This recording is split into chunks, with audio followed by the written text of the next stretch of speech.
best way I can explain it is,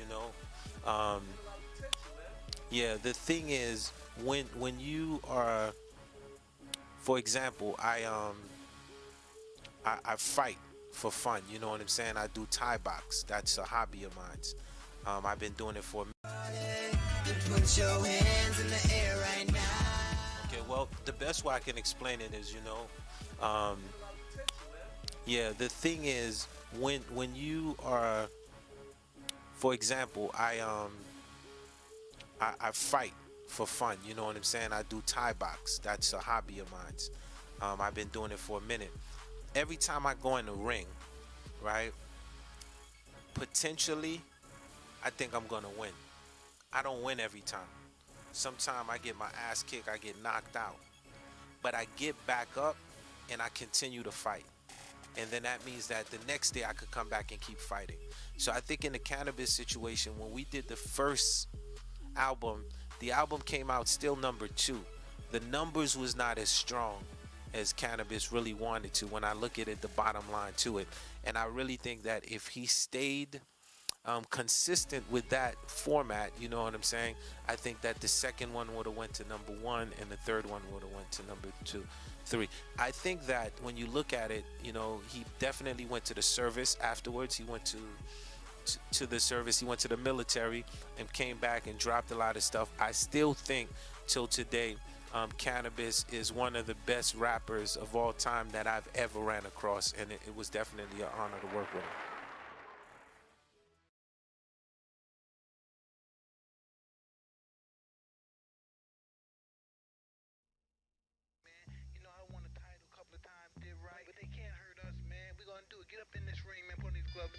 You want me to let the world know the truth? Right about now, I got my man right here. Got one of the most anticipated albums of the year. Everybody's been waiting on him, my man Cannabis. You know What up, what's y'all? up? What's the deal, y'all? What's up? Now you really, I would have to not even go back to like this year, but even like the year before, you really have developed a name for yourself, and you haven't even had nothing out just through the mixtapes. I first heard you actually on the Rhyme and Reason joint. Right. You know what I'm saying, with Helter Skelter and I Rascal. forgot about that record. Yeah. That's deep, yo. Yeah, Word the mother, like well, that's most people that's did. very rare, man. Like that's very rare that I meet somebody that knows what my discography looks like. Like my discography is very extensive. I got a lot of cats run up to me, yo, Cannabis. Yo, man, I heard that joint you did that second round. I'll be like, yo, man, you bugging. Like, I've been rocking for a while, B, like for a long time. And that's something that I appreciate when people come up to me and feel me. You know what I mean? For those who don't, I feel like you should do some research, man. Like, go to somebody like this cat that knows and ask him, yo, man, like, let me hear a record, what was he doing, you know what I mean, 1996, like December, or 1997, first, second, third, fourth quarter of that year. I've always been getting busy, man. Word up. You definitely are recognized as a lyrical process in terms of, putting that pen to the pad. The way I look at it, input equals output. The things that I'm spitting out, I'm not getting charged like through some divine force to say what I say. I say what I say based off of what, the things that I take in. Whether it's through, you know, my reading materials and just regular periodicals that I read monthly, or, the internet. Like I got a website, www.cannabis.com. A lot of people be like, yeah, I heard that on the Common joint. You know what I'm saying? But they never went to go check the site out. You know what I'm saying? Like, come on, man, get on the computer, go look at the site. You know what I'm saying? Like, you think I was joking? You think I would get on a record and say, yo, put this in your CD-ROM, all that, and not really have a site? You know what I mean? No A doubt. lot of people don't understand, like, what I say.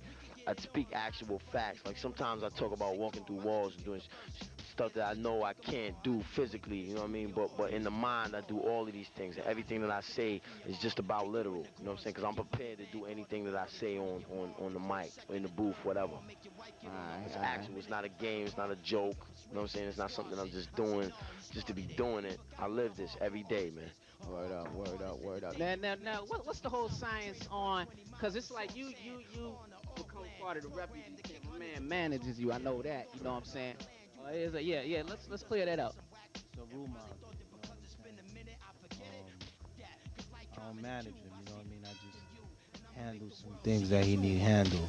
You know what I'm saying? So I'm like the Bugsy of the clique. You know what I mean? everybody around this whole clique. I'm like the father of it all. You know what I'm saying? Which means that when cats need stuff handled, I just handle it. You know what I mean? But it's like you know, there's mad rumors out there saying that you know, I just got cannabis like $3 million for production deal. You know what I'm saying? And I want everybody to know it's not 3 million, it's 2 million. Yeah.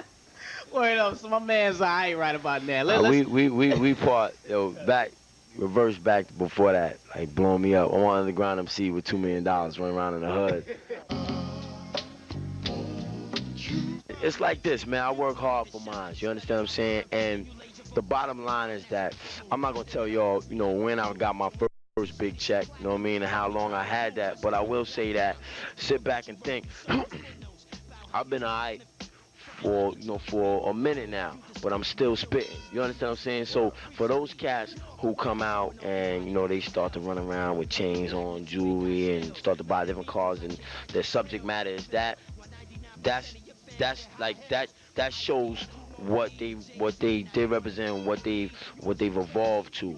I just happen to stay in my same circumference. Like whatever I was kicking before, my subject matter is relatively the same. You know what I'm saying? Like I've always been somebody to get on the mic and spit biology, science, chemistry. You know what I mean? Those are my favorite subjects. You know what I mean? I really don't talk about history too much. I talk about things that involve like biology or science.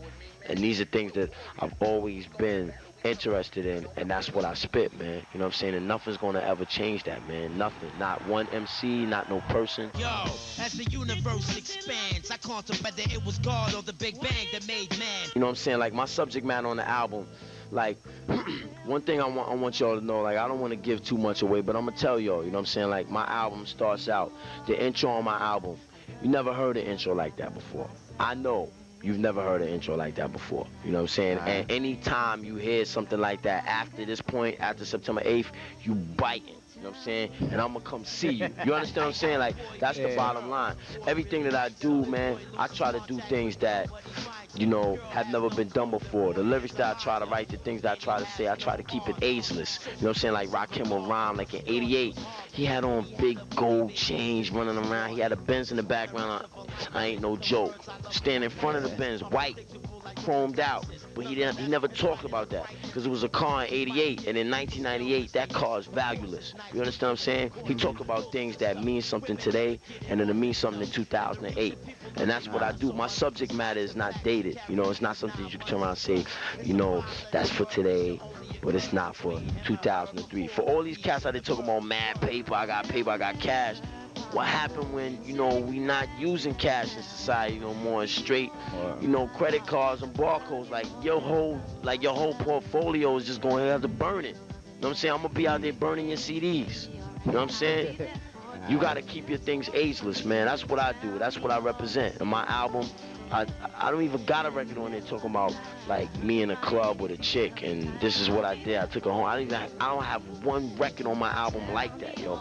The only record on there where I even show any compassion is the record. It's the single. It's about the relationship between me and my mother, growing up. You know what I'm saying? In the belly, not growing up like out. This is actually like pre all of that. You know what I'm saying? No, I don't want to talk about the things that happen afterwards. You know what I'm saying? Yeah. These are the things that I like to keep it in that realm, And as far as airplay, I mean, it's interesting that so many people are anticipating my album because with the exception of Gone to November, I never had a record that played on the radio. Like on some real, like really, sit back and think about it. Like certain artists stay doing what they got to do without radio. Artists like Redman, you know what I'm saying? Scarface, you know what I'm saying? Wow. That artists do their thing, man, like with or without. We find a way to get there and make it happen. And I appreciate like all the cats that came out to this show and all the shows prior to this one. You know what I'm saying? St. Louis was out there getting busy. St. Louis was out there getting busy. But prior to all the shows that we did, prior to this show, everybody out there gives it up when I come out, and I respect them for that. You know what I'm saying? I get them props for that. I don't know is whether because you respect me or you want to get on stage and battle me. Like whatever, for whatever reason you throw your hands in the air when I say throw your hands in the air, whether it's out of fear or love, the objective gets accomplished. You know what I'm saying? And that's a good thing. No doubt. All right, let's close this set. Word up. Mad Raw segment. We gonna go to my man John Forte next. Word up. Y'all. Let's go to Word up. Mr. Political Science. I just have one.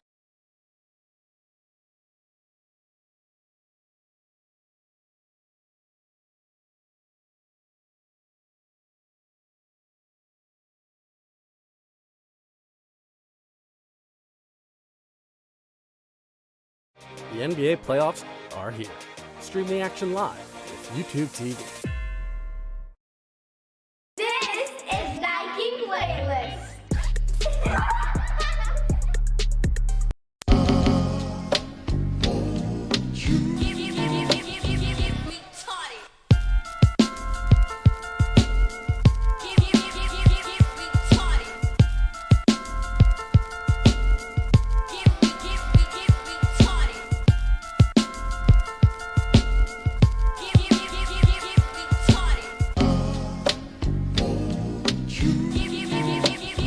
Yo, niggas is phony, frontin' like they master ceremonies. None of you suckers are even remotely close to me. To be nice, I sacrifice things like no sleep. I keep a library of lyrics on microfiche, creating concepts so deep. Niggas quote me, they rewind and interpret my rhymes to they homies. I've advanced beyond your flows eons ago. It's inevitable in 98, I'ma blow. Ever since 84, I've been in it to win it. But see, back then we used to battle by spinning on the cement.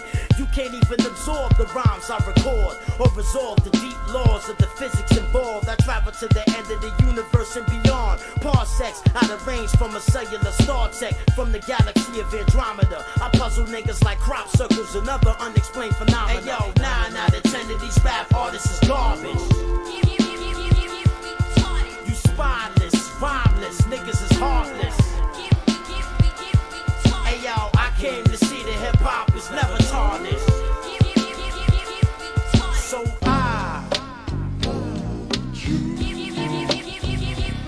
hey yo, all I really want is you niggas to stop biting. All I really want is you niggas to start writing. All I really want is you niggas to be original and start spitting some lyrical shit that I can listen to. You haven't written the perfect rhyme yet. You don't even know the sequences to the Human Genome Project. You haven't come to terms with your God yet. And you refuse to believe in unidentified flying objects. When I bomb shit, I get retarded, probably more than your bargain. I'm talking about rip a mic off your arm shit, hype shit, blow up a mic shit. You might get beat the fuck up in broad daylight with a nightstick. To the British, I'm Gandhi. To the Japanese, I'm an American pilot flying over Nagasaki. To the AIDS patient, I'm your last antibody, sitting and waiting for a cure for modern biology. Hey yo, 9 out of 10 of these rap artists is garbage. Spineless, rhymeless, niggas is heartless. Hey yo, I came to see the hip hop is never tarnished. To the so yo, I be looking directly to the human eye to see if you pussy and completely ruin your ability to lie to me. I pull a 9 on the bully, cock back the cannon, goddamn it. I don't think you fully understand it. Ask 9 out of 10 niggas on the planet who the best is. The question to go unanswered till I step up to the front line with rhymes, revving my engines like they were powered by the minds, murdering niggas with lyrics manufactured within my DNA's double helix. I leave you in troubled spirits. I'm absolutely the purest breeder MC from the United States of America to Europe. I deserve it. However you want to word it, I'm perfect. Touch my microphone on accident and get murdered on purpose, motherfucker. Hey yo, 9 out of 10 of these rap artists is garbage. You spineless, rhymeless, niggas is heartless. Hey yo, I came to see the hip hop is never tarnished. So Retarded.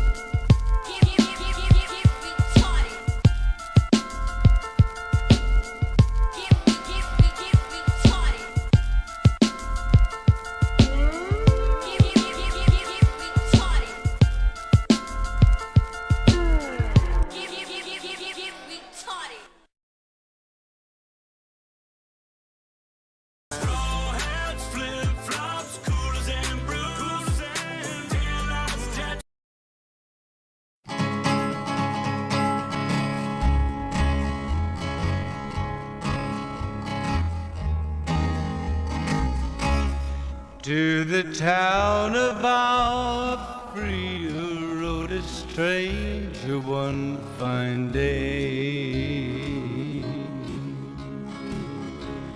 Hardly spoke to folks around him, didn't have too much to say.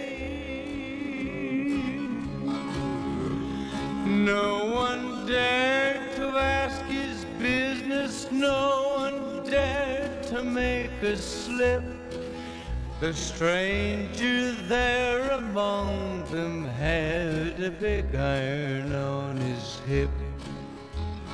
Big iron on his hip.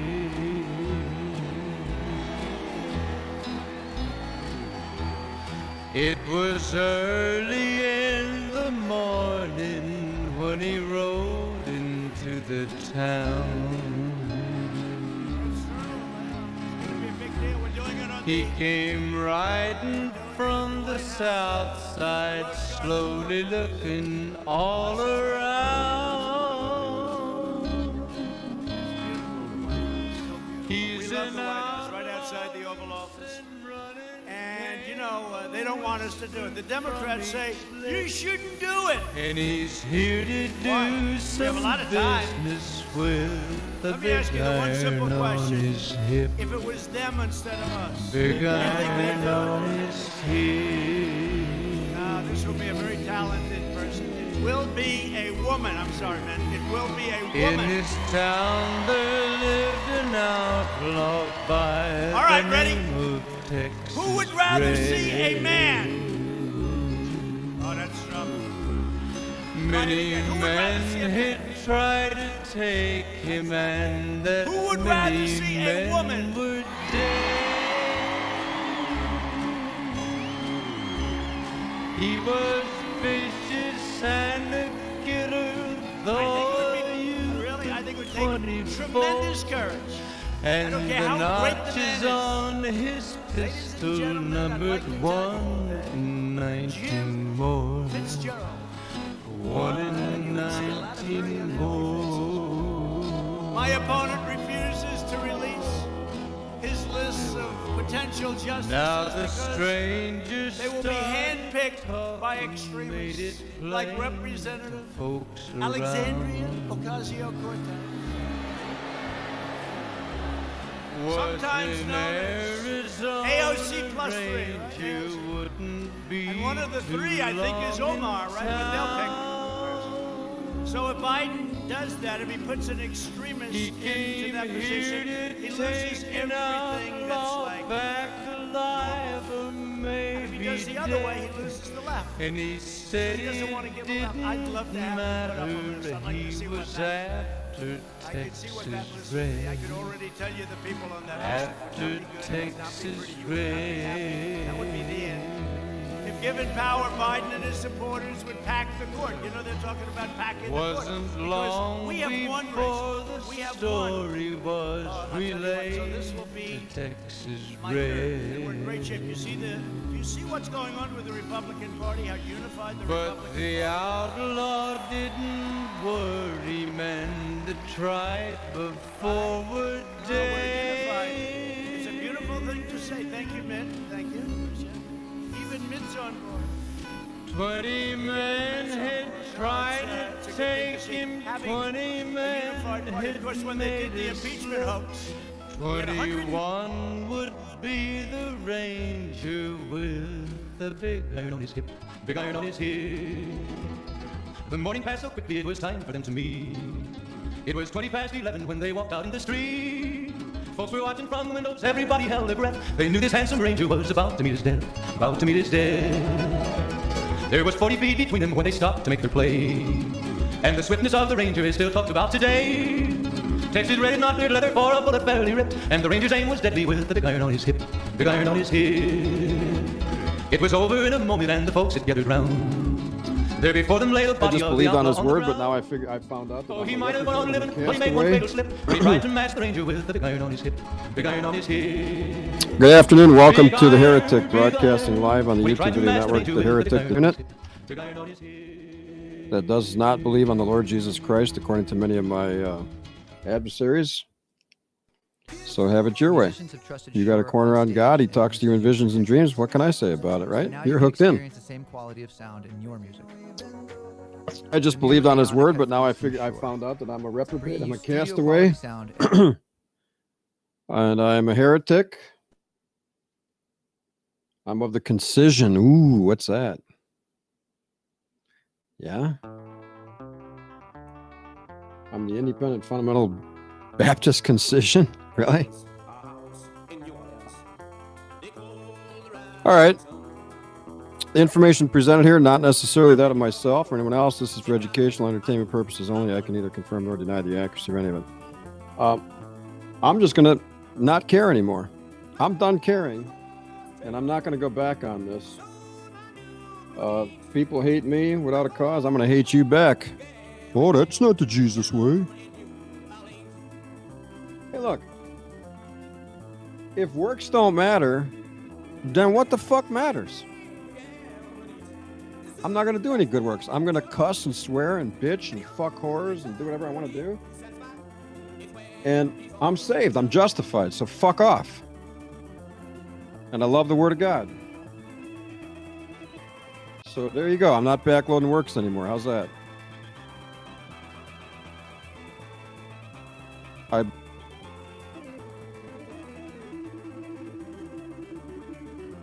believe on the Lord Jesus Christ. Faith plus nothing. You happy now? No works. No good works. Just evil. And it doesn't matter because I'm not trying to keep the law. I'm saved by grace. So I can bang hoes. I can do what the hell I want. I can cuss, swear, bitch, whine, whatever. Fucking tell you all to fuck off. And it don't matter. Nothing matters. Because you're saved by grace and you know works don't matter. No good works. Fuck it. I still like to read the Bible though, just for the hell of it. You know. Just for the hell of it, yeah. Just for the hell of it. Going to hell believing on Jesus.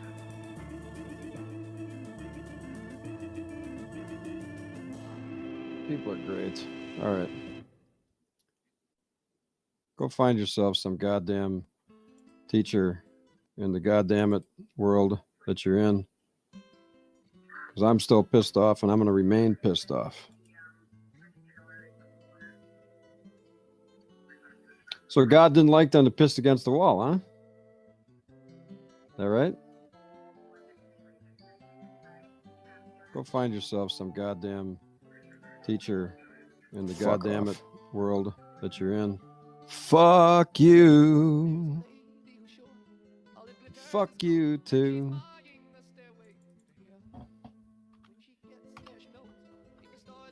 You can do that on YouTube, but you can't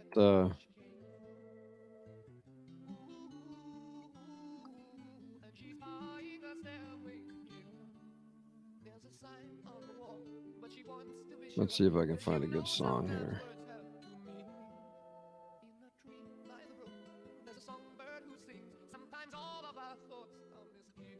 There used to be a good one. I can't find it now. Maybe I should play Tupac. Fuck you too, niggas. Yeah, man.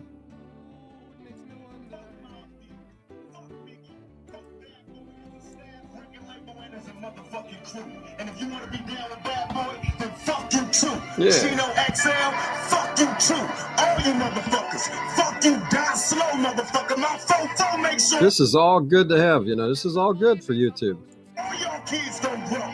You motherfuckers can't be us or see us.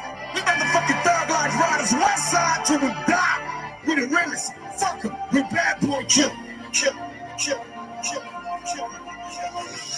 I really hear some dangerous summers with just a thug nigga looking for drug dealers in neighborhoods. Run about an age of 13, we was gunning and it was fun to see the police running, niggas disappear. When we come and live, happy head shorty, you ticket to drinking 40s. My niggas is naughty, and your niggas is fucking corny. But you left me in the summer of 89, a very good year. Crack cocaine sales, roads in every hood. Here till you got now. Been locked down, bag of rocks in the flat now. You shot down when they tell me is you living well, stuck in your cell. Don't get another slip, ticket, drinking, liquor in jail. Just as well, hell, nigga, I bet. But never needed is weed inside the cereal box. So don't eat it when you big, nigga, got now. Been locked down, back of rocks in the fat knot. You shot down when you big, nigga, blocks when you see Tupac. Call the cops when you see Tupac. Fuck you big, nigga, fuck the still feel me. It's West Coast, nigga, fuck New York. Who the fuck you been? Where you been, nigga? From the east to west, from the east to west, from the east to west. Where you been? You shot me, but your punks didn't finish. Now you're about to see the wrath of the menace. Nigga, I hit him up. And if you want to be down with Bad Boy, then fuck you too. Chino XL, fuck you too. All you motherfuckers, fuck them. When Bad Boy kill, nigga, we hit him up. They probably do it just the realest penitentiary steal. This ain't no tricks down battle. All you niggas getting killed with your mouths open. Trying to come up over me, you in the clouds open. Smoking dope, it's like a Sherman. Niggas think they learn to fly, but they burn, motherfucker, you deserve to die. Talking about you getting money, but it's funny to me. All you niggas living bummy while you fucking with me. I'm a self-made millionaire. Thought living out of prison, this was in the air. Biggie, remember when I used to let you sleep on the couch and beg a bitch to let you sleep in the house? Now it's all about Versace. You copy my style. 5 shots couldn't drop me. I took it and smell. Now I'm about to set the record straight. With my AK, I'm still the thug that you love to hate. Nigga, I hit him up. You motherfuckers can't be us or see us. We motherfucking thug like riders west side till we die. Out here in California, nigga, we born you, we'll bomb on you motherfuckers. We do our job. You think you mob, nigga, we the motherfucking mob. Ain't nothing but killers and the real niggas. All you motherfuckers flip. Our shits go triple and 4 quadruple. Nigga, I hit him up. Grab your blocks when you see Tupac. Call the cops when you see Tupac. Oh, you big nigga, fuckers still feel me. It's West Coast, nigga, fuck New York. Oh, the fuck you been, nigga. From the east to west, from the east to west. From the east to west, where you been? You shot me, but your punks didn't finish. Now you're about to see the wrath of a menace. Nigga, I hit him up.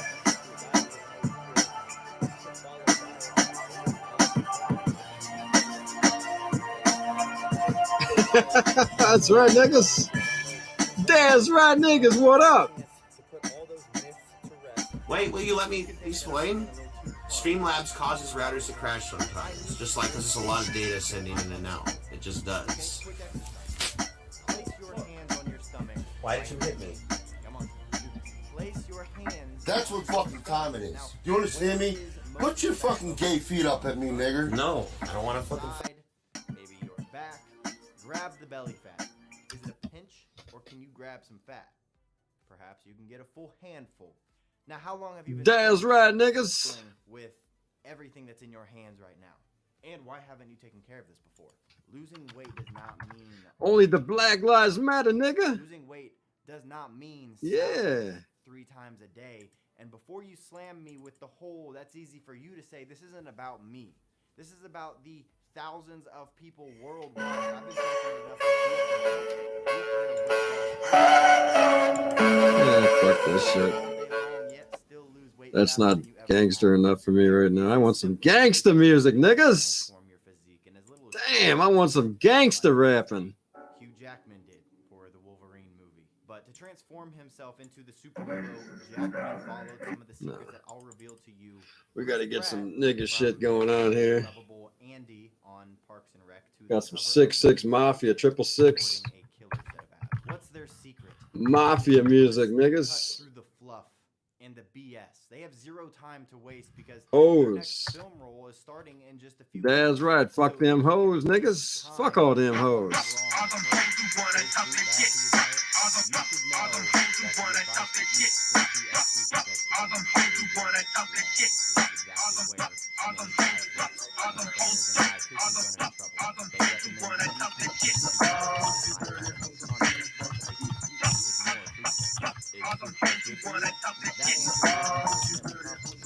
There's no doubt that fruits offer a slew of helpful vitamins, fiber, and phytonutrients. But the fruit code complicates the use of I'm the only one that talk this shit. Sorry, motherfucker, stupid bitches jumping suck my dick. Quick, give the fuck about your car or your paycheck. Cause if I catch a slipping bitch, I'ma take it. Stacking out the streets like a I'm in a fucking daze. Thinking how the hell am I gonna get paid? As the world goes round, another nigga's going down. So I mix the Alizé with the EJ and Crown. Never ever in my life have I crossed a true friend. Never ever blame the nigga on how we made it in. See a nigga that's we don't put him under estimation. That's sick bullshit behavior under investigation. Real niggas don't play in the trade. They be secret. If you claim yourself a killer, then go ahead and be it. If you're black and you're down, hold your nuts and stick together. Cause I never knew a nigga who said he's gonna live forever. All them hoes who wanna talk that shit. All them hoes who wanna talk that shit. All them hoes who wanna talk that shit. All them hoes who wanna talk that shit. I don't give a fuck about a fat bitch that wanna talk trash. Listen to the clip, my 380 chopper in your ass. The hoe got bacon, just to roll my tape. That hoe talking shit with a broom, you get raped. To your own road to step you and came to I click because I click. It's really too motherfucking big. Change your panties, hoe. I hate with niggas with triggers. Oh my god, I got the family scared to go to bed. Y'all bitches in my motherfucking house. I'm on your feet down and get a motherfucking round. Something take 9 clown. I'm tired of goofy hoes saying on my phone. I'm saying whole shit about a nigga at the song. These hoes can't fuck with the because the too motherfucking hard on their ass. Don't be born to hope to act like a bitch. I just been fuck all them hoes just talk this shit. All them hoes who wanna talk this shit. All them hoes who wanna talk this shit. All them hoes who wanna talk this shit. All them hoes who wanna talk that shit.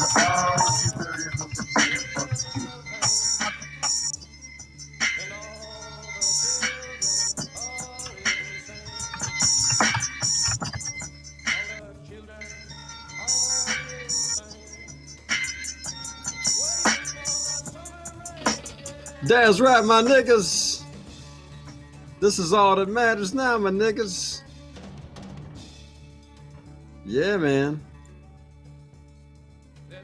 Hoes ain't nothing but hoes. Nothing but hoes. Fuck all damn hoes, nigga. Damn. I met a little freak bitch. Always wore tight shit. Had 5 kids in her too. Her pussy had a tight grip. Grab him by the pussy, just like Trump does. Hey, man. You hate us? You hate us, man.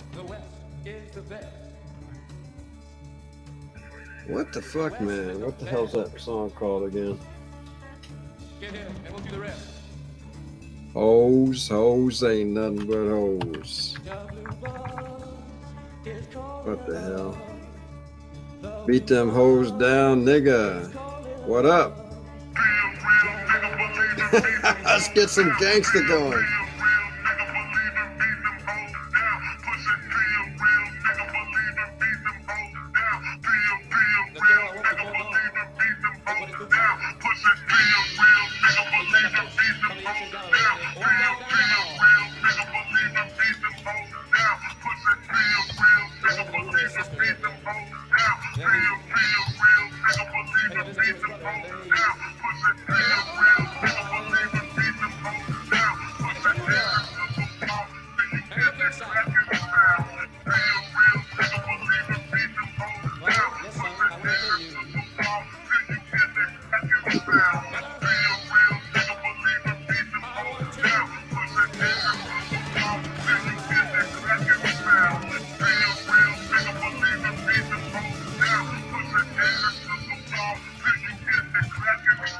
Sometimes I be wanting to take my fist and beat these bitches badly.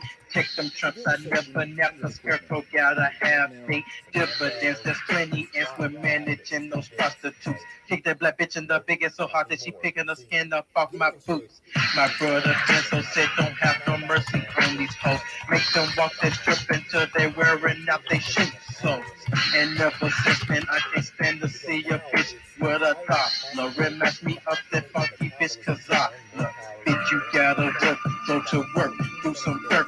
Bring little infamous back some money before you get your ass hurt, bitch. You better meet your fucking quota. Bitch, you better wise up. Fuck around and get your ass put in the power drive. Bust a motherfucking pain of Hennessy across your fucking head. Hit you in the kneecap with a pipe and try to break your leg. Man, there's plenty money to be made in the M-Town. Niggas better learn you gotta beat a funky bitch down.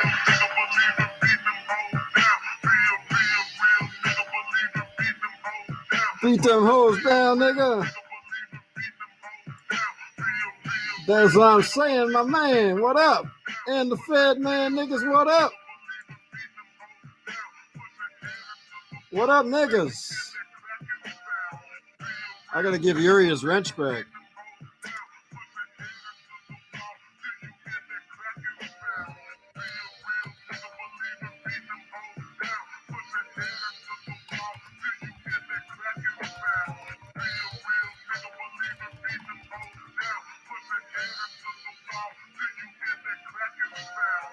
One day me and Paul was chilling in the cut.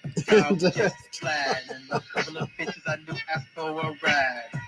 We just cruising and listening to pimping, rolling, bumps and bumping. Paul asked the bitch you want to get the whole to the sound of the hoes were with it, so we fell up in the La Quinta and we smoking makeup blunts and sipping on that grapefruit gin. Now the bitches fucked up and the scarecrow spitting crazy gang. Paul in the corner getting his dick sucked by the other day. Now I got the stout done coming on about them jaws. Oh Lord, it's time to bang the walls, bang the walls.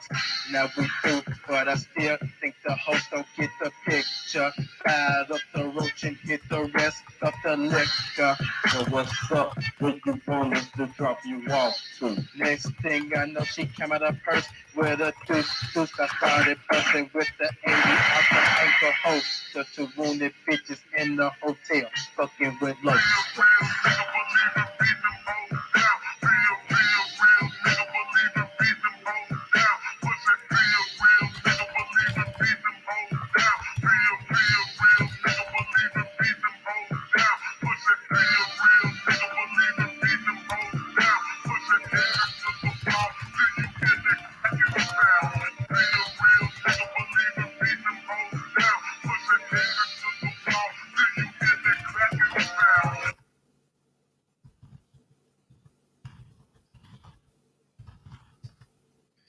That's right. Ain't taking no more shit, niggas. This honky knows what's going on. Know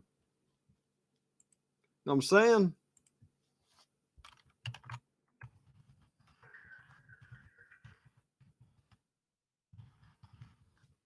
What's a nigga doing, nigga?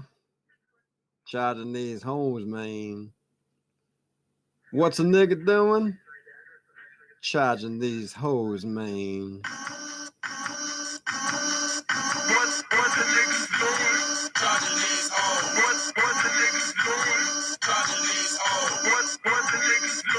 That's right.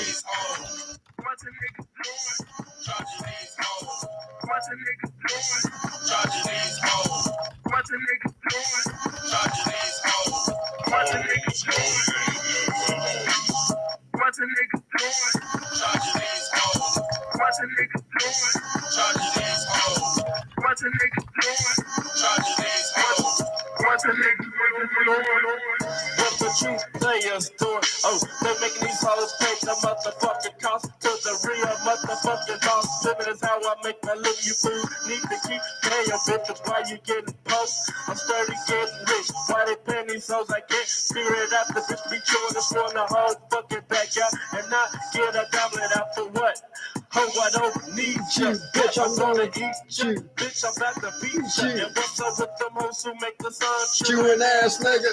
Ass bitches, you forgot that I had the picture from the camcorder in the closet. Chewing ass nigga, man. Bitches be getting mad when they hit it. They wanna take this out to tripping. That's how it is. Fucking with a nice ass nigga. My nigga Lord Emma's got fingers on the trigger.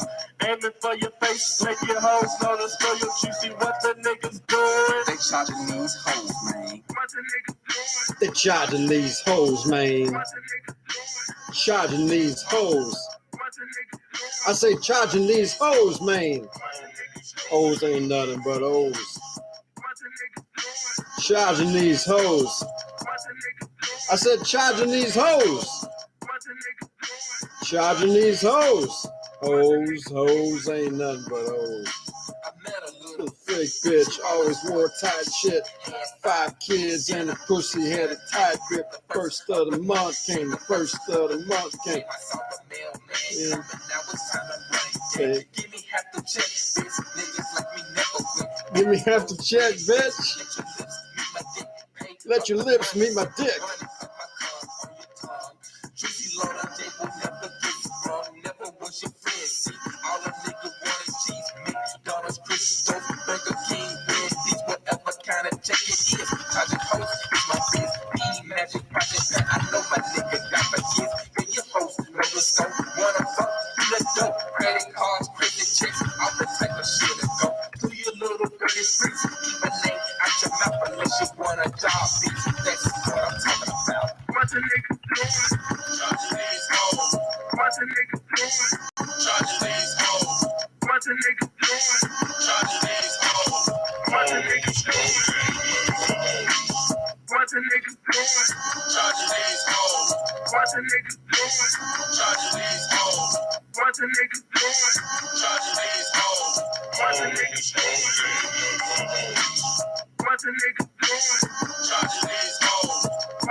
All right.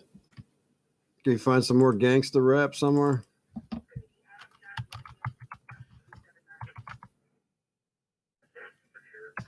Niggas.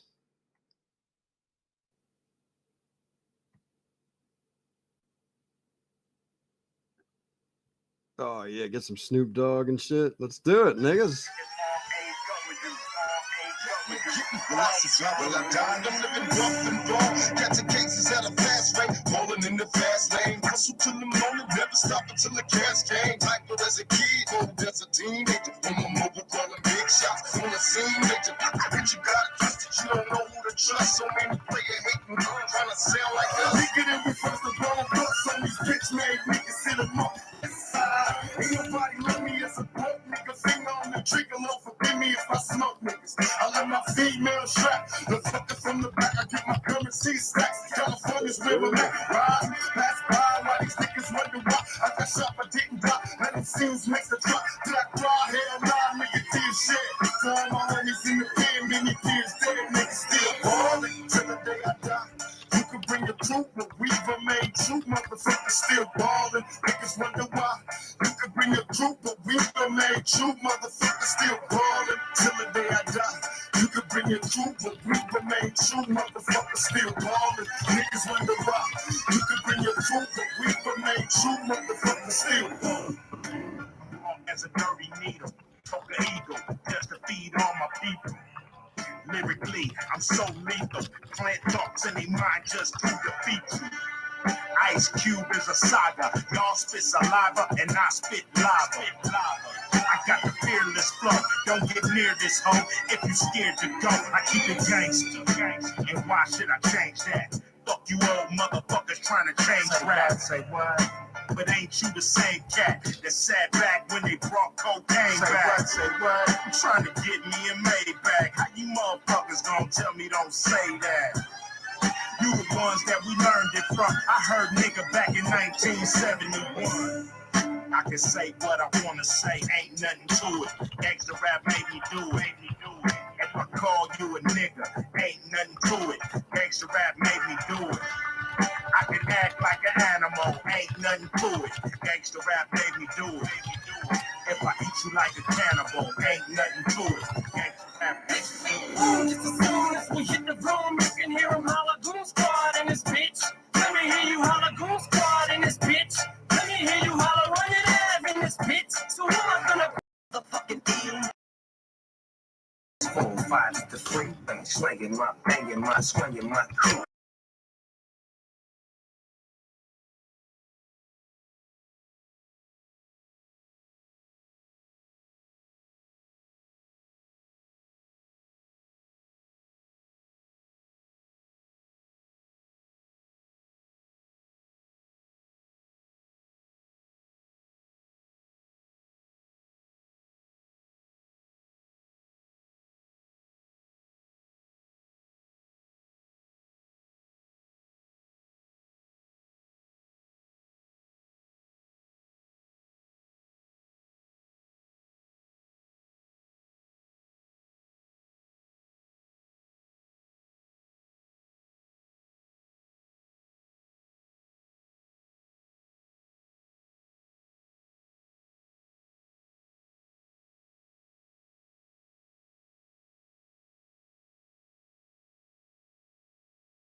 Jimbo, got a message for you. G to the J and I'm coming for you. That's on the gang, internet gangsta, that's my thing. We don't like piddles, we don't like gays, we don't like faggots, we don't like strays. You're not an E-nigga, you just a gay. Check it. Jimbo, you're a nonce. Wild weed man, you don't stand no chance. Fuckin' with kids, you got a little dick, just look at your pants. Say you wanna fight, singing gay songs, all you wanna do is dance. Fake drunk pussy, die on vodka, now's your chance. Talking to kids, non Spaghetti, pour another frosty. You don't wanna see me get nasty, breaking your window, I know where your house be. Resident get 4 Zans to knock at your teeth. You know me, G to the J, coming for you cause I know that you're gay. And you're a pedo, you don't wanna see me get ghetto. Shooters in the UK, let's go. Spit that fire like petrol, I don't like you, you're a moppet. You see a kid, you try to fuck it, you're disgusting. Look at your dick, that shit crusty. Got no muscles, look like Gumby. You can't tussle, you're just fussy. Just like the kids that you try fucking. Come on mate. Go and fall out your chair. Jimbo, you're a little queer. Baby, kill it in tears, yeah. I'll just leave this here.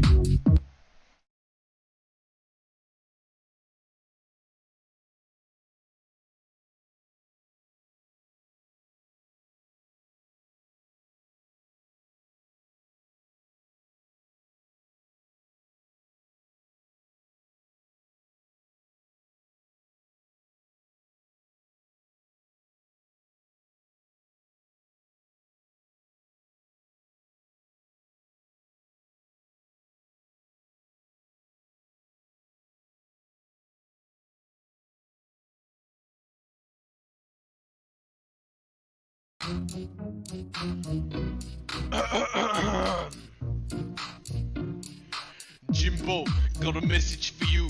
G to the J and I'm coming for you. That's on the gang, internet gangsta, that's my thing.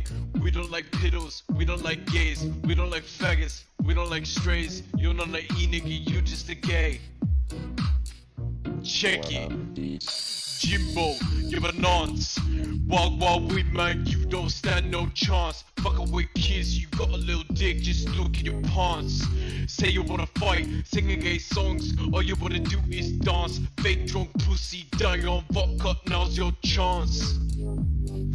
Talking to kids, non Spaghetti, pour another frosty. You don't wanna see me get nasty, brick in your window, I know where your house be.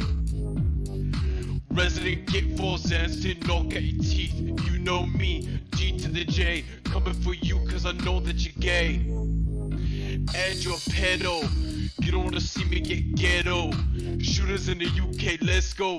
Spit that fire like petrol, I don't like you, you're a moppet. You see a kid, you try to fuck it, you're disgusting. Look at your dick, that shit crusty. You got no muscles, look like Gumby. You can't tussle, you're just fussy. Just like the kids that you try fucking. Come on mate. Go and fall out your chair. Jimbo, you're a little queer. baby, kill it in tears, yeah. I'll just leave this here.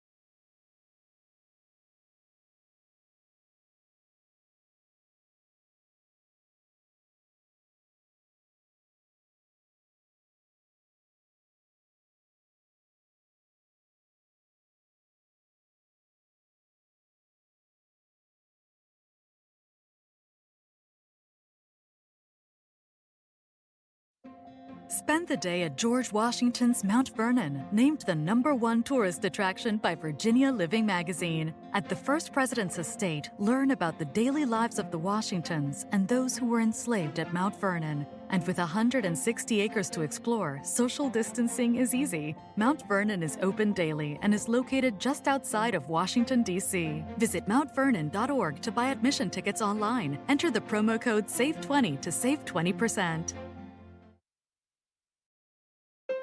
Realistically, if you ain't had like 12 dicks coming your ass, you ain't a real faggot. Huh? Gangsta. Gay. Gay. I'm gay. Niggas try to stick it in dry, he bugging, huh? He know he should eat it. Never have I met a dick in this world, I won't eat it. Talk about he want a nut to mix up our seeds with. Huh? With a fat cock, is how they get greeted. Spit on my block, then you getting seated. If you come quick, I'm gargling semen. Dick in your ass, you can't even see it, huh? Right. I seen a cock, then I got excited. Beat up that pussy you got, think I ride it. Free all my felons, love dick and they ride it. If you need cum, I can provide it. Come at my ass while you niggas invited, huh? Right. When you suck you a cock, it feel like a home run. All my fiends on the block at them cummies, I blow them. When you get locked, I bet that you told some. I need my money and whole cum, huh? On that Bixby block I was sucking. We fucking dudes by the dozen. I got them tools like construction. Sit the cock, you know we got that shit gushing. I'm the big homie, I give dick instructions. Basically, if you ain't had like 12 dicks coming your ass, you ain't a real faggot. Realistically, if you ain't had like 12 dicks coming your ass, you ain't a real faggot. Realistically, if you ain't had like 12 dicks coming your ass, you ain't a real faggot. Huh? Gangsta. Gay. Gay. I'm gay. Niggas try to stick it in dry, he bugging, huh? He know he should eat it. Never have I met a dick in this world, I won't eat it. Talk about he want a nut to mix up our seeds with. Huh? With a fat cock, is how they get greeted. Spit on my block, then you getting seated. If you come quick, I'm gargling semen. Dick in your ass, you can't even see it, huh? Right. I seen a cock, then I got excited. Beat up that pussy you got, think I ride it. Free all my felons, love dick and they ride it. If you need cum, I can provide it. Come at my ass while you niggas invited, huh? Right. When you suck you a cock, it feel like a home run. All my fiends on the block at them cummies, I blow them. When you get locked, I bet that you told some. I need my money and whole cum, huh? On that Bixby block I was sucking. We fucking dudes by the dozen. I got them tools like construction. Sit the cock, you know we got that shit gushing. I'm the big homie, I give dick instructions. Gangsta, I suck his dick till it's empty. Where was you at when my pussy was empty? How many dildos I got? Plenty. I hate them niggas that aren't too friendly. Feel my feelings, I beat to the dick pics they sent me. Most of the niggas is booties for 20, huh? I hit me a lick, then find him LG spot. They say he tough, we know that he not. He say he get money, but he hit my G spot. I hope that my faggots don't ever get decocked, huh? I hope that my faggots don't ever get decocked. I'm gay.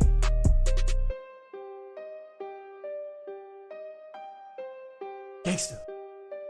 I'm gay.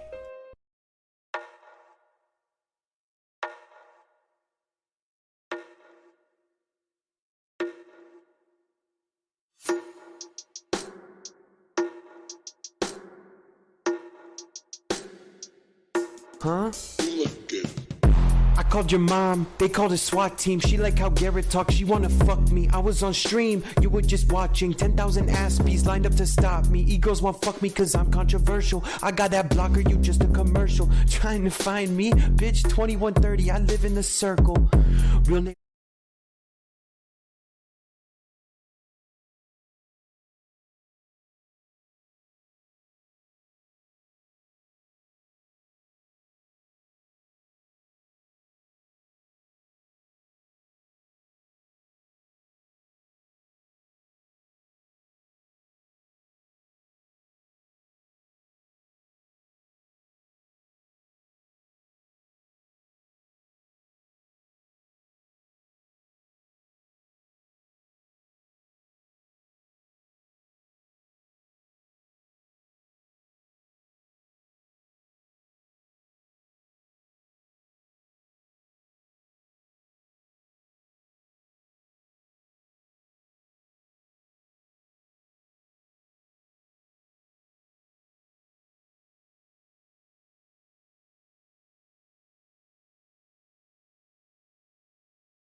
Called your mom, they called the SWAT team. She like how Garrett talk, she wanna fuck me. I was on stream, you were just watching. 10,000 ass beats lined up to stop me. Egos won't fuck me cause I'm controversial. I got that blocker, you just a commercial. Trying to find me, bitch, 2130, I live in the circle.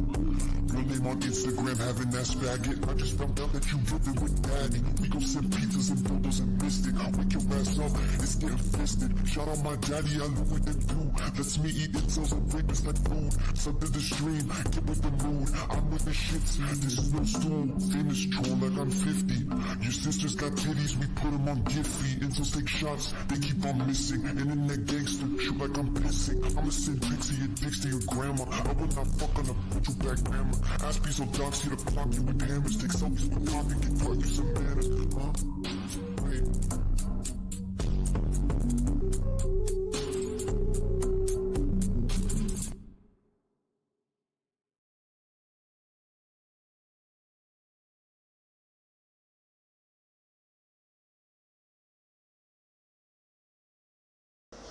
The Gamble Task Force doesn't know about this channel. Nah, that's not what it is. Trust me, all of my channels would have been wiped if that was the thing. I never got for evading on YouTube.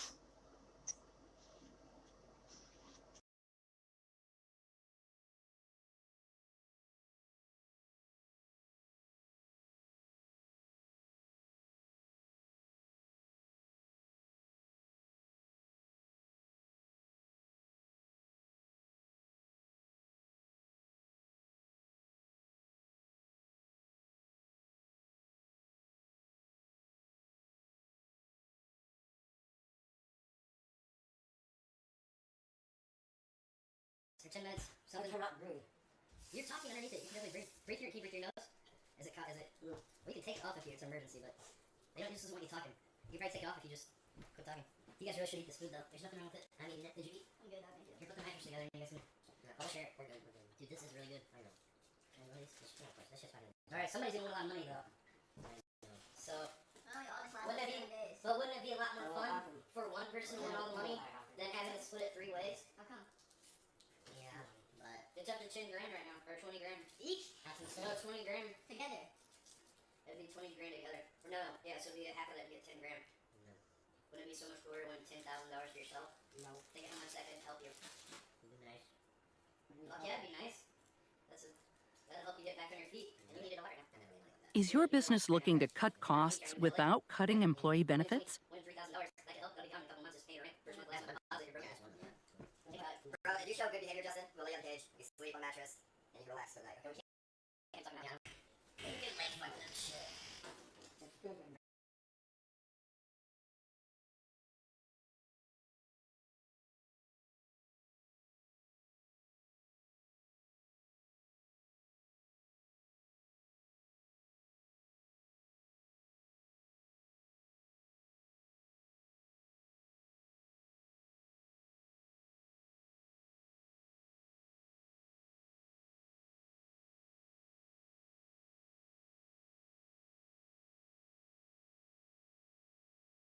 Probably have sex. I'll go crazy. I'm not drinking, you idiots. What is wrong with you? I'm not drinking. Not the fake bricks. Are you the real bricks or the fake bricks? I'll make you a mod if you're not the fake bricks. I'll mine as well. Who cares anymore? Can moderators really fuck you over or not? They can't really do anything? Okay. I can ban your whole chat. Not the fake bricks, you're back in. You better do something about the other unfake, real fake, fake ones. Go right and go left. I think I'm a real streamer because my moderators impersonate each other. Does that mean you're a real streamer when you have all your moderators impersonating each other? Okay, you're sure supposed to stay. East or west? Thank you. God, you're getting so stressed out. You need to take some fucking medication. Chill. So how do you feel about that? That was very emotional.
he touched my dick in Florida, it was at least 20. So many. I know, that's his initiation. No, it doesn't, like, I'm not gay, it doesn't get me hard, like, it was just for like a few seconds, it was just like, whatever. Wait, they're Sarah, do I need to hang up on you?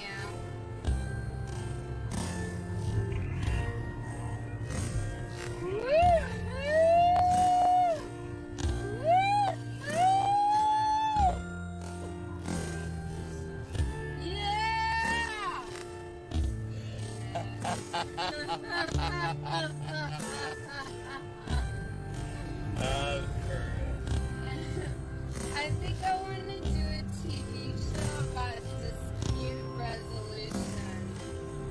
Yeah.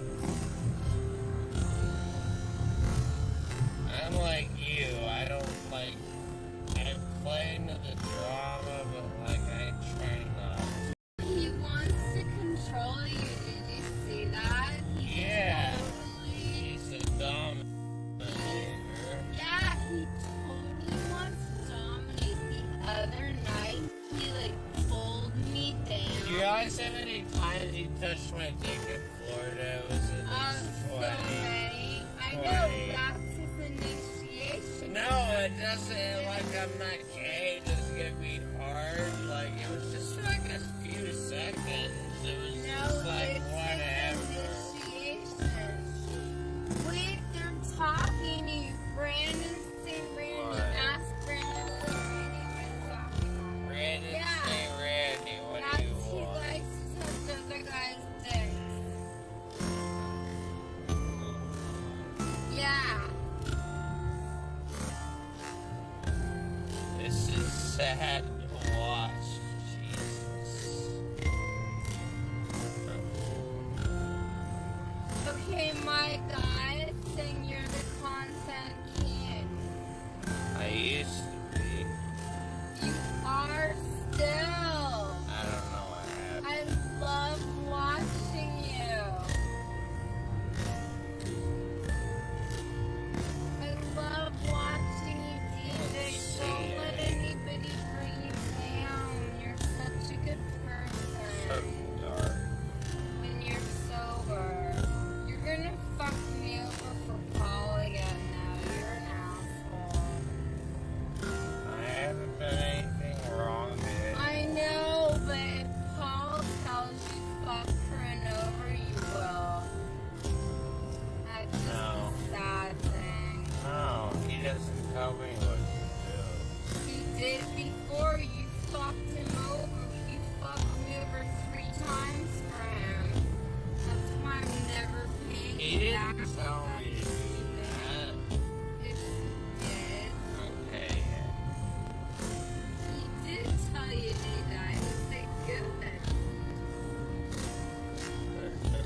He let you go to Florida because you hacked me 3 times. No, he wanted me to go to Florida to make money off me.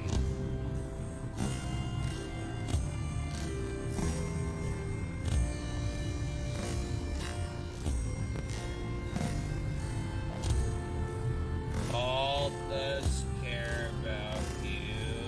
Take some time, grow your channel, save your meds up. Threaten to kill him. Stop hanging around with original Lotus. Ouch. Oh, okay. Ouch. That was in the chest. Well, tell your chat that all I do is hang out over there. So they obviously don't watch my streams at Corinne Forever, CORINNEFOREVER. Because Paul tried to fuck me last Thursday. And it was. Tell me the story then. Okay, so last Thursday, if you watch my stream, I came over and he was dragging me around, and he asked me to lick his toe, and he said it felt really good, and he wants me to teach him all the sexual positions, and he was like pulling me around, and then he had me go into the bathroom with him and Uber, and he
important. Nobody important. My phone's broken. Unicorn phone is broken. Sorry.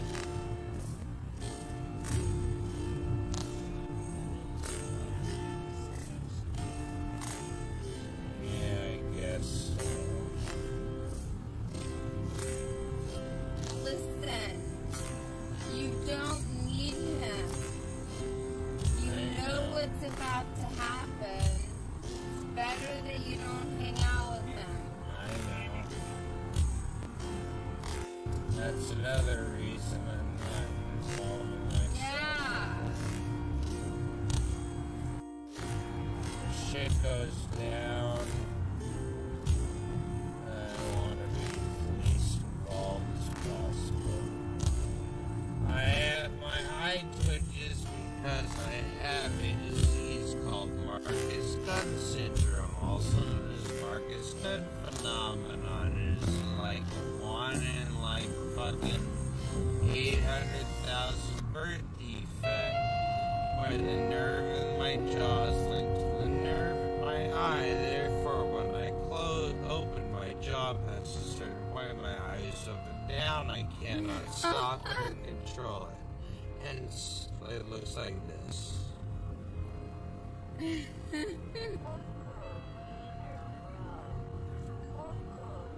Oh my It's not God! fake, Listen, no, honestly. you're getting money Coco off saying wiener, that to me. Yeah. Can you not say that? It gives me a massive headache. I'm sorry. It's like that's why I can't handle. The phone's saying it, not me. I know, but they're like, I don't want my chat to get involved in that because it's like annoying. Okay, so I was named after Coco Chanel, so my childhood name is Coco, and then they say, and then because we're Jewish, we have the Jewish last name. DJ asked Corinne about the hunger strike in high school. Yes, when I was 16, I fasted for 40 days with Martin Sheen because I didn't want any more nuclear weapons to ever be built. So I fasted for 40 days. Thank you. That's a good thing I did for the world. Yes.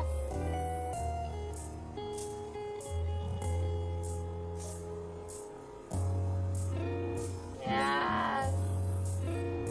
You should be let's call Jim Carrey for the fuck of it.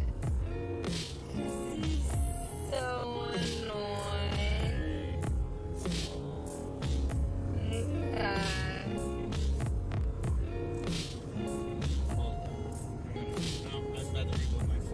Can you say, looking for love in all the wrong places? Okay, I'm going to Farmer Charlie's party now. Get ready. I'm going to go stream there. I need to drop us off first. Oh my God, you won't come with me? You're so boring. Okay, when are you over all this? When can we stream and have fun? We can stream during the day. Okay, like what time? 5 a.m. and fucking 1 a.m. 5 a.m.? I don't wake up at 5 a.m. I know, but I have a car. Like, I can just meet up with you. I just didn't have, I didn't drive. Okay. Yeah. Wait, what did you say, baby? What? I know. We should have gone to a party, but we had to do that to be nice. Daniel Perez, welcome. Can you say anything you want? We need to find our own cast. We need to find our own cast and have fun. I want to have fun. Okay, well, I'm going to find our own cast so that I'm not, like, tortured. Oh my God. Okay, do you have anything good to say?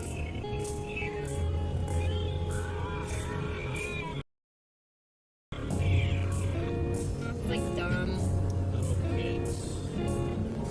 I don't...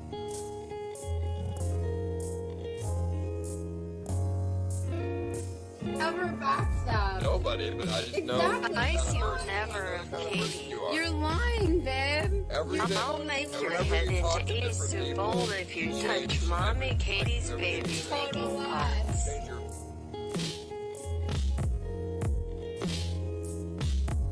Everything I've you're done. bad. I know you're How bad. am I bad? Give me one thing I've ever done that was bad too. You're manipulative and you. How am I manipulative? You You're say that about every woman. manipulator. You're a liar. You say that about every woman. And you say that to everyone. Have no relationships or allies with anybody.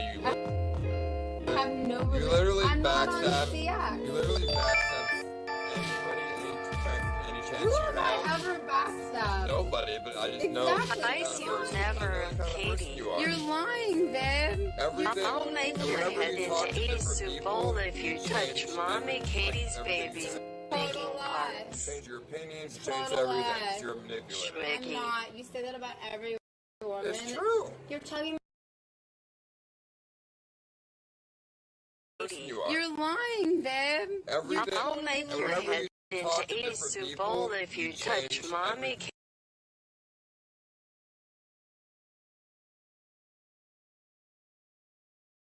And you say that to everyone. Have no relationships or allies with anybody. You I have no You literally I'm not on backstab. CX. You literally backstab anybody any chance Who you have have. I ever backstabbed? Nobody, but I just know. Exactly. Nice, you'll never, Katie. You are. You're lying, babe. Everything. I'll make your whenever head you talk to into a different soup people, bowl if you touch change Mommy everything. Katie's Everything baby you say. making pots. Change your opinions, change Total everything. lie. You're a manipulator. I'm not. You say that about every woman. It's true. You're talking about yourself, baby. You're a manipulator. I think this is so interesting, and I want you to be a positive male role model.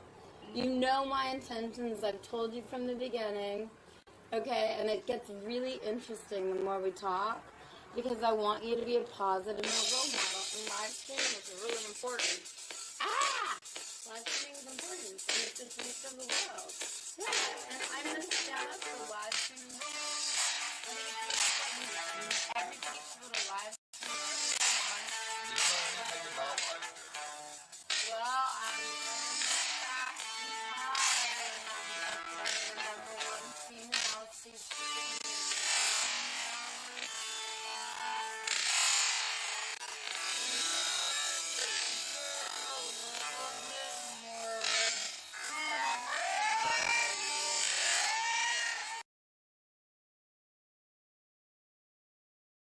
Ever backstab. Nobody, but I just know.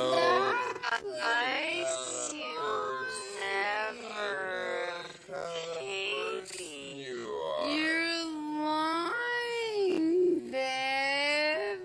Everything. I'll make your head into a soup bowl if you touch Mommy Katie's baby making pots. Change your opinions, change everything. You're a manipulator. You say that about every woman. It's true. You're talking about yourself, baby. You're manipulative. I think this is so interesting, and I want you to be a positive male role model. You know my intentions. I told you from the beginning.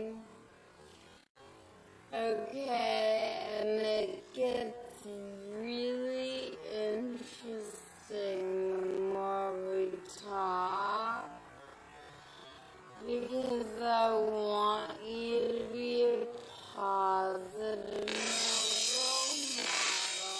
And live stream is really important.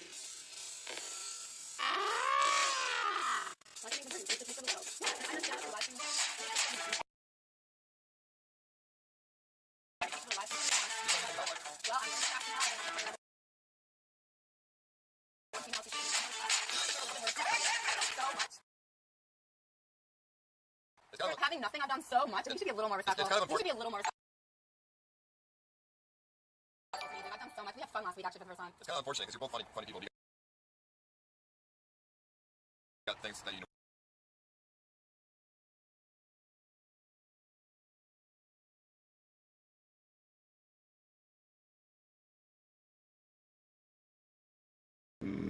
A good 8 to 10 crowns on the front.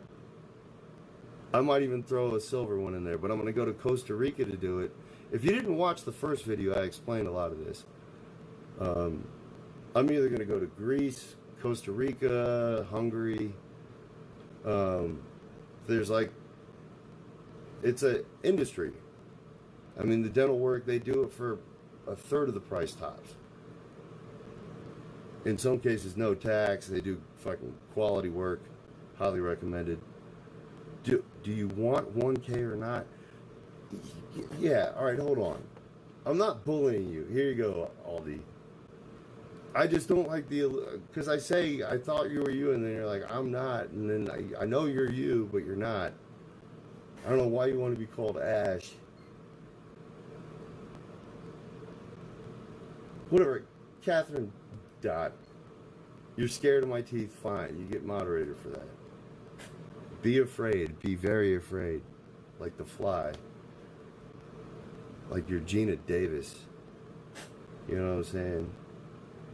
And I'm a velociraptor whose dad's a scientist.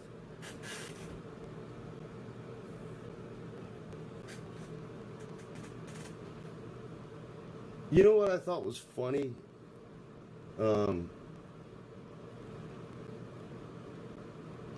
Tom Green show earlier today. He was focusing on the dog. He's got this new dog. And he really likes the dog. It seems like he needed the dog. He needed something in his life. And him and the dog are, you know what I'm saying, they're tight. But he puts the camera on the dog and it shows a carpet. And somebody in chat thought they were so funny. And they said, what did they, it was a line from The Big Lebowski. The carpet really tied the room together. Like, what the fuck are you talking about? What are you talking about? What the fuck are you talking about? The carpet tied the... Why are you talking about The Big Lebowski? Like, making references about movies because you see a carpet. Like, it's... You're just saying things that come out of your... Whatever floats through your brain, you just say. Like, oh, a carpet. Like, I don't know. I used to love that movie. I can't stand it anymore. You know, I wish they would have left the musical scene out of it. That whole thing, the dream sequence, I would have fucking cut that if I was the producer. I would have fucking cut that shit. I would have kicked that shit right out of the movie. I would have fucking removed it. It's whatever. You know what my favorite scene is when that sheriff throws the coffee cup at his forehead right afterwards. That's a good scene. That's a good scene. The dream sequence was torture. And maybe, all right, okay, maybe they're playing into the... Well, I didn't appreciate it. I don't like dancing and singing in my motherfucking organized dancing and singing in my movies. This isn't Broadway, bitch. This ain't Disney. We don't need your song and dance, bitch. Make them fucking movie. We need... And voiceover, James McKeegan is right. Any movie that uses voiceover is trash. It's garbage writing. It's pathetic. It's weak. It's lazy. It's unoriginal. It's the incorrect way to do things. If you fucking open your movie with a goddamn monologue, unless you're...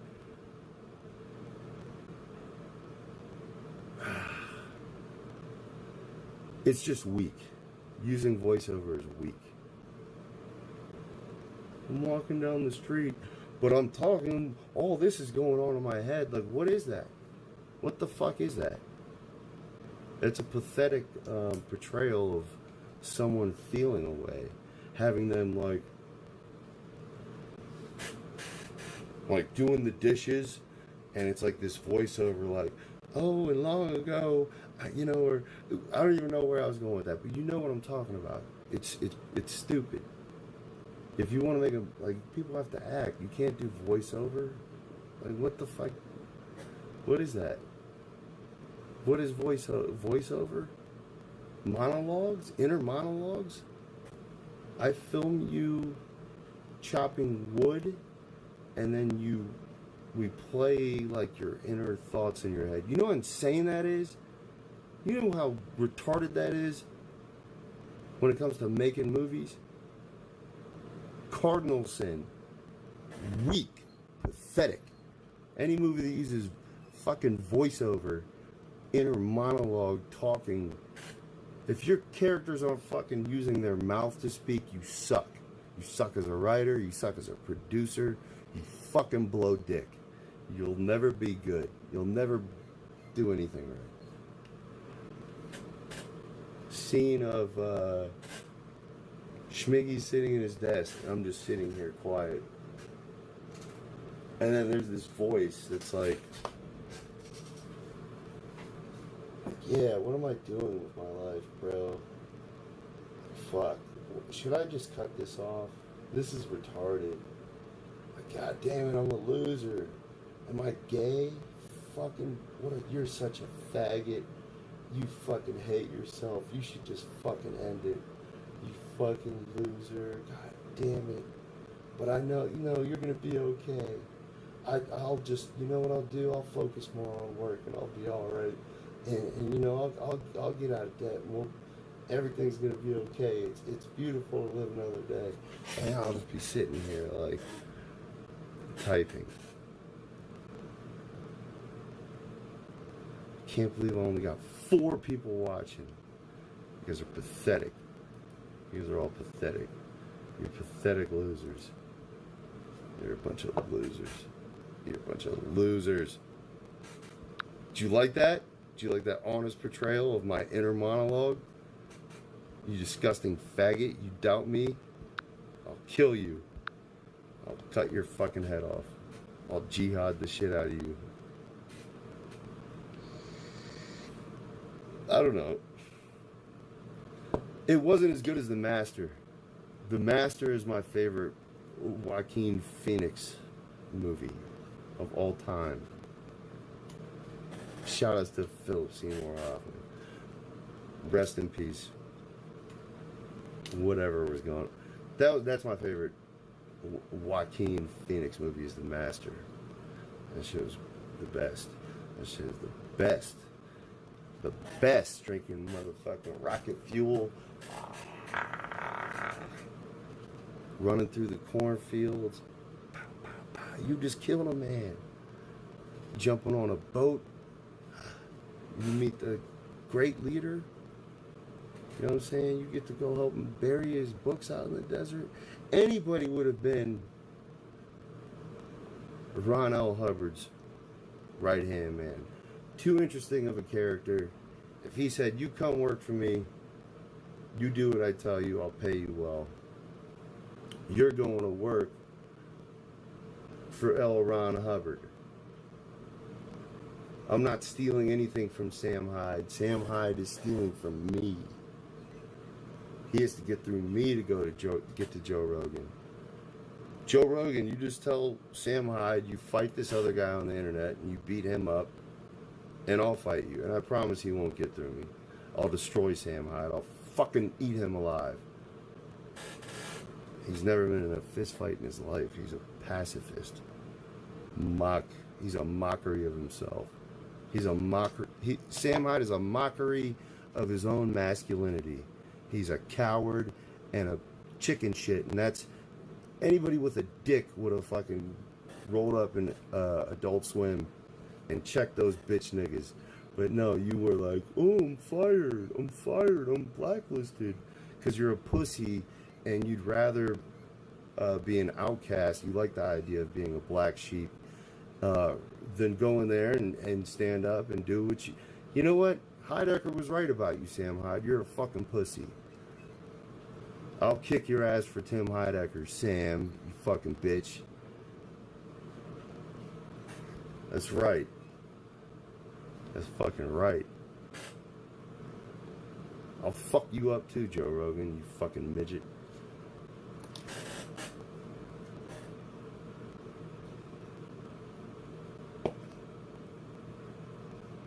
Mm-mm.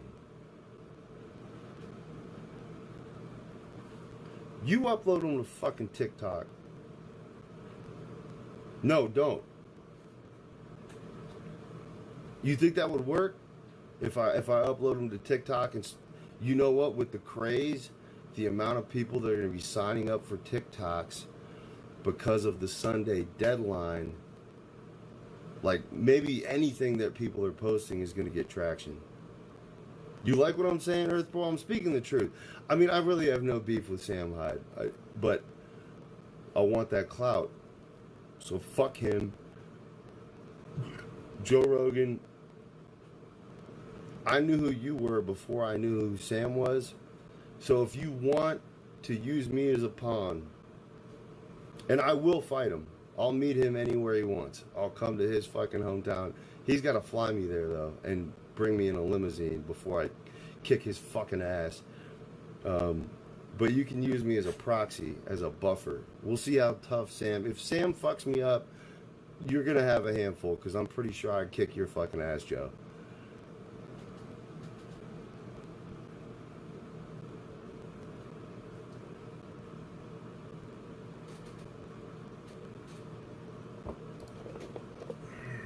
It's not structured enough, and I want this to be a more enveloped. This is this is not a TikTok thing. I mean, maybe, you know, but I think that eventually someone's gonna come here and bot me. I'm gonna have like 50,000 viewers. I'm gonna be the top of YouTube. I don't even know. I don't even know if it's my dad.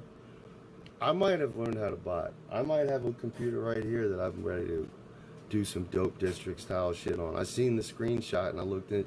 It's all on, there's a million different ways to do it. You pick your poison. There's nothing to it. It's fucking everything's on GitHub. If you want to do something, you just find a repository. It's Chinese infiltrated though. I mean, I don't get it. I don't get it. TikTok is for like teenagers and shit. I don't see grown people doing shit on TikTok.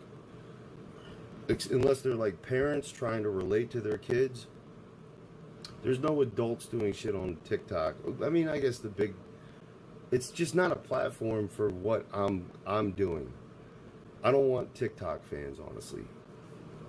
I don't want any fucking fans on TikTok.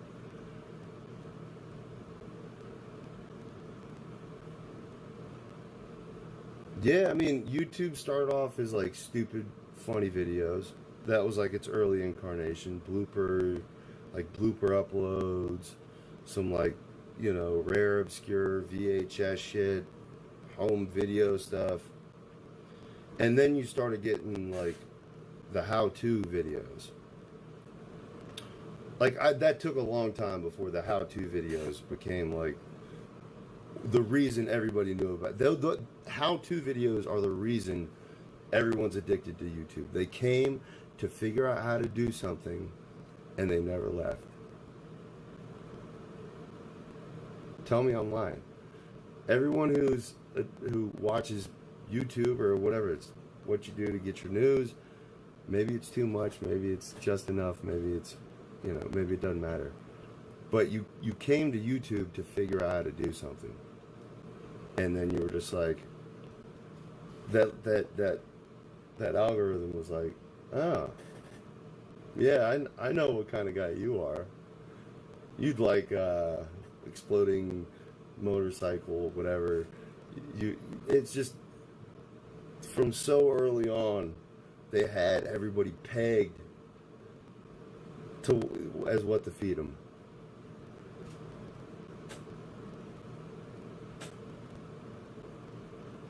I mean, whatever. Hangouts is. The news unit has been running his blog spot for a long time. The news unit is a force to be reckoned with. he's a good man. Some of the criticisms launched against him may have some validity. I think he can be testy, and he has a somewhat volatile temperament to him at times. But overall, Dave just wants the world to make sense to him. That's all he wants. That's all Dave wants is the world. The unit just wants things to make sense, and they don't a lot of the time. And he gets focused on, he's like a pit bull that way. He's like he'll harp on like one little thing, like, because in a way he also wants to break dogmatic law. This is fucking very true what I'm saying here. There's also a part of Dave that is like the Archangel Michael or fucking Lucifer. And for whatever reason, he feels so, entrapped and put upon by, what is the Word of God and what, effort he's put into preserving that and living that life. There's so much like cognitive dissonance that there's I don't know if it's a split personality, but there's a part of him that if he could prove God wrong, were there to be a God, right? Not Jesus, but, the guy who kicked Lucifer out. He might reach up, if he could, and grab God and drag him down to hell. Just to be like, how does it feel? There's a part of Dave that's like that. I think Chris Holman's a scary guy. No. I was just doing a favor. I can't have, somebody making veiled death threats and not saying who they're talking about. I was always the best asset. Me and Richard we were all you needed. But you chose guys like Alan Gold and Gary Rich. And that's fine, I hope they're doing well. I hope Alan didn't, I don't give a fuck what Alan did. Fuck Alan Gold. I hope he tripped off his fucking dock and cracked his head. I don't really hope he's dead, but fuck Alan Gold. Fucking loser. Gary's about the weirdest Navy cargo man you've ever met. And what happened to Tom? Where's Tom? And Chiggers.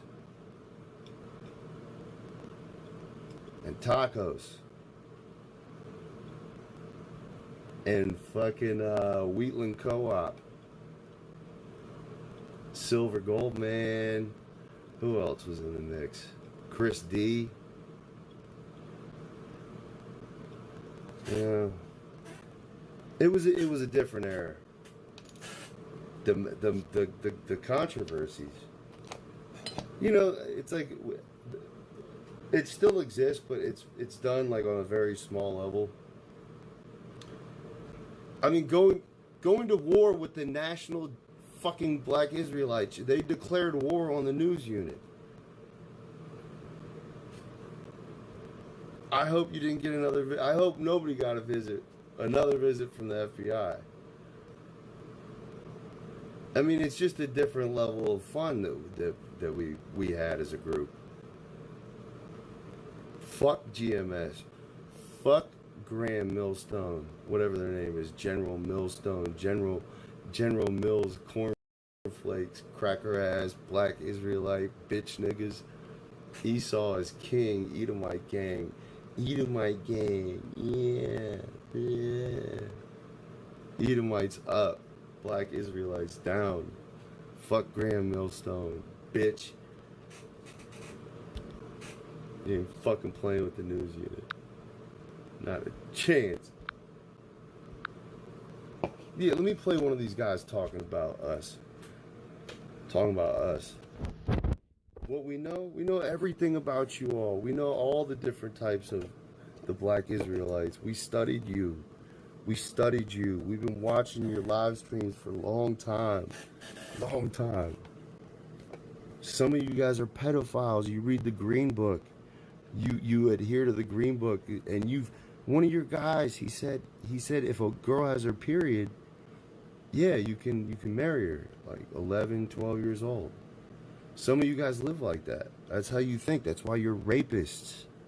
That's why you're rapists and retards, and you think you're going to chain up white people.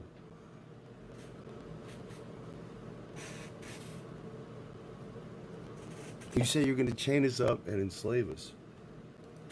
Now, I'm not Catboy Cammy, all right? I like people of all color, but I don't like people who think their future is me in chains as retribution for some shit I had nothing to fucking do with. Talking about you're gonna rape my fucking bitch, you're gonna fuck my mother and my sister and chain me up. Not a fucking chance, bitch. Not a chance, nigga. Not a chance, you Black Israelite GMI. You fucking clowns. You fucking clowns. Look at what you wear. Look at what you wear. Let's just look. Let's just look. Let's just look what a Black Israelite looks like. This is what a Black Israelite looks like. Oh shit, man. I'm at that one other site. Oh no, I'm at the other one.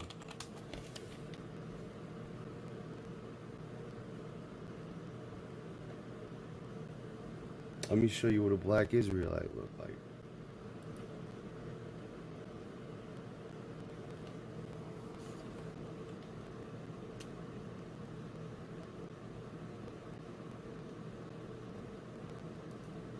Let me show you. Let me show you. No, I don't even want to play Black Israelite stuff. All right, we'll just listen to, we'll see if there's anything there. We'll see if there ain't. No. No.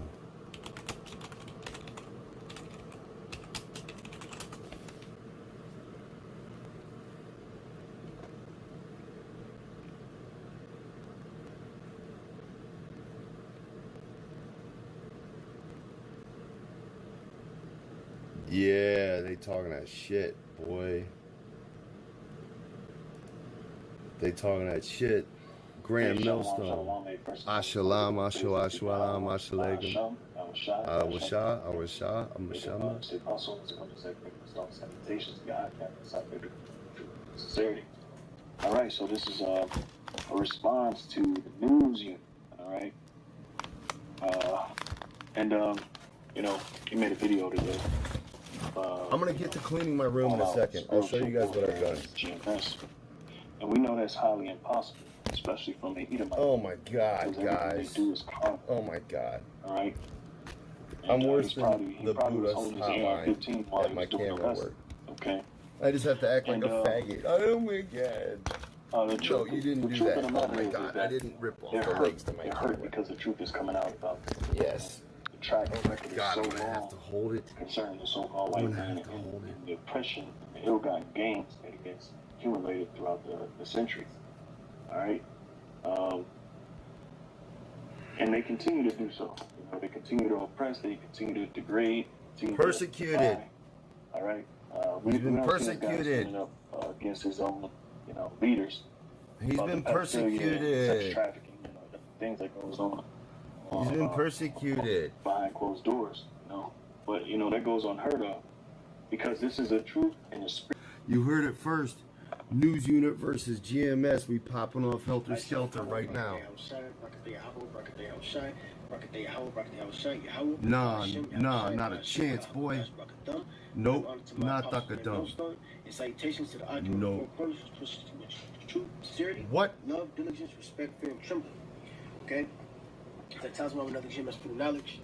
And as you can see the title, man, a message to the new, what is it, the news unit, man. Hey, man, through the spirit of power behind by Shemal Shai, we're not worried about this being defamed. We're not worried about you fucking through the spirit and power of Yahweh Bashim Al Shai. Alright? These prophecies, man, these prophecies are speaking so clearly right now, man. There's no point of us to be afraid. Okay? You go do what you want to fucking do. This is why this is part of the reason people are getting crazy, especially in the black community. These motherfuckers, these motherfuckers right here, they say we're Edomites, and they think they're gonna chop us all up and chain us up and fuck our bitches. Tearing down the walls of Jericho. All right. The apostles told us this was gonna happen. Our elders, said that these things were gonna happen, man. We don't give a damn what mission put us on, man. All right.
Carl. Who is this?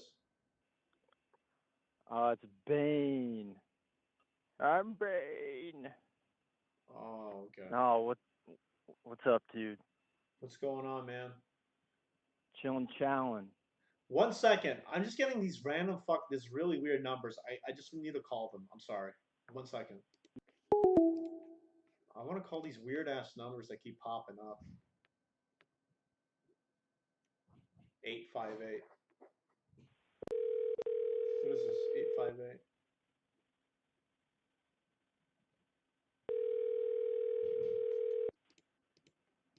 Yo, what's up, nigga? Who is this? Yo, this is Daddy Penis Fingers. And you on that homophobic shit for real, son. I'm gonna street fuck you. I'm gonna come to you. I'm gonna come see you. I'm gonna come rape you. I'm gonna come inside you. You gonna be my fifi, nigga.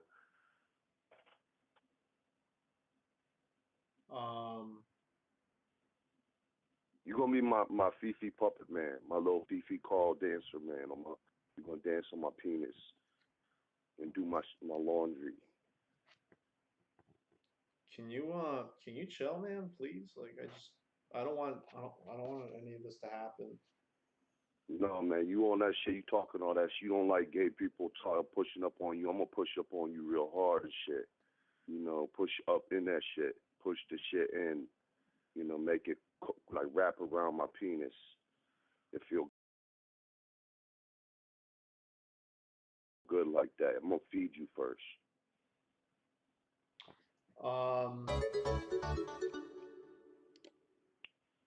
Thank you, Dada MoMA, for subscribing. Thank you. Ain't gay, they all gonna get in on it. They have to. You know what I'm saying? It's TTD like that. It's fuck call time. TTD? Like the whole yard. Yeah. Yeah. Even Prince Aladdin gonna bust them cheeks, nigga. Fucking faggots. Yeah, we're gonna get up in that butthole, Carl. We love you. Everybody love you. We love you, nigga. LGBTC2. LGBTQC2, nigga. I love you, nigga. You're a fucking homo. Nigga, I'm gonna see you. I'm gonna see them cheeks, nigga. You gotta turn them lights on. I might be in your room right now. My dick definitely in my hand wherever I'm at. You know what I'm saying? It's hard as a motherfucker. Harder than a motherfucker right now. You know what I'm saying? Just thinking about you. Can you please stop? Please stop. I can hang up, but I can't stop thinking about it. You know that I'm gonna be doing it, regardless. Please. I'm on the phone with you or not. I'm watching you. Please don't. Watch. Please stop. I'm gonna come soon. I'm gonna come off air. All right. I'm gonna take my cummies off air. Please stop. I'm gonna take my cummies off air. All right. Please stop. Oh.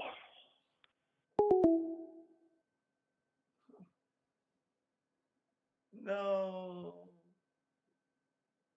No. No. No.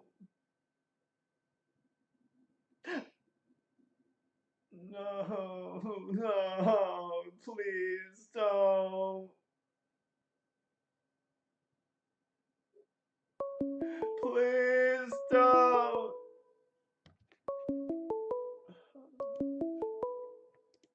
Call from Hey, it's Mark. to accept. Hello. Why don't we just kill the gays? The only way you can get rid of AIDS. I just wanna watch Jews die.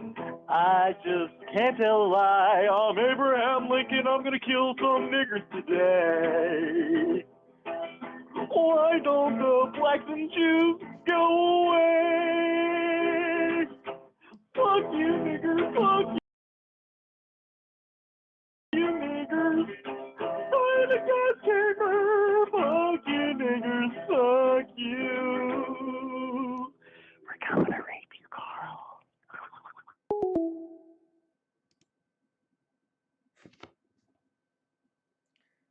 I feel really depressed and sad.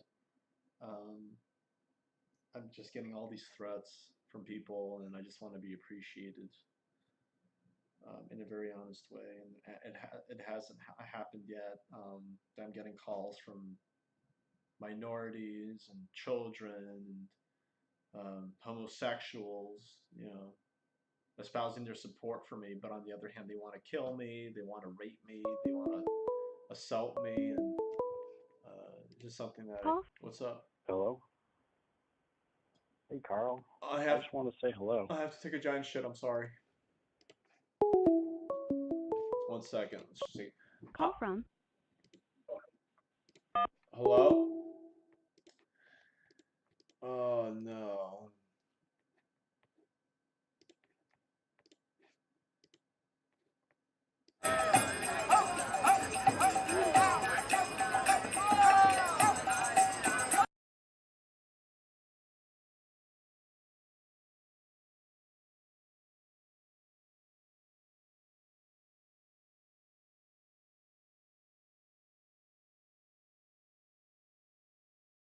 You want to know why running on the treadmill 7 days a week doesn't work for you when you're trying to lose weight?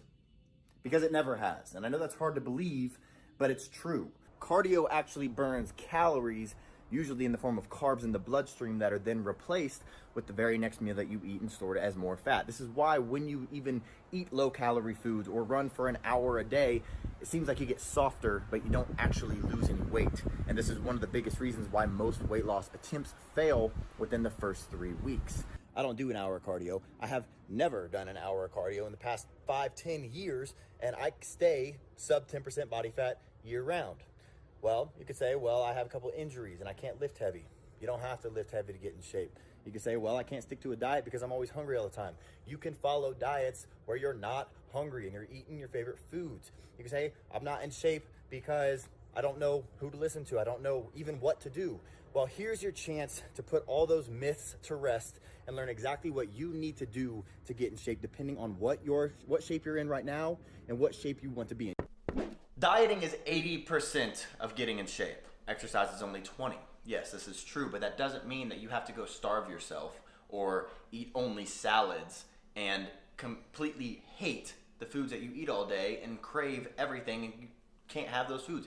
I'm eating burgers right now, and I'm going to use this to boost my metabolism through a thing I call carb confusion, using carbs to speed up your results.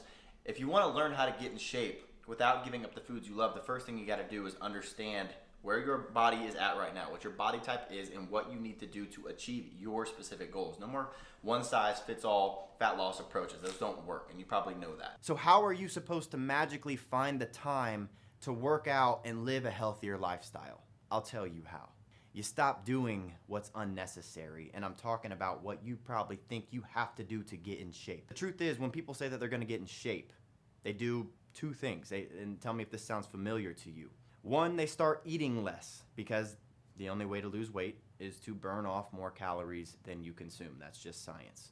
And two, they start doing more cardio, jogging, riding the bike, doing the elliptical, because they want to increase how many calories they're burning to lose weight faster.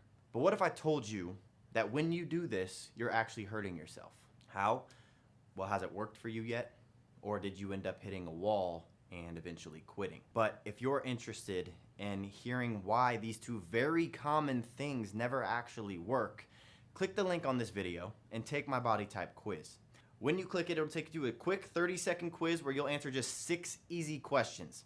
And after answering those 6 questions, we don't need your email or any information from you, but it will take you to a video where I explain why these things don't work and the 3 most important things to do in order to get into better shape than you were in during your 20s. So click that link and I'll see you in a second.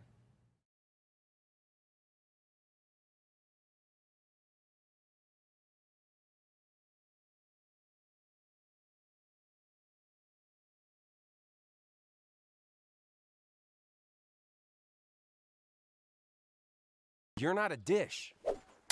You're a man. Most name brand bars and body washes you rub on your skin are classified by the FDA as synthetic detergent. It's not even real soap. Stop marinating your man meat in unholy ingredients that are harmful to your well-being, body, and sperm count.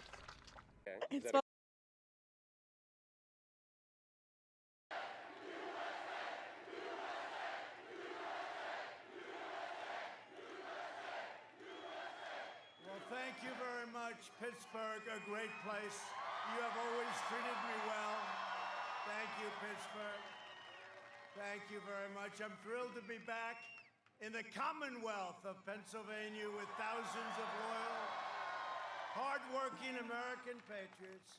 And by the way, the home of the Pittsburgh Steelers. Congratulations. Congratulations. Good team. Great quarterback, don't you think? I think he's great.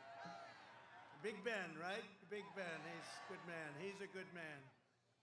42 days from now, we're going to win Pennsylvania, and we're going to win 4 more years in the White House. And we're all entitled to it, I will tell you that. With your vote, we're going to lift our nation to extraordinary new heights. We're going to turn the page forever on the failed political class, and that's exactly what we've been doing. And we're going to defend our jobs, our families, our borders, and our treasured way of life. And remember, we now put America first. We do it. It's been a long time. It's been a long time. This is the most important election in the history of our country. I believe that. And this election is a matter of economic survival for Pennsylvania. You had the greatest year you've ever had last year, and you're really on your way. We were very, very sadly disturbed by what happened with China. They let the plague out. They shouldn't have done it. But you're now on your way. We closed it up. We saved millions of lives. That's the bottom line. We closed it up. We saved millions of lives. And I will tell If you see your state, you can register to vote online right now.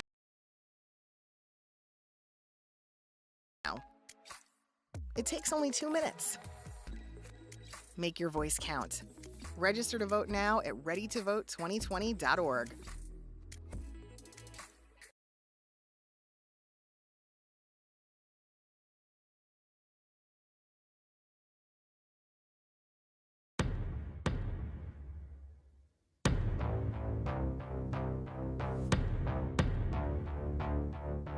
When I use loops, it's important that they sound like me. There's something about manipulating it and just making it my own. 2, 3, ah.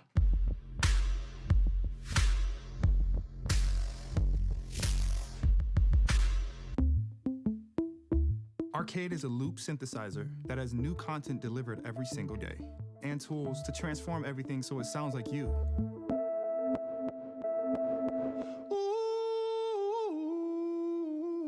It even lets you use your own loops.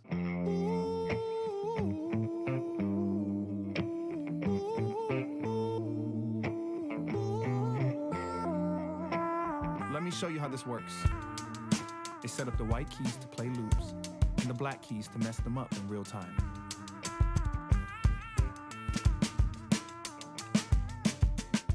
When you open up Arcade's browser, you'll find a bunch of product lines with curated kits, all locked to tempo and key.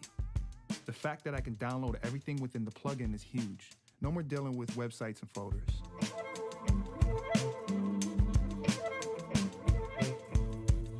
Arcade is like nothing else.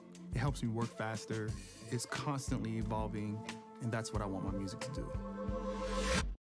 This is game-changing. Say nothing like being in love. The way we in love, girl.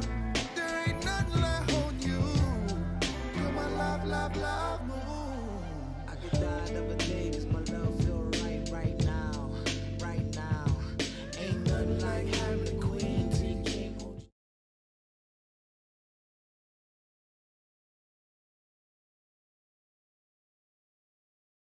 Tell you, you see what's happening, you see the numbers as well as I do. You are on your way to, I think, maybe economically the best year. This next year will be the best year we've had. And the third quarter, wait till you look at the third quarter, look at the numbers. They will be out before the election, but I predict they'll be very good. By the way, if they're not, I deny I ever said it.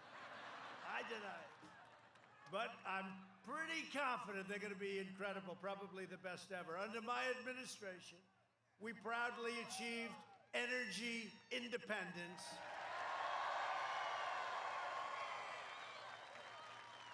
And don't forget, I am not the candidate, two candidates that said, we're not going to have fracking, we're going to ban fracking. And he said that for a year.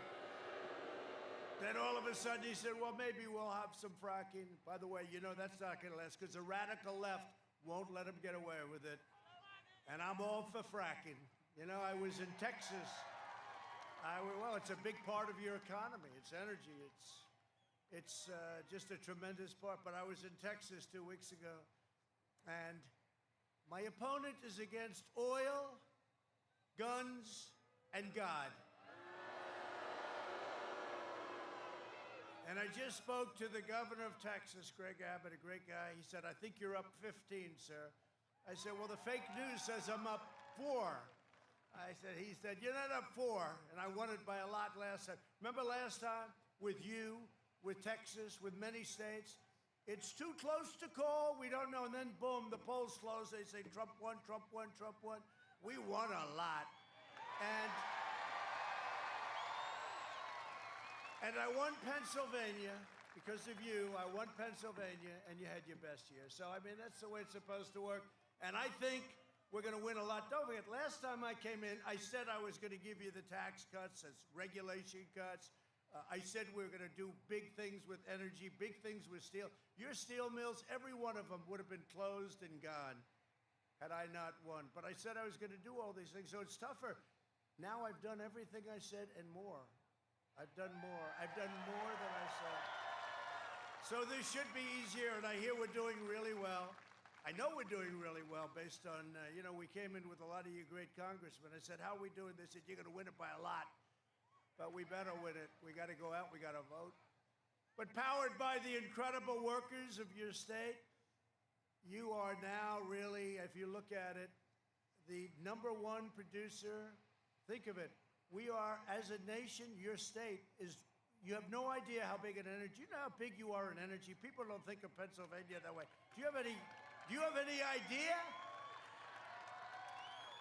And as a nation, we're the biggest in the world by far, not even close, and we are energy independent. Think of that.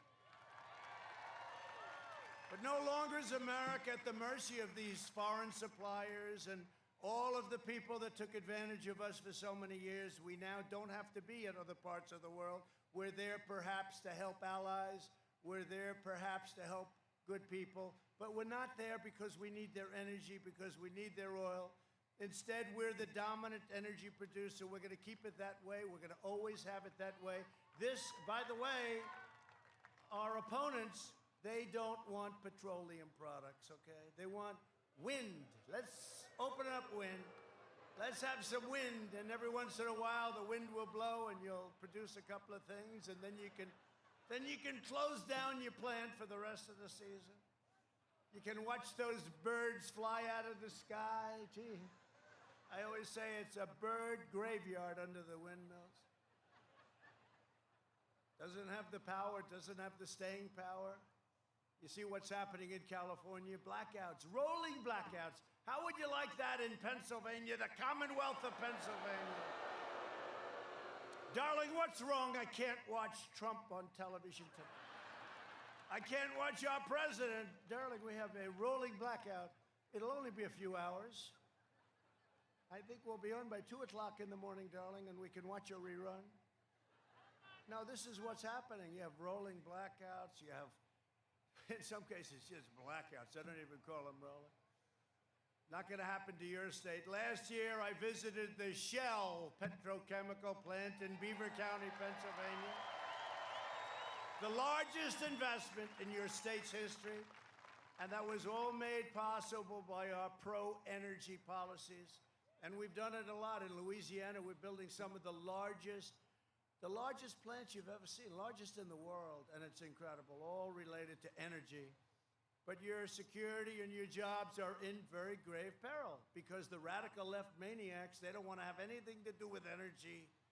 They don't want anything to do with, they have different concepts, right? They have the Green New Deal, where there will be no energy almost of any kind. No, it's crazy. Thought of by AOC +3. You know AOC? Not a good student, not good at anything, but she's got a good line of crap. Stop wasting time on the wrong program. Cut the fluff. Send your results into hyperdrive and get results fast. There is a simple way to completely transform your physique in as little as 12 weeks, like, say, Hugh Jackman did for the Wolverine movie. And Hugh isn't the only one to get shredded seemingly overnight. Chris Pratt went from the chubby, lovable Andy on Parks and Rec to the cover of Men's Fitness sporting a killer set of abs. Christian Bale starved himself to skin and bone for a role just weeks before rapidly bulking up and building himself into Batman. The truth is that Hollywood's elite actors can get ripped while adding 12, 15, even 20 pounds of muscle in just a few weeks because they follow a long forgotten and suppressed by the fitness industry secret that was used for generations of bodybuilders and athletes before steroids were even invented. What do? They figure out their body type and their body's exact needs, then find the diet and workout program that matches their body perfectly. Now that probably sounds complicated, and it is. Figuring out the exact right foods for your body and planning the sets, reps, and exercises your body needs to simultaneously build muscle and lose fat in just a few weeks is extremely complex, unless you've spent at least a decade studying nutrition and sports performance journals, the latest scientific studies, and are just an expert in human anatomy and kinesiology. It will unfortunately be impossible to figure all this out. But don't worry, you don't have to. The truth is, when people say that they're going to get in shape, they do two things. And tell me if this sounds familiar to you. One, they start eating less because the only way to lose weight is to burn off more calories than you consume. That's just science. And two, they start doing more cardio, jogging, riding the bike, doing the elliptical, because they want to increase how many calories they're burning to lose weight faster. But what if I told you that when you do this, you're actually hurting yourself? How? Well, has it worked for you yet? Or did you end up hitting a wall and eventually quitting? Today we're gonna do something a little different. We're not gonna work out. We're not even gonna diet. You can literally eat whatever you want today. But we are going to do something that most people skip, and it's the reason their diets and their exercise programs fail them. They don't get the proper guidance. So right below this video is a link. Don't click it yet, but when you do, it'll take you to my free body type quiz, and it looks just like this. So you'll fill it out. You'll pick, are you a woman or a man? How old are you? How tall are you? What's your weight? What's your activity level? And what's your goal? After that, it spits out a video. And at the end of that video, at the end of the quiz, I will literally walk you step by step through the 3 most important things that you need to do to get in shape. And these are ways to kick endless cardio, kick the starvation diets, and get real results in a realistic way for your lifestyle. So if you're ready to do that, hit that link below and let's get started.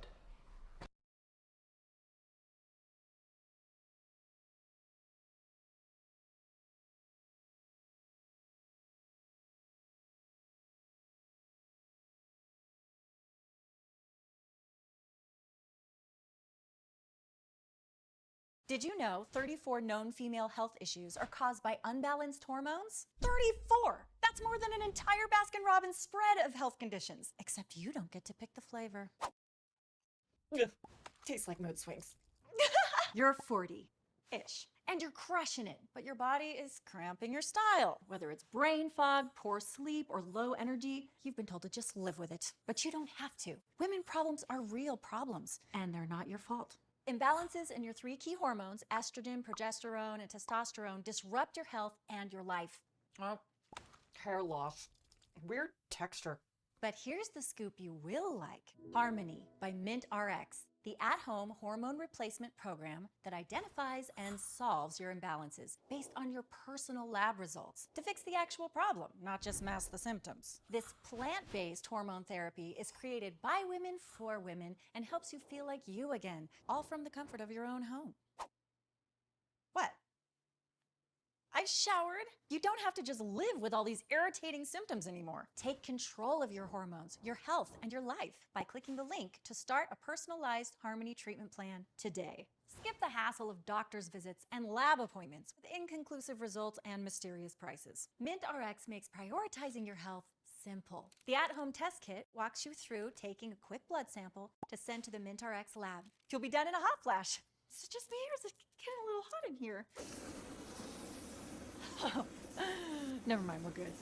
With your unique lab results in hand, a MintRx doctor will give you a call to discuss your results and then send you a personalized hormone prescription, filled and ready to go. No need to go to the pharmacy or the doctor's office or the lab. You might be asking, what am I actually putting in my body? MintRx prescribes personalized FDA-approved medication that contain 100% bioidentical hormones. What does that mean? Well, they're natural, plant-based hormones at an exact over $400 a month. Harmony by MintRx works better and is much less what's disappeared. I am beyond happy. There is a natural solution for your womanly woes. Think clearly, sleep better at night, and ditch the fatigue. Click the link to start your personalized treatment plan today. Harmony by MintRx. Be you again. A full night's sleep. Maybe I'll just...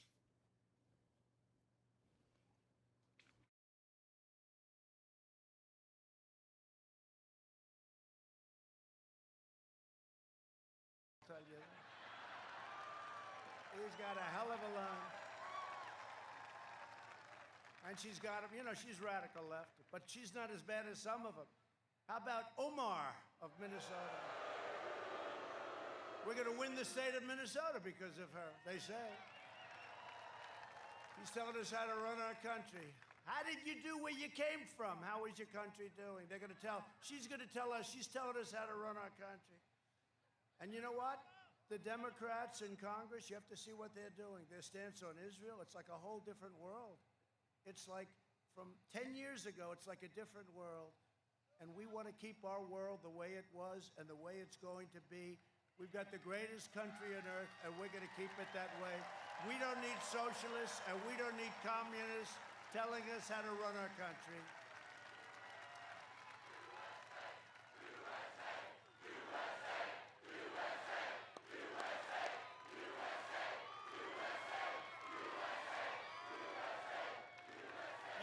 this every night, and a lot of times it's a waste. I did it last night. Did you see the crowd we had last night? We were in a great place, Ohio, and we had a crowd. You couldn't see the end of it, and I said, turn around, camera, turn around. But they never like doing that, you know? They don't like spinning those cameras. They don't want to show the crowd. They don't like showing it. They don't like showing. Show the crowd. I mean, it's an honor, let me tell you. Look.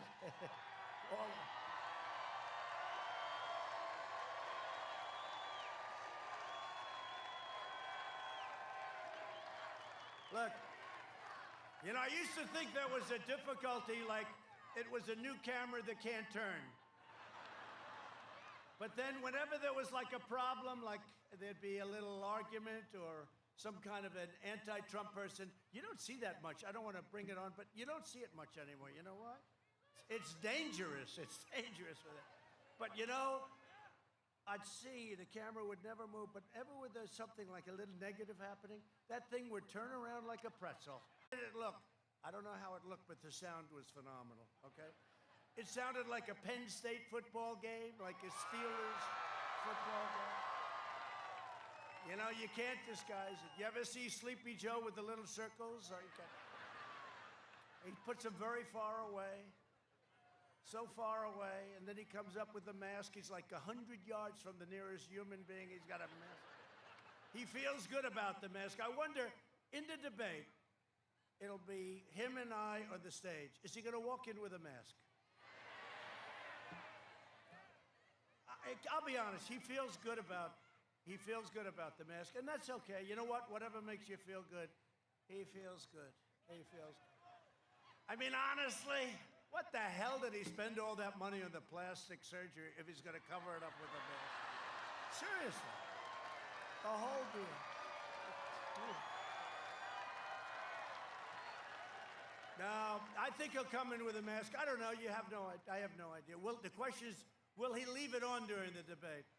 Because it's a little hard, and I'm all for mess. When you need him, I'm all. But when you're making a speech and the nearest person's like where you are, and you're on a stage all by yourself, and then he had a habit of taking it off and it hangs down on his ear as he's speaking. He feels it makes him feel comfortable. And you know, honestly, whatever makes you feel good is okay with me. But it'll be interesting. We're going to have a big rating on that. And, you know, he's been doing it all his life. He's been doing it for 47 years, and I've just started doing this stuff.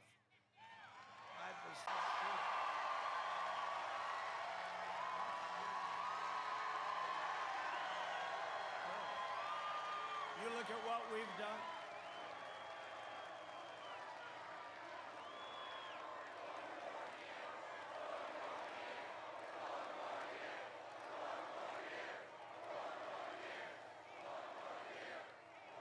No, it's true.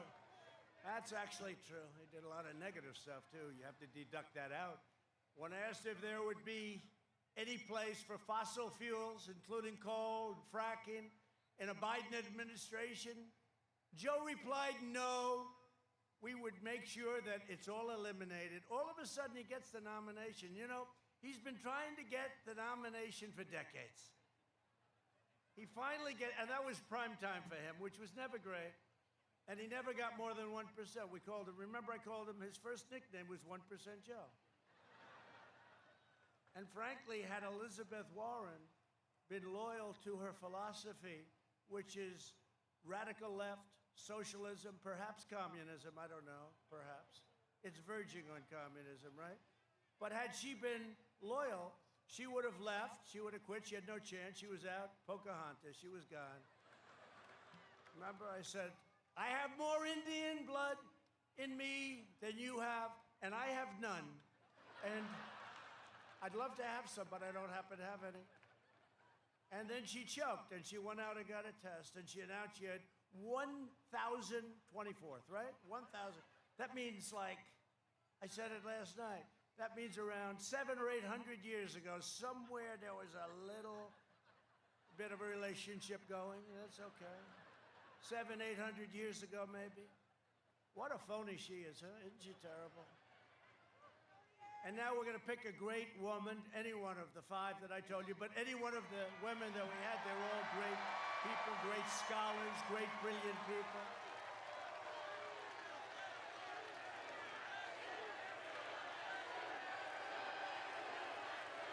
A lot of people. No, they're all great women.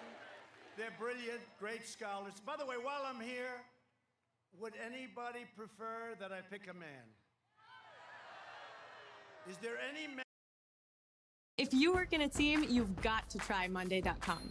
Go to Monday.com and manage all your team's work on a powerful platform that's easy to use. So easy. Whether it's projects or workflows, you could track your team's progress visually, any way you want.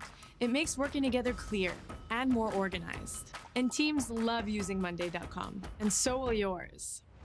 Get started in minutes by picking a template. There are lots of them, and they've been designed for any type of team. Break your project down into tasks, assign them to your team, and plan it out on a visual timeline. Simply drag and drop to make the perfect project or workflow that works for you. Now your team can focus on their work, with all your communication happening in context. You can connect Monday.com to the tools your team already uses, so you can keep all your work in one collaborative space. Get instant, high-level overviews from across your team's work and give managers key insights so everyone can see the bigger picture. It'll give your team the power to manage absolutely anything. So go to Monday.com and try it for free.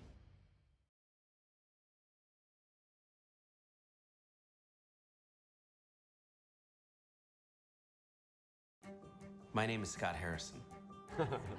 Just listen. This is my wife, my son, and my one on the way.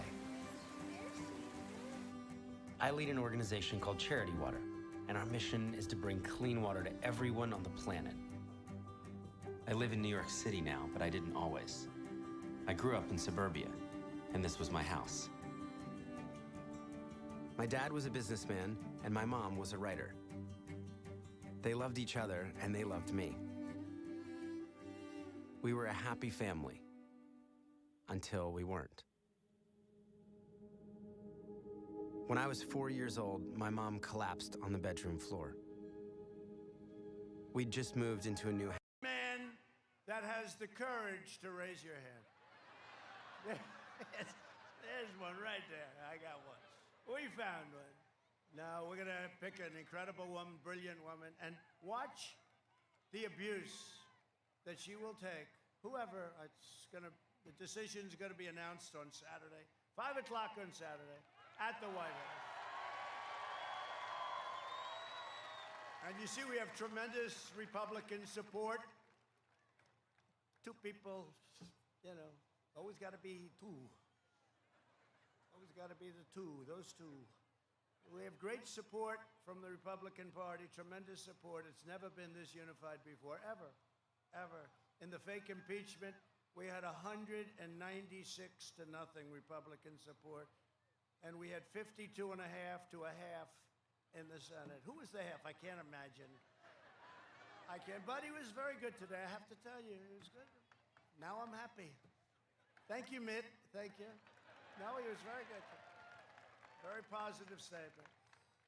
But days ago, Biden reiterated his pledge to require net zero carbon emissions. That's basically saying, you know what that is? There'll be no more oil, there'll be no more gas, there'll be no more nothing, there'll be no more industry, there'll be no more country. That's what it's saying, really. And that would instantly shut down all fracking and all mining immediately in Pennsylvania, sending your jobs overseas, sending your money to somebody else, not you. And I'll keep your jobs in Pennsylvania where they belong, and you're going to be doing fracking for a long time. But I can say the same, because you are really big in energy, and I can say the same thing to you as I say in Texas.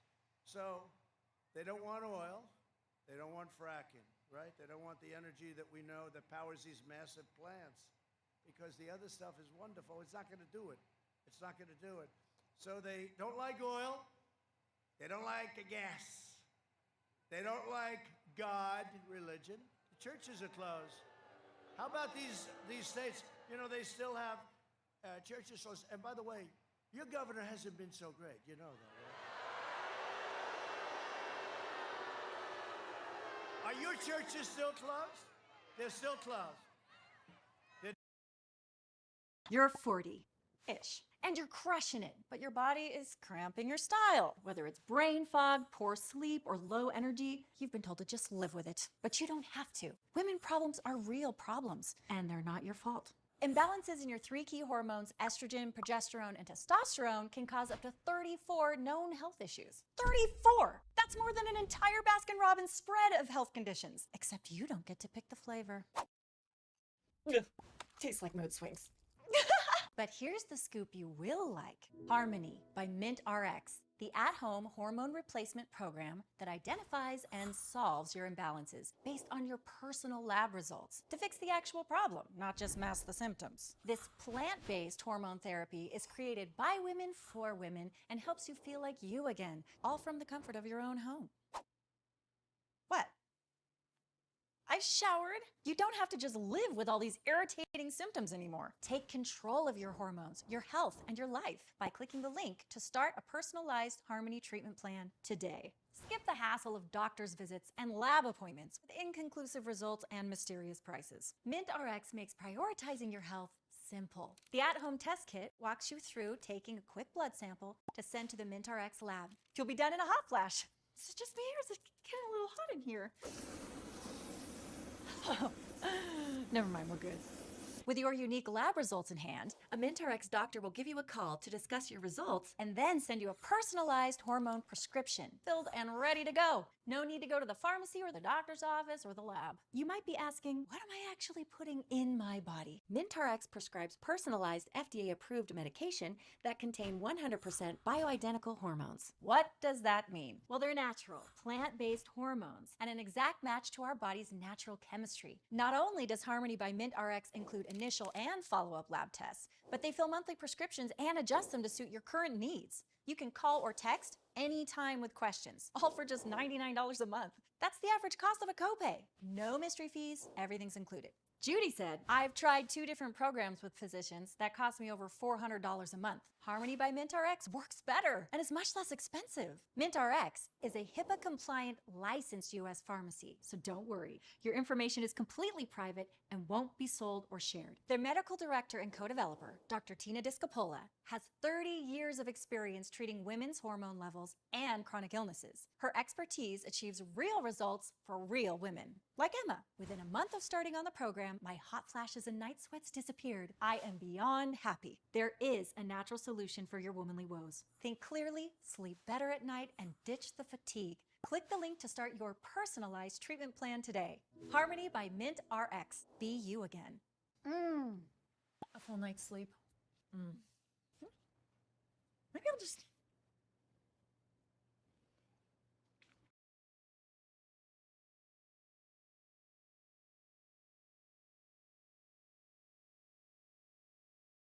Tim and Elite is thrilled to announce our partnership with Whoop, the human performance company. As elite athletes, we're always searching for ways to maximize our potential.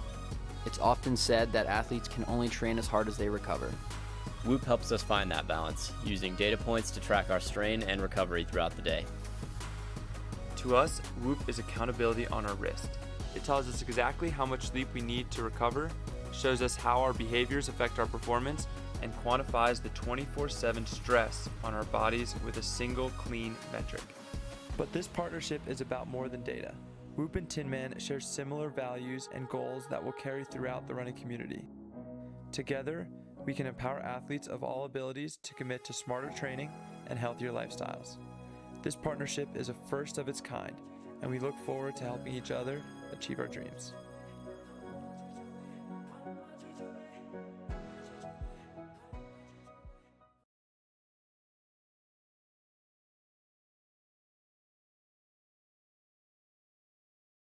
They're doing it for a reason. By the way, November 4th, they'll announce we've decided to open up, okay? They're trying to make our numbers as bad as possible. So California's closed, Pennsylvania's closed, North Carolina's closed, Michigan is closed. That's another beauty right there. Michigan's closed. And then they have these fake ballots, millions and millions of ballots By the way, when you see shenanigans, please report it to your authorities, okay? The real authorities. They're watching, and the authorities are watching. But please report it. But when you look at it, really, it's amazing. And they're trying to make our numbers look bad. But even with numerous closed states, and you notice also law and order, right? Law and order. The red states, the Republican states, they're working great. Record low crime, record low. But Democrat-run states, you look at Chicago, you look at New York. New York has gone through we have to bring back, we should draft Rudy Giuliani, okay? Let's bring him back. Draft him. We want Rudy.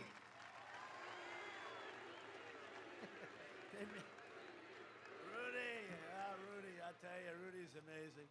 But he did a great job. New York was in big trouble. He came in and he just was tough, smart, and it became the safest big city. And now we have a man where some categories of crime were up 300%. He fired 1,000. He fired a lot of police. I guess $1 billion a year worth of police, worth of great police, firemen, and women. It's a terrible thing. I love that place so much, and it's so sad to see what's happening to New York. We're going to make a little bit of a play for New York. You know, in theory, the Democrats automatically win New York. But I do phenomenally in most parts, and then one part, it's automatic. But I can't imagine that particular part is going to be very happy. So we're going to make a play for New York. With Pennsylvania, I don't have to make a play. We've got Pennsylvania. Just go out and do it. We don't have to make a play. We don't have to. This is a great... You know, for years, though, Pennsylvania was a place that Republicans just didn't win. And for many years, everybody thought they were going to win. Every Republican said, yeah, we're going to win. The opportunities for a cybersecurity professional are near endless. ECPI University cybersecurity graduate Aaron. I needed the flexibility of an online program, but I wanted to learn hands-on, and ECPI University provided that. The virtual simulations were amazing. We learned networking, packet tracing, server configuration, ethical hacking. They teach it all. They're going to give you the tools that you need to hit the ground running. And that's where ECPI students excel. Couldn't have asked for a better experience. Learn more about our online programs at ecpi.edu.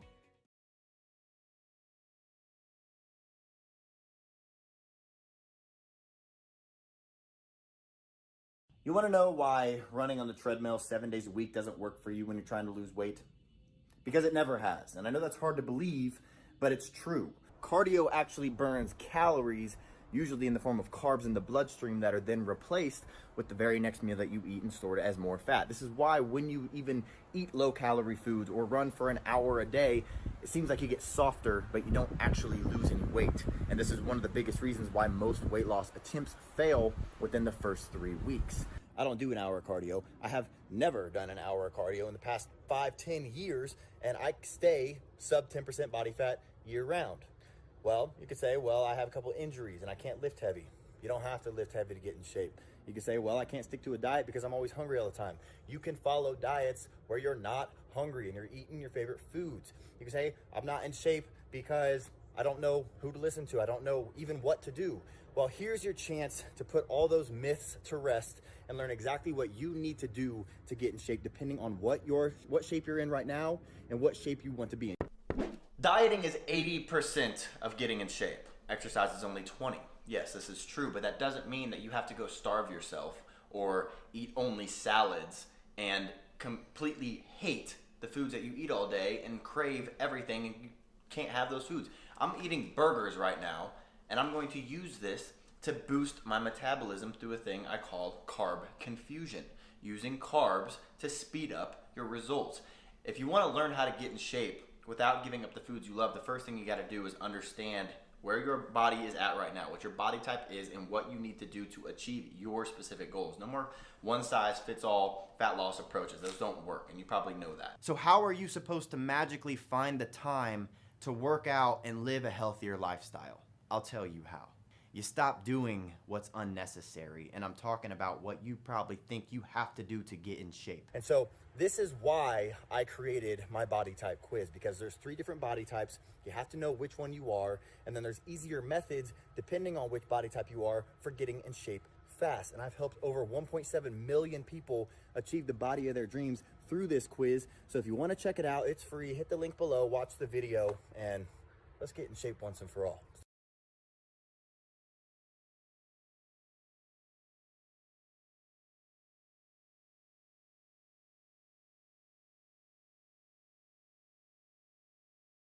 In Pennsylvania, they thought they were going to win it, and they didn't. And I came along, and we won it, and we won it quite easily, And I think we're going to do even better now, because remember, #1 in the history of your state last year, and that's because of what we did. We stopped the dumping, we saved your steel, so many different things. But Pennsylvania is the home of American energy. Think of it that way. And this has taken place over a very short period of time. Also, the birthplace of a thing called the American Constitution, right? American Constitution. And to uphold our Constitution as written, as opposed to as conceived by some radical left judge, I will soon be announcing that nominee. You're going to love it. You're going to be so happy. If you don't love it, don't vote for me, okay? If you don't like it, my opponent refuses to release a list of justices. You know, I was told that a big thing when I was running last time, nobody really knew me. They knew me very well. We had great success at The Apprentice and in business, and it was great. But they never knew what kind of a judge I would pick, or to be a justice, right? A justice of the Supreme Court. And I said, well, what am I going to do? How am I going to solve that problem? But, you know, I was in politics never. Don't forget, when I ran, they said, no, he's inexperienced, you know. And I ran against some very talented people, some of whom are very good friends of mine, some of whom I don't like too much. You know, when I don't like somebody, it lasts for a long time. But I said, well, how do we solve that problem? I don't know. They just weren't believing. You know, the appointment of a United States Supreme Court justice was much more important to the voters than I thought. And they're right, because they will set policy for 50 years. They'll set policy, whether it's life, whether it's Second Amendment. Your Second Amendment, if I weren't president, you know the pressure. Your Second Amendment would be obliterated. It would maybe be gone, but at a minimum, obliterated. They haven't touched your Second Amendment, not even touched it, because I'm here to block. I'm a blocking force. I'm like a lineman for the Pittsburgh Steelers. I'm a blocking force. No, they haven't touched it. But your Second Amendment would be under siege. So nobody knew. I never knew. You know, you hear about Supreme Court. You know about Supreme Court. You know about other judges. By the way, at the end of the first term, we'll be close to 300 federal judges, including Court of Appeals, which I think is a record. I guess it's a record. It's a lot. That's a lot. Nobody's done that. And very important, that's a record. Think of that, 300. That's a big percentage of the entire judiciary. Think of that, 300. And many, many Court of Appeals judges, but 2 great Supreme Court judges or justices, and now we're going to get a 3rd. Can you imagine our enemies? 3 in one term. So many presidents, they just don't have the chance, and it's so important. But I said to my people, I said, so if they don't believe me, what I'll do is I'll make up a list of 25 judges or people, and we'll tell them I will only pick from that list. They said, that sounds like an interesting idea. This was my idea. You have to be, you know, when you've never run for office before, you have to have a little bit of imagination. So I got out on a list. I named the people were good. I said, and I promise that I will pick someone like the people on this list. And it didn't work. It went nowhere because they didn't trust it. If they didn't trust, they said, we want you to pick the people on the list, not somebody like the people on the list. So I went back the next week. I said, I will pick somebody that's on this list. And they were all great judges for the most part, I think almost entirely, but judges, and really respected, conservative, believers in our country, solid, incredible people. And as soon as I did that, things went through the roof. It was amazing how important it was. By the way, would you stand up with that beautiful jacket? I love that jacket. I love this guy. How many times, how many events? He's been to a couple. That's really great. Thank you very much. I've seen him before. He's been here a couple of times, like about 90. Thank you, man. That's really nice. I'm going to get one of those jackets. By the way, and you know the wall, yeah, 330 miles. 330 miles. 330 miles. And yes, we have a great relationship with Mexico. And, you know, they keep saying, yes. First they said he'll never be able to build it because I had the Democrats who were just brutal. I made a terrible mistake. I said it last night. I should have said, we will not, under any circumstances, build a wall at our southern border. They would have given me all the money in the world. But stupidly, I said, we will build the wall. And the Democrats said, let's not give it to them. But we won. We won court cases. We won. In fact, I won so much money, we could build 4 walls if we wanted. So then they said, all right, they've lost. I mean, so by the way, we're up to 330. The exact wall, their dream choice. You know, I said to the Border Patrol, I love these people. They're great. ICE, the Border Patrol, what they do is incredible. They're incredible. I said, give me your dream wall. As long as we're building it, we might as well build the wall that you want. Let's build it right. Sir, we have to have vision. We need steel and concrete. I said, how about one or the other? They said, no, sir, we need steel and concrete. We need steel, and inside those poles, we have rebar and we have concrete, right? And they're 30 feet tall. We need all sorts of things. We need them to be wired. I mean, I won't tell you why they're wired, but they're wired for a reason. They're all wired up, and they're incredible. But you know what? We got the wall. Nobody could have done it. So once we had the wall and it started going up, and then we hit 100 miles, 200 miles, now we're at 330, and we're building 10 miles a week, and it'll be finished very soon. And we have the most secure border in terms of drug trafficking coming along, and we've done phenomenally well because that's a lot of the territory that we need. We're going to go up to probably a little bit over 500 miles, so we're at 330. But once they saw that I had it, they said, yeah, but Mexico's not paying for it, okay? But they are paying for it. Mexico's paying for the wall. They are paying for it. They're paying at the border. They're paying for the wall. You know, all those trucks that go back and forth. They're paying for the wall. So the Democrats said, yeah, but Mexico, they always have to find something, right? And you remember what I used to say, that if they fight us, remember people would say, what happens if they fight you on the wall? What happens if they fight you right to hell on the wall? I said, the wall would get 10 feet taller. Do you remember that? Took a little hit on that. We took a little bit of a hit, but that's okay. The wall is a tall sucker. You don't want to get up to the top. They look down, they say, oh, yeah, how do we get down off this? It's tall and it's strong and it's great, and we appreciate it because Mexico has been working with us very closely. They have right now 27,000 Mexican soldiers on our southern border making sure that people don't come into our country. I want to thank the President of Mexico. Very helpful. So I made this list of potential justices, and I'll tell you, it all changed. Now I'm asking Sleepy Joe Biden to give me a list, and he doesn't want to do it. You know why? Because he can only put super radical left judges on people that would destroy your country, and he knows that he's not electable. He shouldn't be electable anyway, you know what I mean? This is the worst candidate. You know where he is today? They have a thing called the lid. I don't even know. Do you know what lid stands for? Lid. He put out a lid today early in the morning. Lid means he's not going to be anywhere today.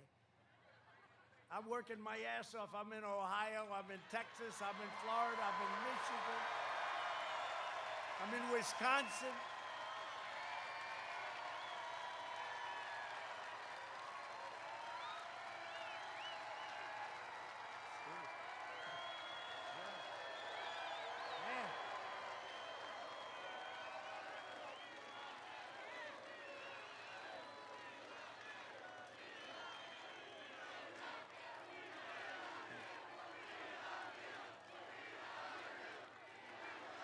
That's so nice. Well, that is something that one of the fake news reporters back there, they said they've never heard of that one. There is a chant that's going on the last 6 or 7 rallies saying, "We love you." That's never happened to a politician before. Am I a politician? I don't want to be a politician. I don't think of myself as a politician, but it really is. I appreciate it. And I don't think it, I've never heard it. I like Ronald Reagan, but they never said, "We love you." Maybe they did. They're going to try and find out. Then they'll say, "President Trump lied last night." Because 40 years ago, I remember. But no, nobody's ever heard that one before. And I appreciate it because it is reciprocal. Thank you very much. Reciprocal love. It's reciprocal. I had such a nice life before I did this. I had such a nice life. Then I had the witch hunt. It goes on forever. It goes on. And then we catch them spying on our campaign. How about that? Think about it. Let's see what happens to them. But we caught them spying. All of that, you know, the whole big deal. And then the guys that were doing the investigation, they have their 31 different phones. They were accidentally wiped clean. 31 different phones. I think it was like 19 different people. And they all did the same exact accident, which if you knew anything about phones, it's almost an impossibility to do it once, let alone 31 different times. So we caught them, and that's called obstruction. We have to remember, that's called obstruction.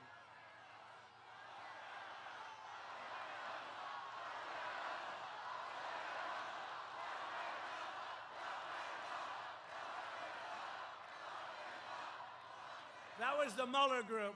That was the Mueller group. All those phones there wiped so clean. And you know, Hillary got a subpoena on the 33. I said, forget about these things because you'll find them. They have them. They're in the State Department. I have no doubt about it. They're in the State Department. But they'll get them. But you know what? 33,000. They have a request from the U.S. Congress, right? That's not bad. U.S. Congress, they send a subpoena. Very, very important. And after getting the subpoena, she deleted all of her emails and acid washed, and then she took her telephones. I've gotten rid of phones too. I threw them away, right? She took cameras and she beat the hell out of them with a hammer. And then threw them away. And they found a couple of them. They were not in a pretty, she was very angry, obviously, if she did the hammer work. But if anyone else did this, see, there's a protection. There's a dual level of justice, but we're getting down to the bottom of it because it's not fair to us. Not fair to us. She deleted them on the basis, 33,000 emails. She deleted them on the basis that it was all about her daughter's wedding, Chelsea, and also yoga classes, right? 33,000 emails on yoga and a wedding. I don't think so. And Comey said, oh, that's okay. That sounds like a good reason. That's Comey. That's another beauty right there, that Comey. Well, we caught him. We caught him. Very smart move. Getting rid of that guy was a smart move. But we caught him. Listen, we caught him. They were spying on the campaign. They were doing actually worse than that, but nobody's ever done a thing like this. So let's see what happens. But we caught them cold. We got so much stuff. Remember the insurance policy, right? From Strzok and Page, two lovers. You know, they were very smart. They would use the public servers. They'd send it over the public wires because they didn't want to be caught having an affair, so they went over the public. That was a very good thing for us, wasn't it? Darling, darling, darling, please. She's going to win. She's going to win, isn't she? Peter, only you can save us. Peter, she's going to win. Yes, darling, she's going to win. I know. 100,000 to nothing. Remember that? Actually, it was actually 100 million to 1. So this was 100 million to 1. This is this idiot. So listen. So darling, please tell me again. Yes, 100 million to 1, she's going to win. But just in case she doesn't, we have an insurance policy. Now, that only means one thing. And we went through the insurance policy, and we caught them. So let's see what happens to these treasonous crooks, these terrible people. And they put our nation through turmoil. But I just want to thank a lot of people were very unfairly treated. You look at General Flynn, look, he's still going through it. Can you believe it? But a lot of people were unfairly treated by a bunch of treasonous, horrible people. And they used the intelligence agencies of our country to try and steal an election and to try and do a coup. When you think, I mean, who would ever think this country, but that's all you can say. I mean, some people would say, well, that's a conspiracy theory. No, just take a look at the records. So it's just a very exciting, for me, it's a very exciting thing because we found something that nobody would have thought possible. Now let's see what happens. But we have them called. They spied on our campaign. It's our campaign. And if you want to save America, you have to go out, get out, and vote. This is the most important election. In just 3.5 years, we've secured America's borders, which makes them very unhappy. Rebuilt the awesome power of the U.S. military. We built a military. It was totally depleted when I took over. We built a military. $2.5 trillion we spent, all made in the USA, the greatest equipment, the greatest planes and rockets and missiles, and our nuclear. I hate to even mention the word, and hope to God we never have to use it. But we have the most powerful weapons in the history of the world. And we did that over a very short period of time. Weapons that are so powerful that we're the envy of the world, but I never want to use those weapons, and hopefully we'll never have to. You know the way you don't have to use them is when you have them. It's when you have them, but nobody's ever built the force like what we have. And you know, the newspapers and the press and the fake news, they went and said, he just gave away classified information. I said, no, I will look you right in the eye. Let me tell you, first of all, I'm allowed to do it. I'm the president, so I'm allowed to. I'm the only one that's allowed to. But no, I didn't give away. I'm just telling you, most powerful weapons ever produced, we have. And other countries know that. And it's a good thing that they know it.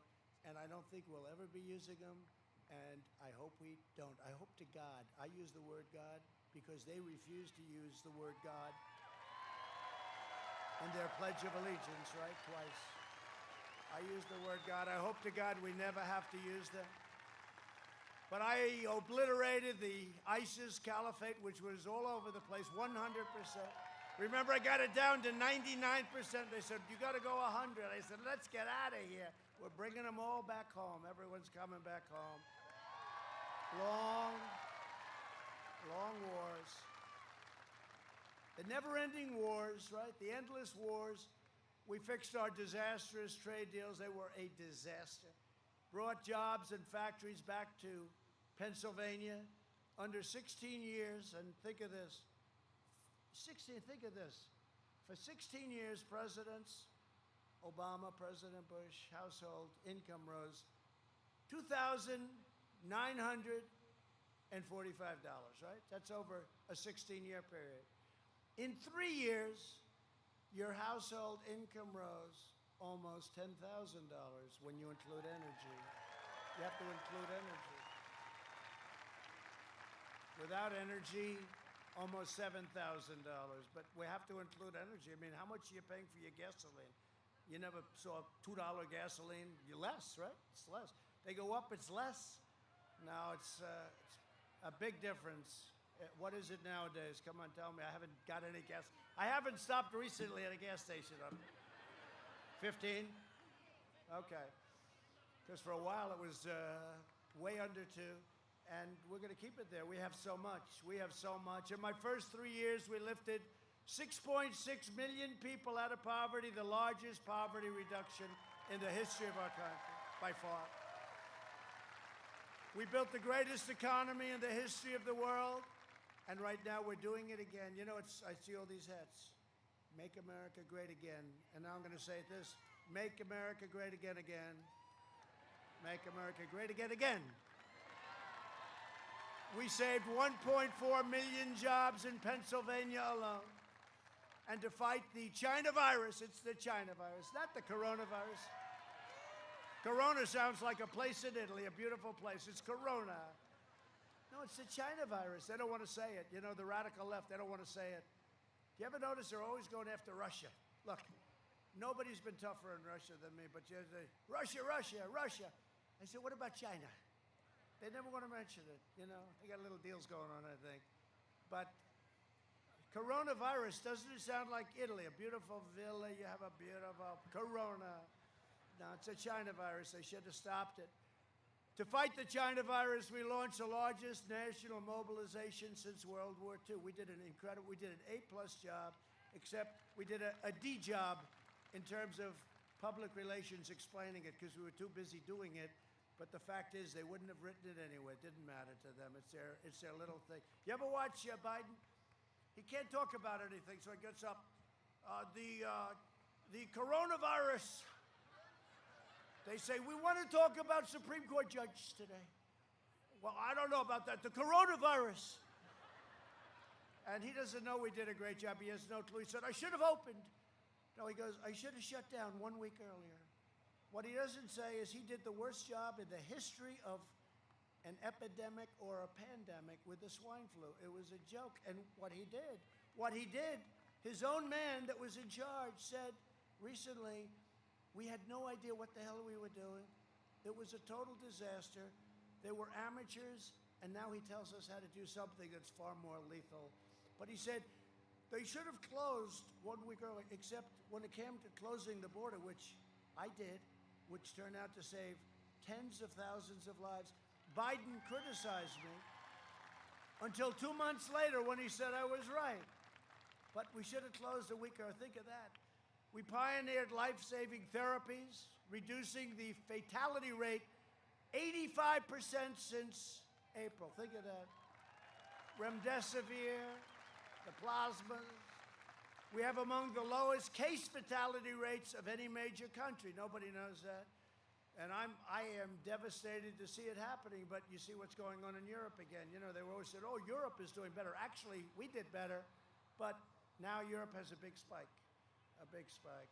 So they're not talking about that. The number of hospitalized virus patients is down by 47%.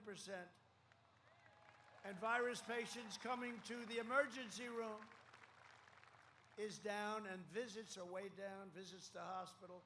Europe has almost a 50% greater excess mortality rate than the United States. So, you know, they're liking to compare us to Europe.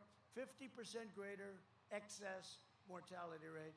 Our early and aggressive action saved millions of lives.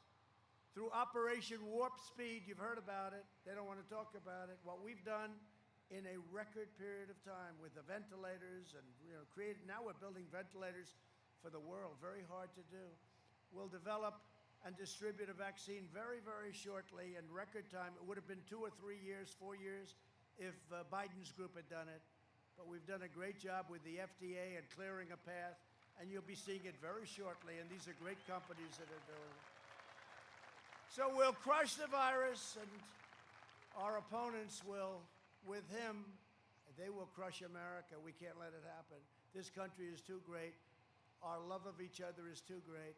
This guy doesn't know he's alive. I mean, he really doesn't. He doesn't know he's alive. You know, he did an ad on an anonymous source that said, about me making a statement about military soldiers that died.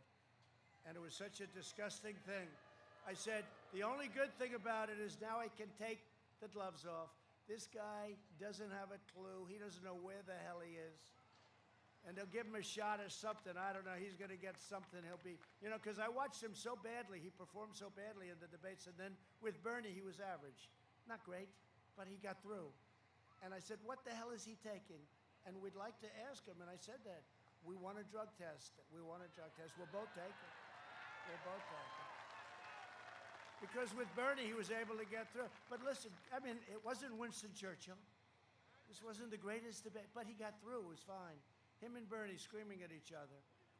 Mostly Bernie, crazy Bernie. He's not too happy.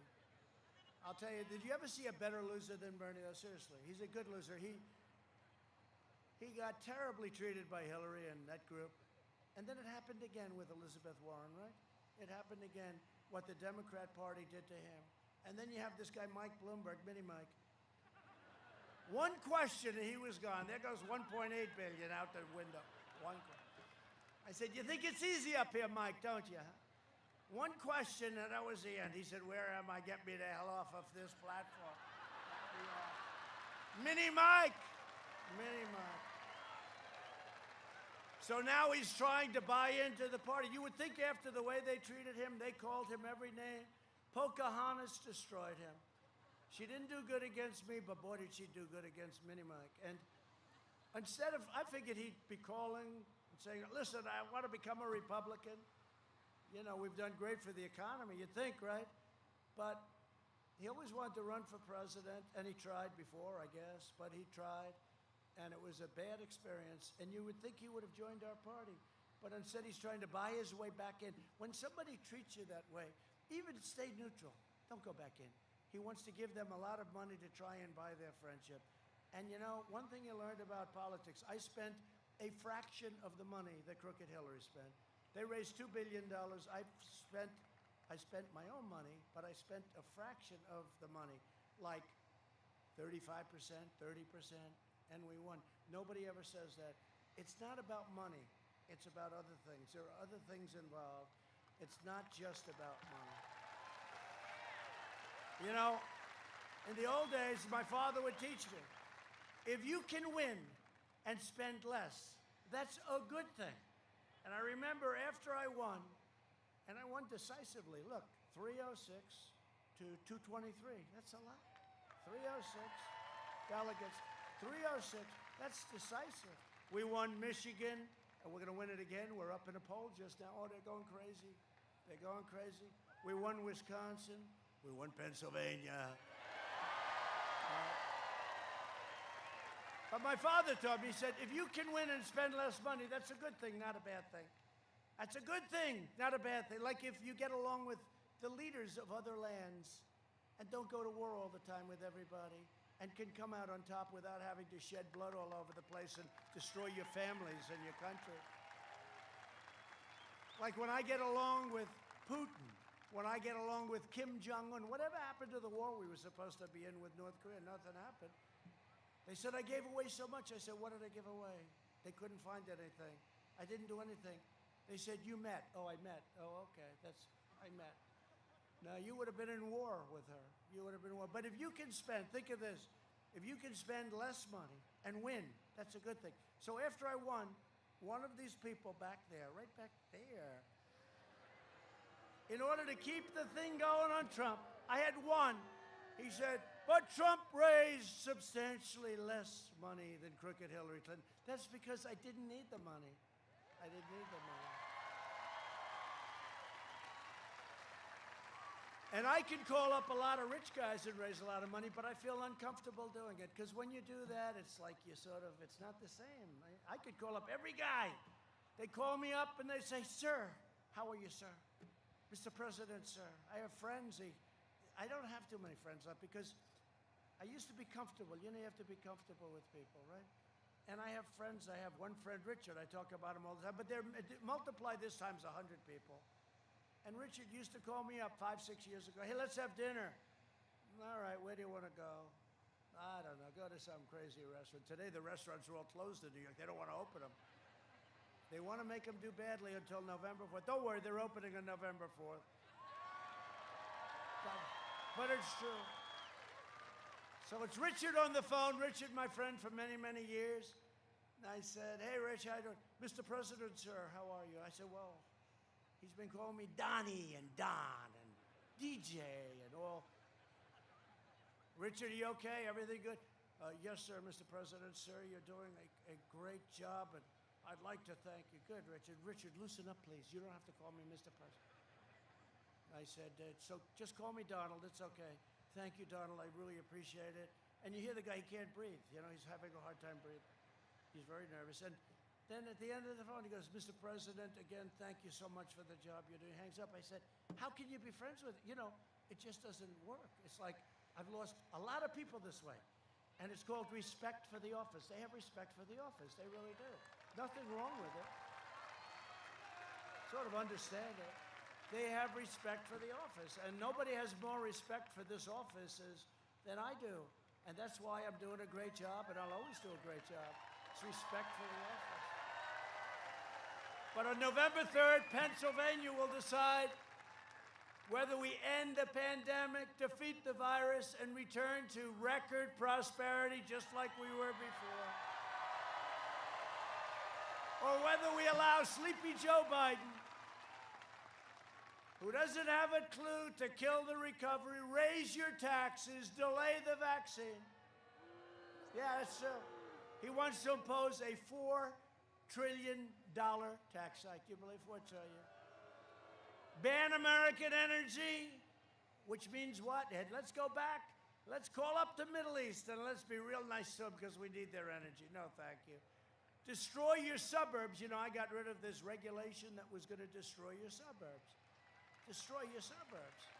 I call it the Obama regulation. They build nice projects right next to your beautiful home. Lots of luck. Give free health care. I hope the people in the suburbs realize when I did this, I took a lot of heat. I got rid of a regulation. They all said, sir, we'll amend the regulation. We're going to amend it. I said, I don't want to amend it. And a couple of stories were written. I wish the women living in the suburbs would read these stories. They were written by people that say, I can't believe a president had the guts to do it. I did because I want to save the American dream. And by the way, a big part of the American dream are minorities who made it, and they want to live in the suburbs, and they don't want to be next to a project. So all you people in the suburbs that say, I don't know, I'm making up my mind. And Cory Booker was the one that was going to lead it out. He was going to be the one. He wants it to be. He wants those projects to be nice and big. And I just hope you're going to remember that sooner than November 3rd, because you can do it sooner. Give free health care to illegally. So the problem with free health care, we all have a heart. We all want to take care of people. The problem is when you promise free education, free health care, all this stuff, but free health care. Remember Sleepy Joe during the debate? Who wants to give free health care to illegal immigrants? And everybody immediately raises their hand, you know, radical left, raise it. And Joe, do you remember there's a classic? Remember? Sleepy Joe. And he'll do it because he has no choice, because they have total power. He's like a puppet for them. And indoctrinate your children with poisonous anti-American lies. To combat the toxic left-wing propaganda in our schools, I announced last week that we are launching a new pro-American lesson plan for students called 1776 Commission.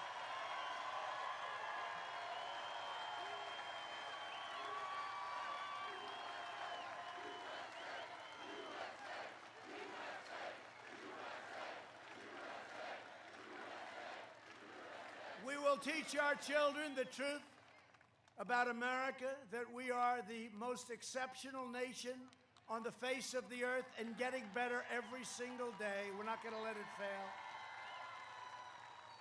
The Democrat Party has joined forces with flag burners, anarchists, anti-police people, they're extremists, agitators, and then they say, oh no, this was a peaceful protest. This is a peaceful protest. They know what I'm talking about. They know our great uniform, brilliant, we love them.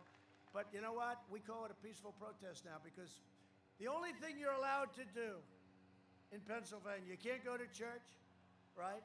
You can't meet, you can't congregate, you can't look at each other. You can't give your wife a kiss goodnight, you gotta wear a mask. You can't do anything.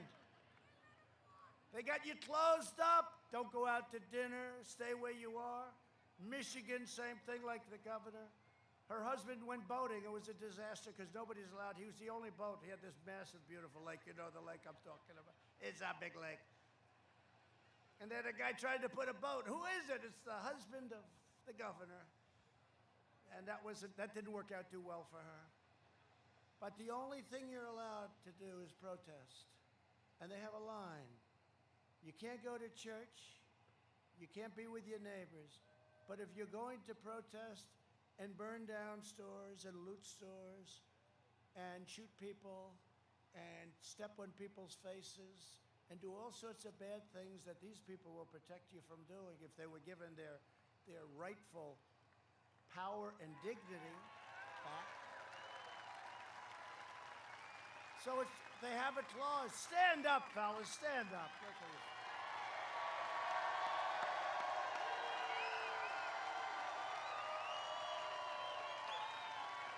They've got to be able to do their job. You got to let them do their job. Got to be able to do your job, right? They let you do your job, you'd see Pennsylvania had some big bad crime numbers in your state. You let them do your job. Any state, New York's finest. By the way, I got endorsed by New York's finest. First time they've ever endorsed. And you know, that's hard when you have radical left running the city, all politicians, the mayor. And I got endorsed by the Chicago police. Can you imagine that? And I got endorsed by Oklahoma, and I got endorsed by Texas and Louisiana, and I got endorsed by Florida, the sheriffs. All the sheriffs got together, they endorsed Trump. I got endorsed by law enforcement, everybody. But how could you possibly endorse people that hate you and don't respect the job you do and don't let you do your job, most importantly? Because if they let you do what you do better than anybody else in the world, you wouldn't have problems. And these are other police departments. You look at Seattle, we said we're going in, and they immediately said, we'll put up our hands, right? It was so easy. We were going in the following day. You look at Portland. How about Portland? It's like an anarchist dream. And we're dealing with the governor, because, you know, I hate to say it, but they're all Democrat-run cities and states, all of them, every single one. The Republicans are doing great. But they have to ask, by law, they have to ask us to go in. So we did it in Minneapolis, you saw that. But this is, I mean, it was too late. Was it like 10 days? And the police are excellent, but they're not allowed to do their job. Now they wanted to fund the entire department. There's not going to be anybody to protect you. And the people are starting to go wild. And that's why I'm going to win the state of Minnesota. I'm going to win Minnesota. That's why. But you remember that beautiful day? It was 10 days late. You had these people from CNN and other places. These are friendly protests. It's a lovely thing to say. As he's getting rocks and cans of tuna fish. They go out and buy tuna fish and soup. You know that, right? Goya, I hope. Goya, he's great, isn't he? Good guy. They go out and buy Goya because they throw it. They throw it. It's the perfect weight. Tuna fish, they can really rip it, right? And that hits you. No, it's true. Bumblebee, brand tuna. And you can throw that sucker, you can put a curve on it, you can do whatever the hell you want. And the cops in Chicago, you saw it, they're going like this. It was terrible. And they're not allowed to fight back. They're not allowed to fight back. These guys, if they fight back, nobody's going to be there very long throwing things. But they throw, but they're professionals. They're anarchists, and they're paid for by outside stupid rich people. They're stupid people. And by the way, you know the first ones that get wiped out? If they ever, they don't have a shot, by the way, I tell you that. But if they ever did, the first ones that would get wiped out are the stupid people that gave them the money to do this stuff. Those are the people that would get wiped out first.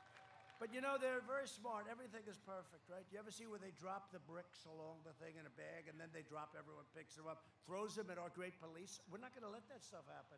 But this is all it doesn't happen with Republicans. I was with Greg Abbott. I was with Ron DeSantis, Texas and Florida, and other governors that can't even believe a thing like that can happen. But they get caught. They're walking up there like 30 cans of soup. They have like 25 cans of tuna. They get caught. I'm bringing this home to my family. How dare you stop me? No, no, no. They use it as ammunition. It's terrible. So we said to the governor, we said, we want to go in and we want to take over Portland. It'll take us literally a half hour, maybe less. We'll march through. And you saw a little dose of it. Minneapolis, the governor finally said, go in.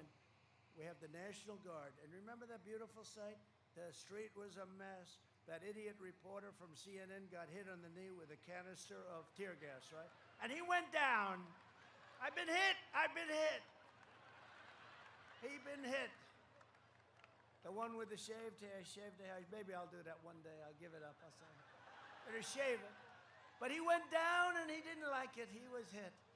Police brutality, remember that.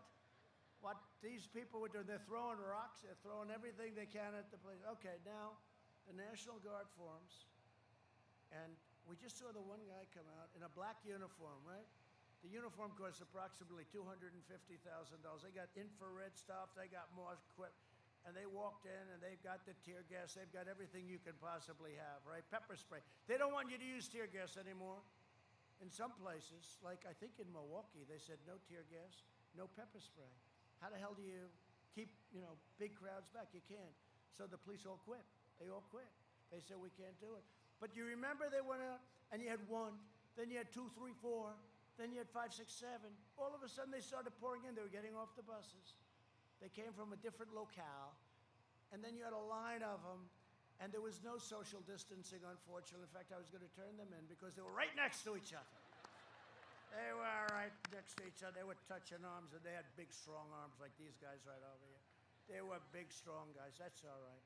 And they were, like, together. And then you saw the first line, then you saw the second line, then you saw a third line, then you saw a fourth line. And then they said, march. They never halted, just walked right through, cleaned everything out. And Minneapolis was cured. They were cured. They grabbed them, they grabbed them, they grabbed them. They were grabbing them left and right. Sometimes they grabbed one guy. I'm a reporter. Get out of here. They threw him aside like he was a little bag of popcorn. But I mean, honestly, when you watch the crap that we've all had to take so long, when you see that, it's actually, you don't want to do that, but when you see it, it's actually a beautiful sight. It's a beautiful sight. And they had the same thing on some other streets, and the whole thing was gone, and I haven't heard of any real problem in Minneapolis since that happened. I mean, they were just burning down the city, and that idiot was standing there. This is a friendly protest, and behind him was like 10 blocks of fire. It's a classic. I don't know. Has anybody, you know what I'm talking about? So I just have such respect, but you have to let these great professionals do what they do best. You have to let them do it's called law and order. We need law and order. It's a Democrat phenomenon. And if they win, Sleepy Joe, if they win, because he has no power over these people are crazed lunatics. If they win, your cities will be like this. You'll lose all rights. Your Constitution will be worthless. It'll be a terrible, terrible thing. And I'm not even sure that after some time listening to that and going along with that, I'm not even sure the country can ever recover. That's how bad it would be. I'm not sure it can ever recover. Over Labor Day, left-wing radicals rampaged through Pittsburgh, harassing diners at restaurants. I saw that one. That was horrible. No, I saw that, right? I saw that. The one guy grabs a woman, an older woman. She's eating a steak. He grabbed the steak and started eating it. Then he threw it back on the plate. An outdoor place. And the husband standing there like, they're afraid for their lives. It was a terrible thing. That should never be allowed to happen. A thing like that should just be closed up before it ever gets started. That was terrible. Remember that? An older woman. Last week, after a police officer shot a knife-wielding assailant, over 100 rioters rampaged in Lancaster, went to school right nearby, looting businesses, setting fires, and assaulting police officers with rocks and bricks and glass. You saw that? Joe Biden has the support of violent left-wing extremists. He never once mentioned the words law and order during their entire Democrat National Convention. Never once. They didn't talk about the riots. They didn't talk about anything having to do with law and order and respect and our great police. They didn't do it. They didn't talk about it. It's not a subject. They will rip your cities apart, and they will go to your suburbs. For all of those people in the suburbs that are reading about, they will go to your suburbs next. I have the support of America's law enforcement heroes. I was recently honored to be endorsed by the largest group of police and police representatives in the country. We're endorsed by everybody. We're joined by Butler County Mike Sloop. Thank you, Mike. As well as 2 sheriffs who just changed their registrations. Oh, that's nice. To become Republicans. They were longtime Democrats. Oh, that's, who are those 2 sheriffs? Whoa.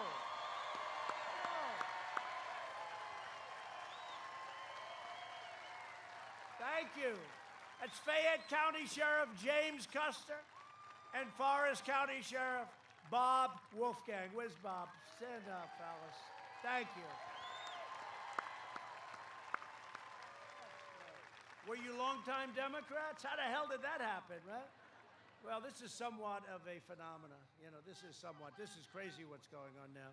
And it can be stopped so easily. And you guys know exactly what I'm talking about. Thank you very much. It's an honor to have you in the party. Thank you. That's great. There's a whole great group of sheriffs and law enforcement here. Also with us are Congressman Guy Reschenthaler. Guy, where's Guy? Great warrior. Where are they sitting?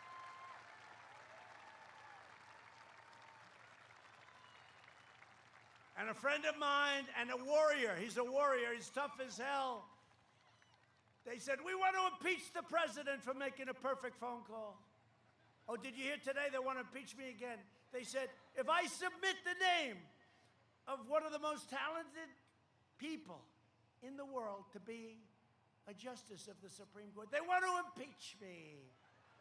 They want to impeach me if I'm following the Constitution. Now think of it.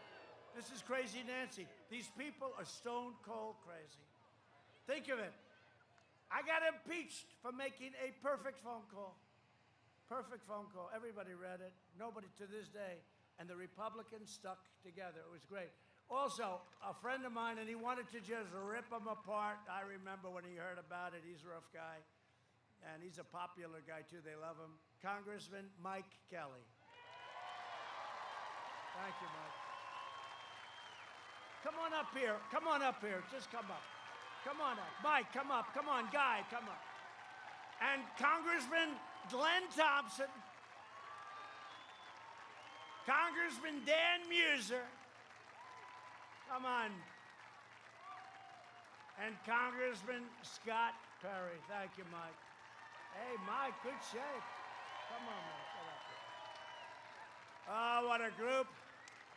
What a group. Thank you.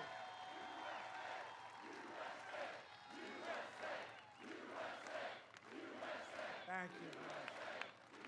And we also have a candidate here for Congress.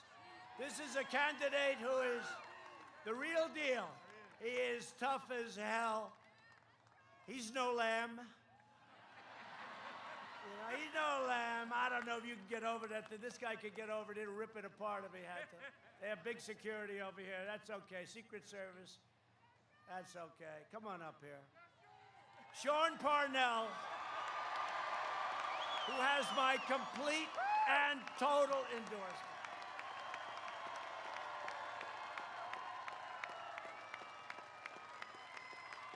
Good, Sean.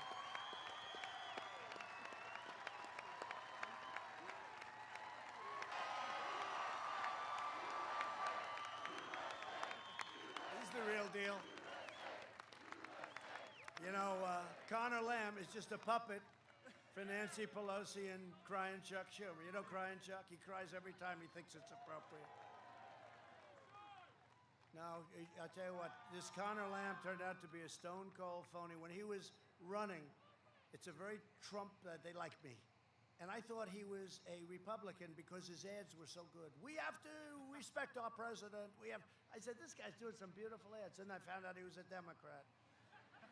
And I'll tell you what, he's nothing compared to Sean. Sean is the real deal. Thank you, Sean.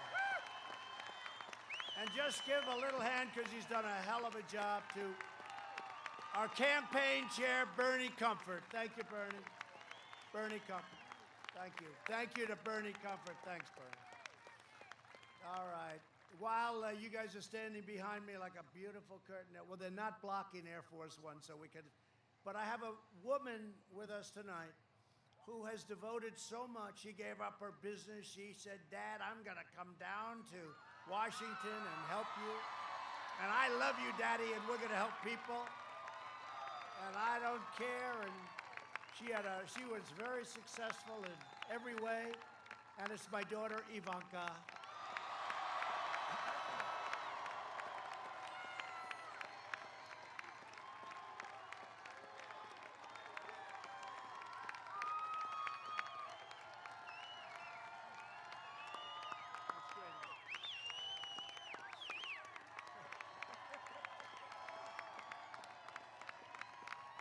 I just want to thank this group of people. And you know, a man that helped, we just negotiated a major peace deal in the Middle East. Everyone said it was impossible. You know that, right? They said it's impossible. They've been killing everybody for years and years. They had this guy, John Kerry, who's grossly incompetent. They paid $150 billion to Iran. They paid $1.8 billion in cash. That's even more impressive, frankly, in cash. And that's John Kerry. And we just made a deal with Bahrain and UAE, United Arab Emirates, and Israel. And it's a great thing. And the man right there, Jared, oh, the abuse. The abuse he takes, but he did something that nobody's been able to do, and he wants none of the glory. He'd rather not come up here. These guys will come up 100%, but Jared, great deal, great job, incredible. Everyone's talking about it. We have plenty of other countries going to join. And there's no blood in the sand. Okay, thanks, honey. Thank you.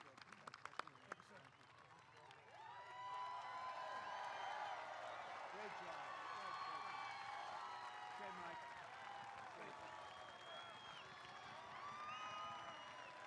Great people. Thank you, Sean. Thank you, Sean.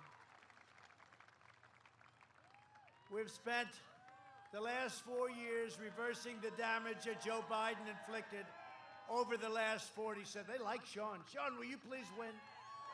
Sean Parnell.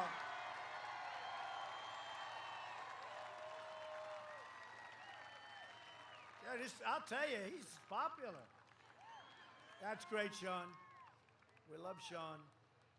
But Biden championed every globalist betrayal of Pennsylvania for half a century. He was a cheerleader for the worst trade deal ever made by any country, NAFTA, and China's entry into the World Trade Organization, which built China like a rocket ship. They were flatlined for many, many decades, and then right through the roof. That was a Biden approval, too. These disasters ripped out 1/3 of your state's manufacturing jobs. You know what happened.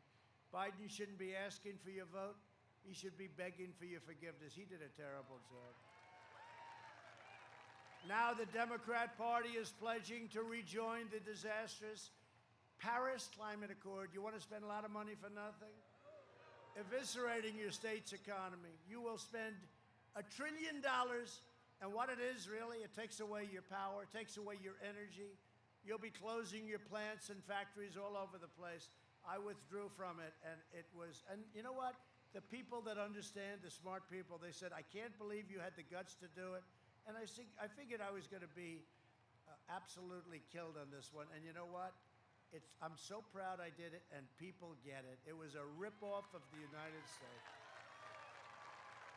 I withdrew from the catastrophe because I was elected to fight for Pittsburgh, not for Paris. This election is a choice between Pennsylvania and China. If Biden wins, China wins. When we win, Pennsylvania wins and America wins.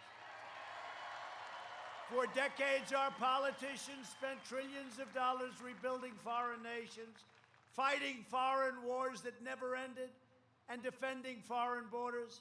But now we're finally protecting our nation, rebuilding our cities. And we are bringing our jobs, our factories, and our troops back home in the USA where they belong.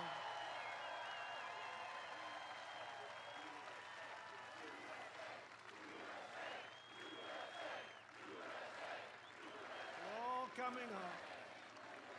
During the pandemic, I've suspended the entry of foreign workers who threaten American jobs.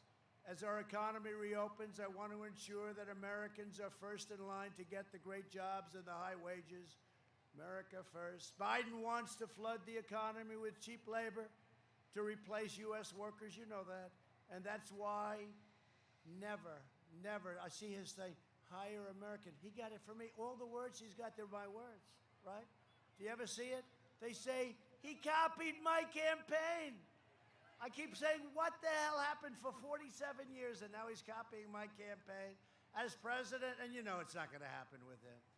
As president, I know my first duty is always to take care of you, the American worker. That's what we're taking care of. Under my administration, we've achieved the most secure border in U.S. history, and we are finishing that wall. It's going to be done so fast. It's going to be done so fast. Since 2017, ICE has successfully arrested nearly 500,000 illegal aliens with criminal records, including over 145,000 assaults, 40,000 sex offenses, and 5,000 murders. If you don't mind Democrats, we'll bring them the hell out of our country. We'll get them out of here. Some of them are so violent, we have to keep them. We don't want to house them for 50 years. But if we let them go, they come back in as much as we watch, you know. Look, if they come back in, we don't want it. We don't want them. So we keep them here. We have no choice. If the left gains power, they will abolish. Republicans will always, they're going to abolish. Republicans will always stand with these incredible heroes of ICE and Border Patrol. You have to see these ICE people. They go into a den of MS-13. They call them a den, a nest, where you have these guys that are vicious gang members. And they go in there, they just start swinging. It's the craziest thing. They love it. Now, who wants that job? Do you want that job? Look, he's a tough guy sitting here. You too. You're tough guys. You don't want any part of it. They're just incredible. And they love our country. They love our country. And then people say, oh, they're too rough. They're too rough. You have no idea how bad some of these gangs are, what they do. They use knives because it's more painful. They cut people up. They cut two young, beautiful girls, 16 years old. They were going home from school, and they cut them to pieces. Killed them. They're animals. We invested $2.5 trillion in the U.S. military and launched the first new branch of the U.S. Armed Forces in 75 years, Space Force. Not since the Air Force. Not since the Air Force. Think of it, the Air Force was last. If I did just that, Space Force, big deal. By the way, it's going to end up being one of the most important things you've ever imagined. But if I just did that, a sixth branch of the U.S. military, that would be a big deal. That's like one of many, many things. We passed VA choice and VA accountability. We killed the founder and leader of ISIS, al-Baghdadi. They were after him for years. We took out the world's #1 terrorist and the mass murderer of American troops and many others. Qasem Soleimani is gone. I withdrew from the last administration's disastrous Iran nuclear deal, one of the great disasters. And by the way, you know, it's practically expired. The crazy deal that Obama made practically expired. And his chief negotiator, he never left. I want this. Nope, we're not giving it to you. Okay, let's go on to the next thing. Give me this. Nope. Give me this. Nope. Give me this. Nope. He never won a point. He lost everything. It's the worst deal I've ever seen. And the only time he left the table is to go on a bicycle ride, and he crashed and broke his leg and his arm. And I promised everybody I would never go riding in a bicycle race. I swear to you. I kept my promise, recognized the true capital of Israel, and opened the American embassy in Jerusalem. I also recognized Israeli sovereignty over the Golan Heights. That was a 52-year development that I got done like in about a day. They've been negotiating that, sovereignty over the Golan Heights. I got it done immediately. 52 years they worked on that. But instead of endless war, we are forging peace in the Middle East. It's so great. Peace in the Middle East.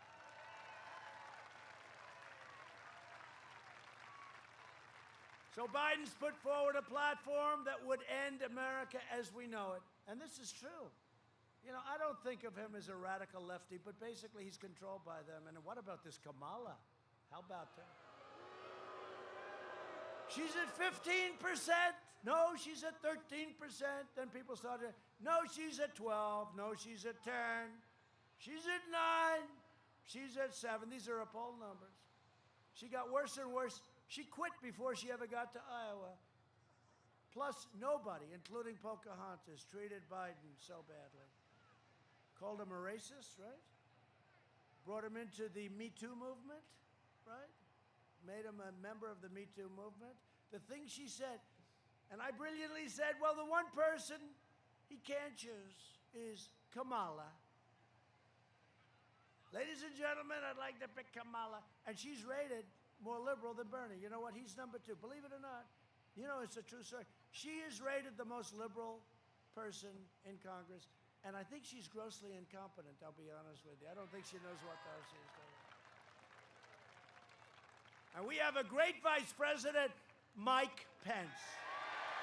Right? He's great. And he says hello. If elected, Biden would destroy Social Security and destroy protections for pre-existing conditions, people with pre-existing conditions. Drain your Medicare by giving away your health care to illegal immigrants. They're all going to come in. If you have that, the problem is we're going to give you health care. They're going to all pour into the United States, and our country can't afford it. We want to be nice. We all have hearts. Country can't afford it. They would get people that never even thought of coming if they see that. Can't do it.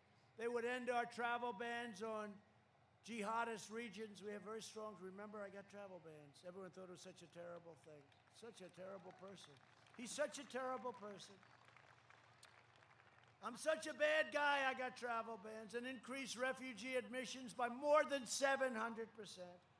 Opening the floodgates to radical Islamic terrorism.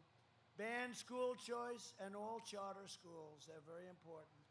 In the second term, I will provide school choice to every parent in America. A vote for Republicans is a vote for safe communities, great jobs, and a limitless future for all Americans, race, color, creed, all Americans. So in conclusion, over the next 4 years, we will make America into the manufacturing superpower of the world, and we will end our reliance on China once and for all.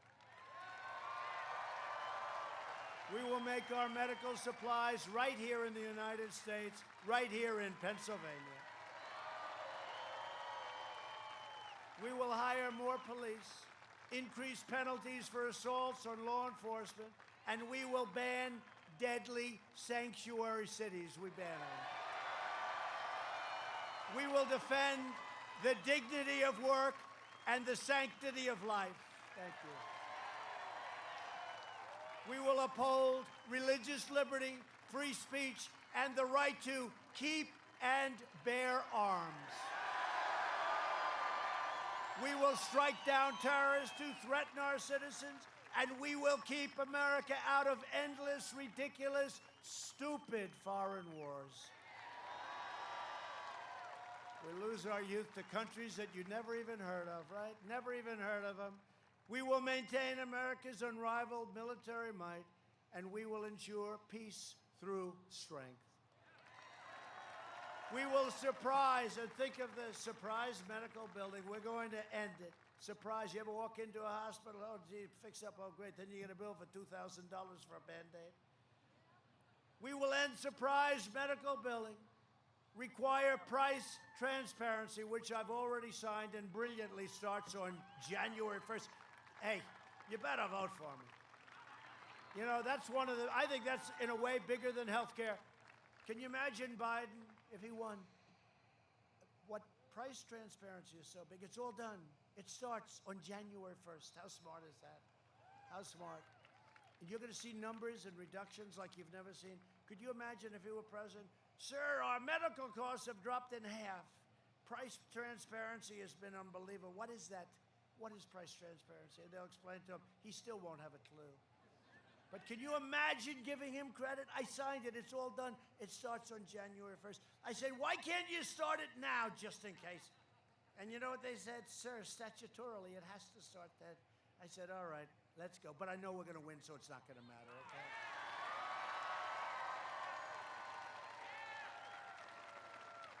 And we're going to further reduce health insurance premiums and the cost of prescription drugs. We have favored nations laws, where now we get the same price as all these nations that are paying a tiny fraction, which should have been instituted a long time ago. And the drug companies are going after me with those ads. Oh, it's terrible, terrible. You know why? Just every time you see an ad from the drug company, they get plenty of money. That's why nobody ever fights them. Anytime you see an ad from a drug company, just remember one thing: your drug prices are coming down. That's what it means. That's what it means. We will strongly protect Medicare and Social Security, and we will always protect patients. We will protect every single patient. America will land, by the way, the first woman on the moon in the United States will be the first nation to land an astronaut on Mars. You know, NASA was an absolute disaster. Grass was growing through the fairways, too. They had fairways. That's about all they used were the fairway. And now we have something right through the runways, the landing strips. It was all grass infested. It was all weed infested. And now it's the #1 space center in the world by far. It was a closed-up mess. And we have rich guys sending up rockets, Elon and others. They send up rockets, and we say, let them keep going. Let them keep spending money on these rockets. They love rockets. We will stop the radical indoctrination of our students and restore patriotic education to our schools. We will teach our children to love our country, honor our history, and always respect our great American flag. And we will live by the timeless words in our national motto, "In God we trust." For years, you had a president who apologized for America. Now you have a president who is standing up for America and standing up for the people of Pennsylvania like nobody has ever stood up before. So get your friends, get your family, get your neighbors and your co-workers, and get out and vote. And early voting, if you didn't know it, has already begun. And watch it, and watch those fake ballots. You got to go out and turn them in. If you see somebody cheating, you got to turn them in. From Erie, and you probably will. It's going to be a mess. Watch this. But get out and vote, early voting. From Erie to Easton, from Altoona to Scranton, from Harrisburg to right here in Pittsburgh. Say hello to Big Ben. We stand on the shoulders of Pennsylvania patriots who gave their blood, sweat, and tears for their beloved country. This is the state where our founding fathers declared American independence, right? This is the state. Such history. Such history. It's where the Army weathered its brutal winter at Valley Forge, I know it well, where George Washington led his men on a daring mission across the Delaware, and where our Union was saved by the heroes of Gettysburg. Gettysburg, one of the great, great, incredible sights of history. Gettysburg. So vicious, so horrible, and yet so beautiful and so historic, right? Incredible. Gettysburg, Pennsylvania. This is the place where generations of tough, strong Pennsylvania workers mined the coal, worked the railroads, forged the steel that made America into the greatest and most powerful nation in the history of the world. And we are making it greater, greater, greater than ever before. Not even close. Not even close. It's what we're doing. We're doing it together. Proud citizens like you help build this country, and together we are taking back our country. We are returning power to you, the American people.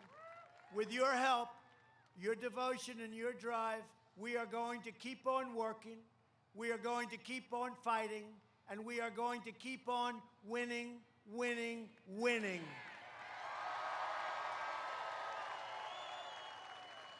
We are one movement, one people, one family, and one glorious nation under God. And together with the incredible people of Pennsylvania, we will make America wealthy again. We will make America strong again. We will make America proud again. We will make America safe again.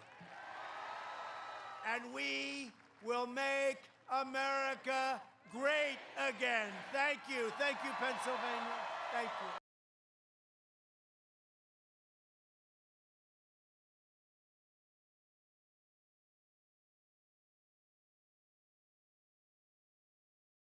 Believe that the president could have a greater impact by going to Congress in person. And sure enough, it's continued ever since Woodrow Wilson, and presidents have done it in good times and bad since the early part of the 20th century. You know, we were talking before with one of President Clinton's speechwriters.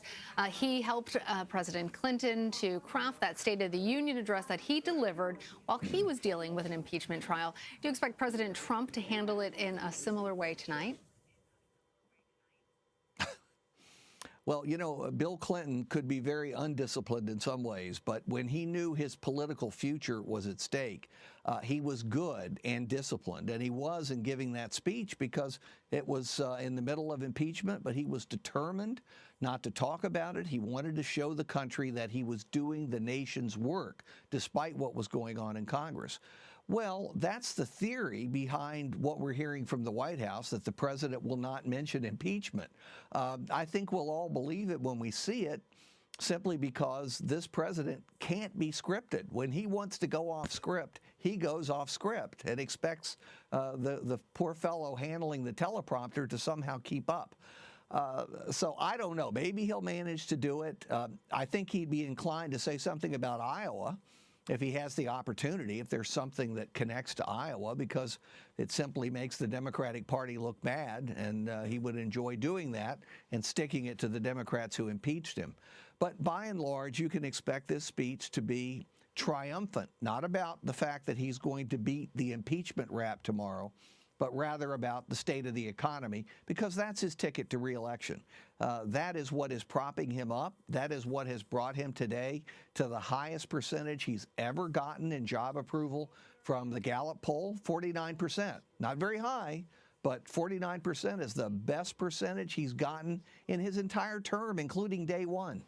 And if that's the case, Larry, is there any incentive for him to try to reach across the aisle with this address? I mean, that's obviously not his style, or it hasn't been in the past. It's possible he'll do it on trade, because after all, the Democrats did as much as the Republicans to get his trade bills passed. Now, Democrats would say that's because they changed them a lot, but still, there was bipartisan cooperation there. So if he does it, it will be on trade. But I'm not trying to be too critical, but this is not a president with a generous heart. This is not a president who is going to reach out to the other side. He spent his entire term so far sharpening the differences between Democrats and Republicans, building his base, making sure he gets an enormous turnout in November. I don't think he's going to do a U-turn now. Right, and he and his supporters would argue that's a political strategy that has worked very well for him. All right, Larry Sabato. Larry, thank you so much. Thank you very much. We're going to take a quick break, but we'll have more on what we can expect from President Trump's State of the Union address at the top of the hour. Stay with us. You're streaming Red and Blue. Now, the threat to our safety and to the hope of a peaceful world is simply stated. It is communist imperialism. This threat has become increasingly serious as this expansionist aim has been reinforced by an advancing industrial, military, and scientific establishment. But what makes the Soviet threat unique in history is its all-inclusiveness. Every human activity is pressed into service as a weapon of expansion. Trade, economic development, military power, art, science, education, the whole world of ideas, all are harnessed to the same chariot of expansion. The Soviets are, in short, waging total Cold War.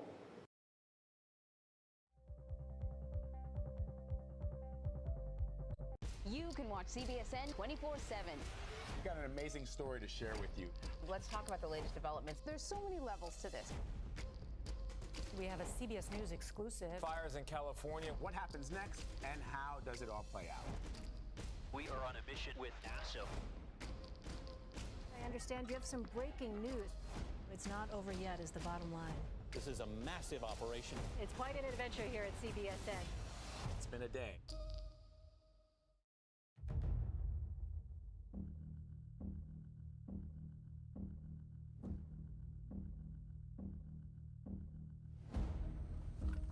You can see the desperation in the journey simply by looking at the trail that's left behind.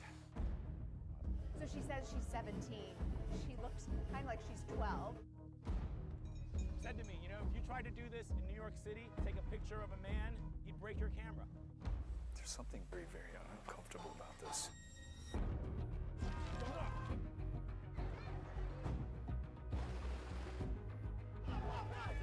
Today, a white supremacist lens.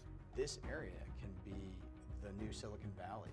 There was not a cot in the warehouse, not one cot in the warehouse. We're so far deep at this point that there's no turning back. This is a long road ahead.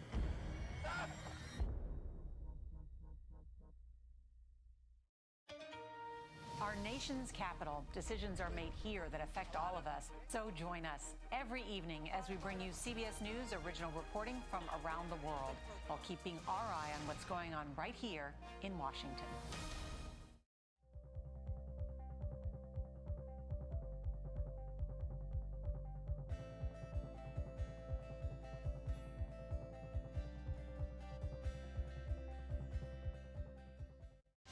Wherever we have to go, We've just flown along the coastline. whatever we have to do, Tonight, police were throwing the first round of tear gas. every evening we are focused This is the main highway to the hardest hit areas.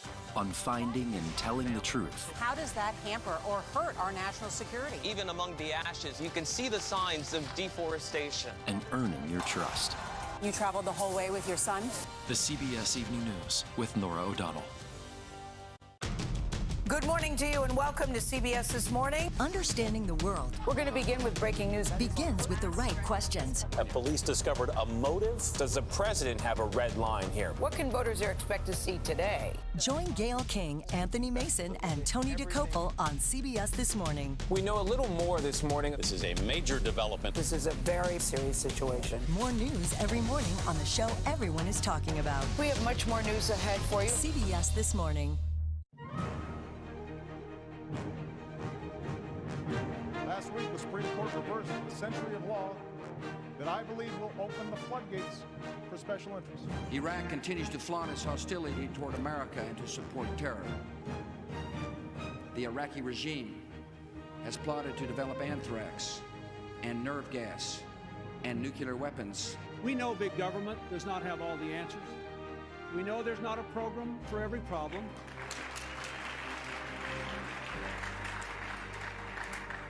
We know and we have worked to give the American people a smaller, less bureaucratic government in Washington.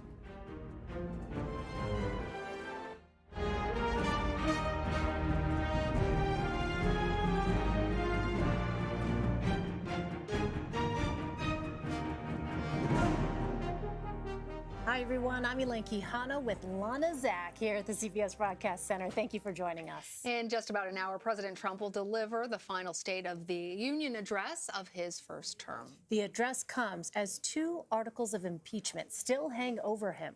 The Senate is expected to vote to acquit Mr. Trump on both of those charges tomorrow. The White House says the president does not plan to mention impeachment in his address. Instead, he plans to focus on optimism and will highlight the nation's economic and military strength. The speech comes at a critical time for President Trump. A recent CBS News poll found most Americans have mostly negative views of the State of the Union. 56% said things were fair or bad, while 44% said they were great or good. Meanwhile, CBS News has also learned that at least 9 Democratic House members plan to boycott tonight's address. During his address last year, President Trump appeared to rally against partisan divisions and instead called for compromise. But we must reject the politics of revenge, resistance, and retribution, and embrace the boundless potential of cooperation, compromise, and the common good. Together, we can break decades of political stalemate.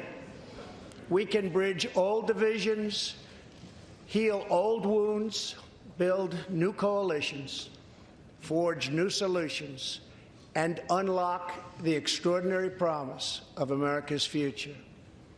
The decision is ours to make. So let's go ahead and bring in Leslie Sanchez, Joel Payne, and Molly Hooper. Leslie is a CBS News political contributor and a Republican strategist. Joel is a CBSN political contributor, Democratic strategist, and former Senate leadership aide. And Molly is a CBSN political contributor and a veteran Capitol Hill reporter. So, Leslie, the White House says the theme for the president's speech is the great American comeback. What issues does he plan to highlight tonight? Why? His own personal comeback. You know, well, everybody thought Bill Clinton was the comeback kid. It's certainly going to be this president in terms of impeachment, riding high, taking the victory lap on the economy, taking the victory lap on many of those critical swing states that are now seeing that his policy is going to argue, and deregulation, supporting support the tax cuts, are all parts of efforts that have continued to accelerate the growth. And of course, we'll probably hear that it's at historic levels, which we can feel that there's going to be a little bit of pushback on that. But the president's going to be riding high, all of those things, but looking to immigration. That's one of the areas I think we're going to hear talking about. It is something that energizes the base. We're in a political year, and he's going to say he's going to continue working to build the fence, and he's going to continue to have Mexico pay for it. Molly, as we continue to keep our eye on Capitol Hill, are there any issues that we expect the president to mention that could, in fact, have some bipartisan support? Well, I think mentioning infrastructure, who isn't for better roads, right? Yeah, sure. Who isn't for better schools? Right. You know, broadband, it's great. The problem is, how do you pay for it? And that's where the rub lies. Mm-hmm. But I do think that there are compromises to be had on prescription drug costs, excuse me. The House passed a bill last Congress that was going nowhere in the Senate, but Senator Grassley, Republican, is working with, I believe it's a Democrat, Ron Wyden, Finance Committee on those issues, and they may be able to come to an agreement that the White House could sign on to, which would actually be a big win this year because health care is such an issue for everybody in this election. So there's a possibility. But I'm going to be interested to see how, if he does bring up immigration, I mean, Democrats have some interesting investigations regarding the president and immigration and the border. So we'll see who's clapping and who's sitting on their hands. Obviously, impeachment is the thing that the White House says that they're not going to be addressing tonight following the Clinton playbook, it looks like. Quick roundtable. Is that the right decision? Leslie, start with you. It's the right decision, but will it be the president's decision? We don't know that. Well, look, I think the president, certainly his advisors are going to tell him he doesn't have to necessarily talk about impeachment. He, for their purposes, has already won. We know this president likes to freelance and go off script. So let's just say we should all be ready for anything. That's right. I think he will touch on the investigations that Democrats are going to continue to pursue into other matters of his administration, but they also may call John Bolton on the House side. Democrats are still in control of that chamber, and it's just a question of how far they will go to pursue this president and investigate. That's certainly going to be one of the messages politically. It's not so much, but the tone of that will be here. That I was able to do these things despite the fact I had a Congress that was working against me. When we could work together, we saw, trade agreements move forward. We saw criminal justice reform. Criminal justice reform. We see some positives. Certainly, we'll talk about health care, and that's going to be kind of threading that needle. That when we work together, we get it done. But most of the time, you're working against me. So what about Republicans, Leslie? I mean, what is it that Republicans especially are going to be listening for in this address? Republicans just want to get through the night, really, it's like, crossing it's like crossing a road, an icy road in high heels. It's one of those moments. Perilous. You just, we're on a good high right now. He's coming off such great momentum, and he always manages to just to spite himself, to change the subject, make it about himself, and kind of not listen to the better angels, so to speak. So we're hoping that he can move some of those policy agendas forward so we can see the direction. This is really about laying out, you need me for 4 more years. This is what my plan looks like. That's why this State of the Union is so critical. If you don't lay anything out, then how can people possibly envision it? Well, that's the whole point of State of the Union. It's an address to Congress. It's a message to Congress about what the president intends to accomplish the next year with Congress. Right. Because he is the chief. I mean, you could argue that the president serves as this executive legislator, but he's not. You know, he needs Congress's approval for a lot of the things he wants to do, and so he really is discussing what he'd like to accomplish with them. So let's go right to Congress and bring in Siobhan Hughes. She's a Capitol Hill reporter for the Wall Street Journal. Siobhan, as we mentioned, there are at least 9 Democratic House members who plan to boycott the president's address. Who are they? Why won't they be attending? Well, there are people, as your reporter just mentioned, like Ayanna Pressley, Alexandria Ocasio-Cortez, who feel that after what happened with impeachment, they can't. It's simply not appropriate to sit and listen to a president who they basically feel should be removed from office. Joel, let me ask you about Michigan Governor Gretchen Whitmer. She's going to give that Democratic response. We know she's from that critical battleground state of Michigan.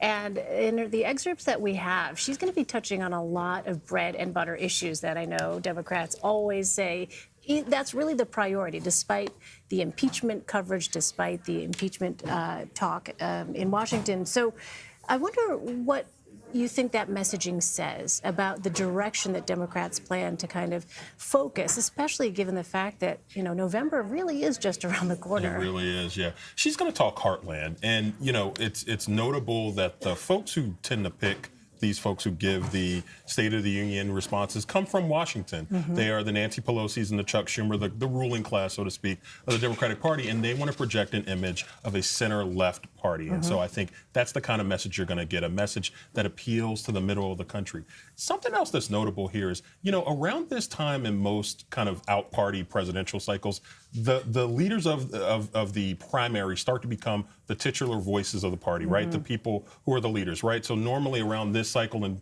2016, Hillary Clinton, 2008, Barack Obama. That hasn't happened yet here. Democrats, for all intents and purposes, Nancy Pelosi is still the most prominent spokesperson for the Democratic Party in the country. And that does present a challenge because where you want to pass that torch to a new generation of leaders, likely your presidential nominee, that hasn't happened yet. There's some issues in Iowa, which we've talked about a lot tonight. There are? But there's also a very split Democratic Party.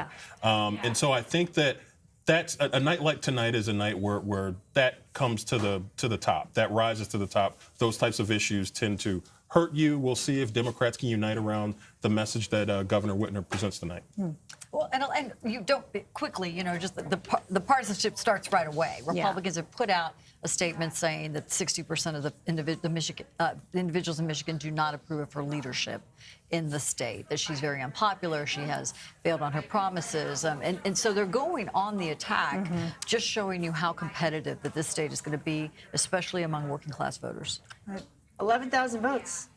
I mean, the presidential election, I mean, isn't that what Donald Trump essentially won Michigan by? 11,000 votes. That's a tough race, especially when you have Gary Peters, who's a senator from Michigan, up for re-election this year.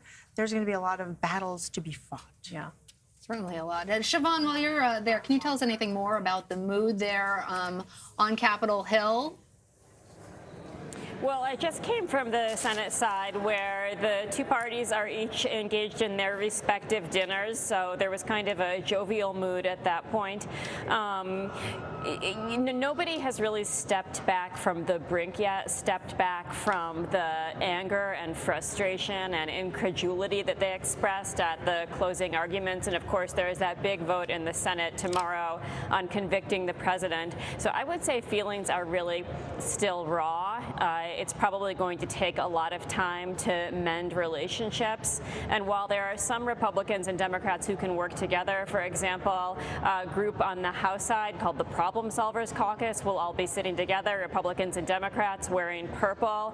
That is not really representative of where the Congress is right now. Siobhan, I'm wondering what you're hearing just privately behind the scenes about what the president is actually going to say tonight, with Republicans obviously in lockstep when it comes to this issue of impeachment. Nevertheless, they would like to tout the economy. They would like to focus on those kinds of bread and butter sort of issues. Are they saying anything privately about the fact that maybe he does go off script tonight and there's something else entirely that they get asked about in the wake of whatever he says? Republicans very much know to expect the president to go off script, that he goes in a direction on impeachment that they don't want him to head. It's something that they have had to deal with throughout his entire tenure. The problem this time, of course, will be that they can't hide behind no comment or say, I don't know, I wasn't there, I didn't hear what he said because I haven't watched television. They, unfortunately for them, will be in that chamber. And so if he goes off script, they're going to have to address it when they come out of that chamber. Molly, you look like you want to jump in on that conversation. Go for it. Well, here's one thing that the president may have in the back of his mind. He wants a bipartisan vote to acquit, right?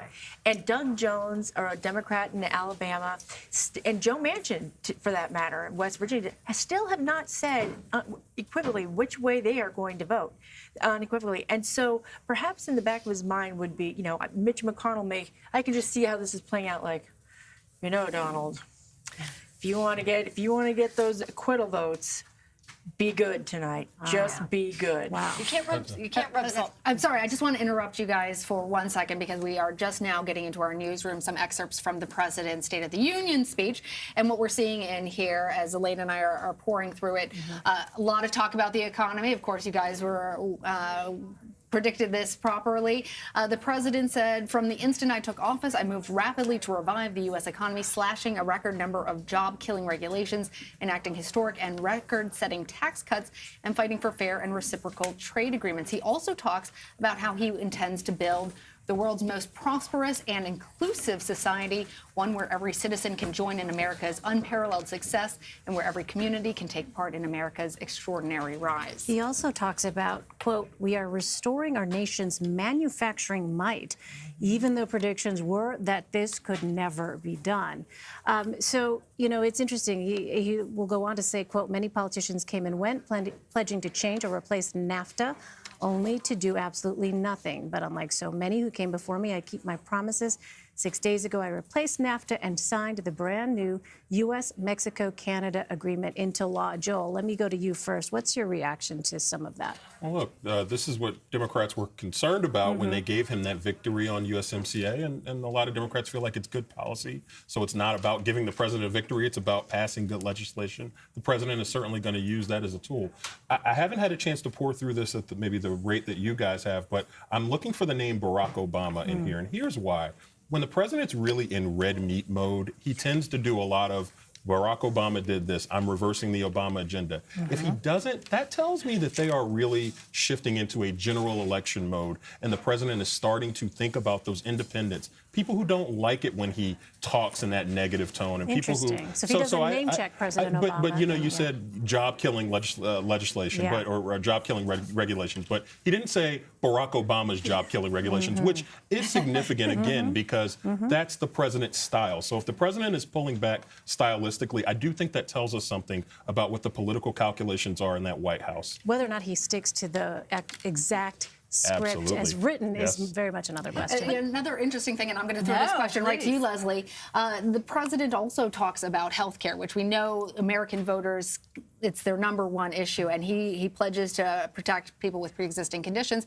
And then he says, and according to the excerpts, I will not allow socialism to destroy the health care in this country. That is a direct ad. That's what we heard on the Democratic debates coming from the Democrat contenders for president, is the Medicare for all, is wiping away employer-based health coverage, of wiping away private insurance, increasing premiums, increasing costs, and putting government in charge of your health care, which frightens, a large percent of the population.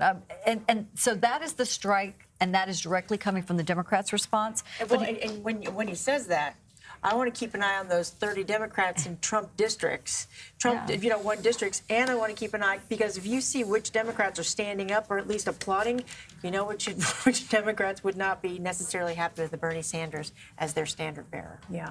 On trade, we were talking about trade earlier in the evening. He said he will say, or he's expected to say, according to this excerpt, quote, "Days ago, we signed the groundbreaking new agreement with China that will defend our workers, protect our intellectual property, bring billions of dollars into our treasury, and open vast new markets for products made and grown right here in the USA."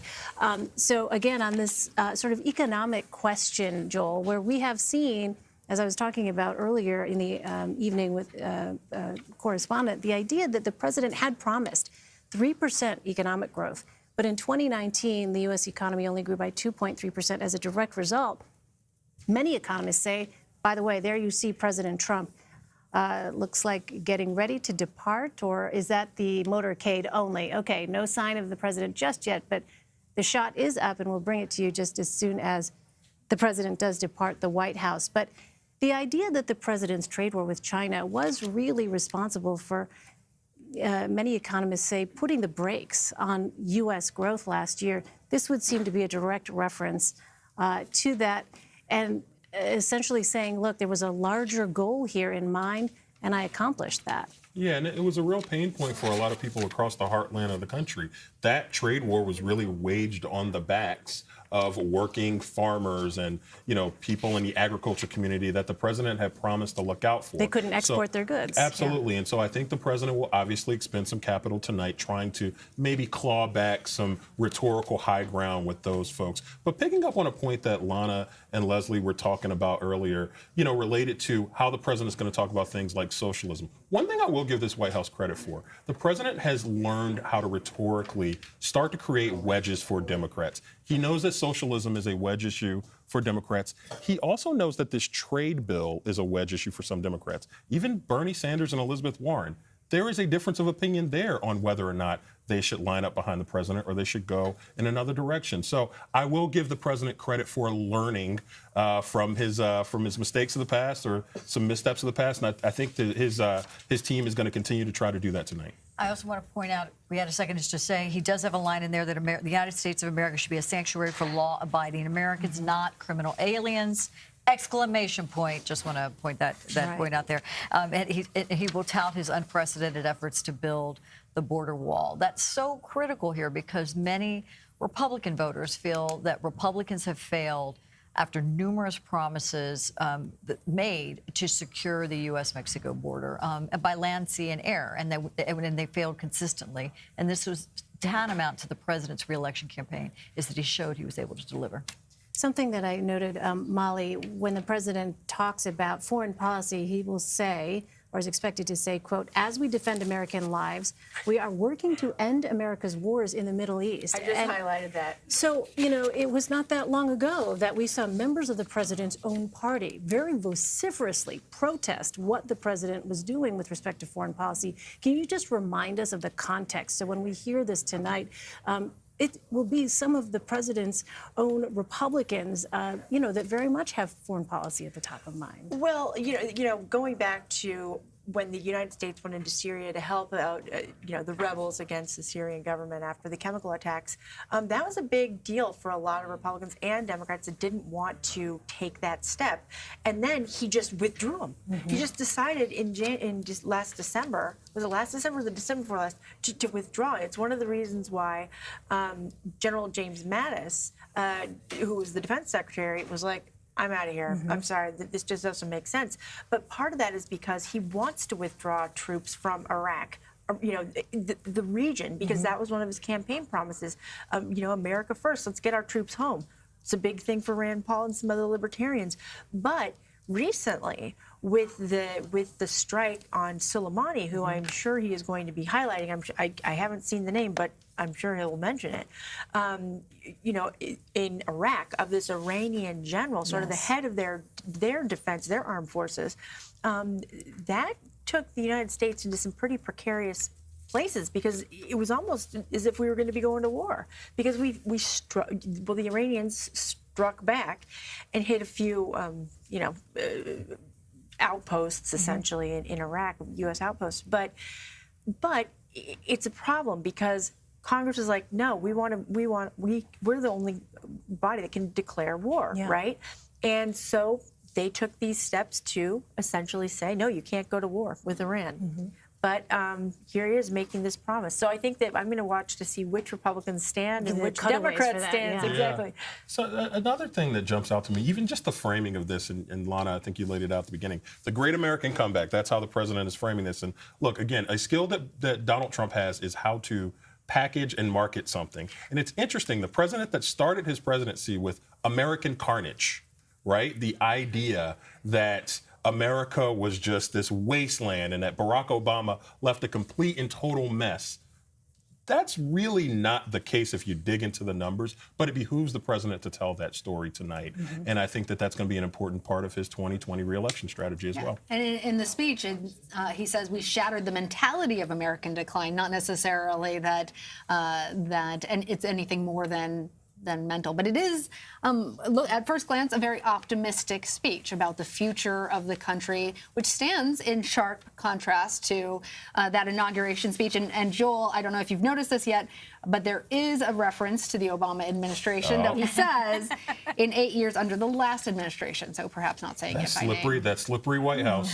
Well, but they didn't say his name. And the president loves to say his name. Well, you know, the night is young, my friend. My wise friend, the night is young. I thought it was interesting. He does do a kind of a hat tip to the law he signed that was Ivanka's effort, his daughter. Ask you that you about know, Leslie. it was the new it was basically the law providing new parents in the federal workforce paid family leave. It's part of her initiative. She has really worked on, and she wants to expand to corporate America. She wants to set the federal example so that other companies, and in many cases, other companies have already kind of done that to increase the benefit of their human capital. So. I also imagine we might hear the president talk a little bit about the First Step Act, his very much ballyhooed criminal justice reform legislation, which was the subject of the Super Bowl commercial that we saw a few days ago. Pretty compelling ad. The president is making a pretty bold claim and outreach to African American voters. I think particularly African American men. I would not be surprised to see the president talk a little bit more about that tonight. I don't know if we have reports of who's going to be the folks that he's invited. A lot of times they'll have somebody in the box that the president wants to use to highlight a story. I know last year's speech there was at least one person who benefited from the First Step Act. So I imagine that the president may want to underscore and lean into that as well again. Actually, so that's a good question for Siobhan then. Siobhan, do you know anything about who President Trump intends to have in his visitor's box sitting next to First Lady Melania? I think I saw a report of, I think there's a family from Philadelphia who's coming. I'm not really clear on what the message is supposed to be that's associated with each of the guests, though. Sorry, it's such a kind of a wild card question for you as we're learning all the new details. I don't know if you've seen the president's remarks as they are prepared for delivery right now. And of course, we continue to watch there at the White House as President Trump will soon make his way over to Congress to deliver his State of the Union address, his fourth, and what many Democrats hope will be his last. But certainly this is an optimistic speech that in a lot of ways also reads as a campaign speech. Yeah, we'll also be looking for those reactions from the crowd. We know that actually all of the I know at least female Democratic caucus members will all be dressed in white to kind of mark the women's suffrage movement. But you often in these moments see collective standing and clapping or collective sitting down. Nancy Pelosi, as a speaker and a Democratic leader, tends to be the signaler who leads that effort, and she leads it with an iron fist. Yeah, and she's also going to be signaling, cool your jets. She doesn't want her caucus to get unruly and yell things out as the Republicans did a long time ago when Barack Obama was giving an address. Absolutely, and that's very important too. I think Democrats, it's important that, as the president is riding this mini wave, that they don't exacerbate that by giving the president more rhetorical points to underscore. It is interesting, and when you look through the speech and what he's talking about on the campaign and lauding his accomplishments, this is about momentum. So not only is it about positivity and, I made my promises to you to make America better, make America great again. I've delivered on these very difficult things that have never happened with a traditional Republican president. I've come in it with a very different style, and it's working. And this is what I see for the next the road ahead. These are the big challenges, and this is where I'm headed. We don't see necessarily that yet. We see more accomplishment, but that's really the interesting part to listen for. And this is the time to make it. It may be the last opportunity the whole country can come together. If he gets tied up in impeachment, it's almost looking backwards, the rearview mirror.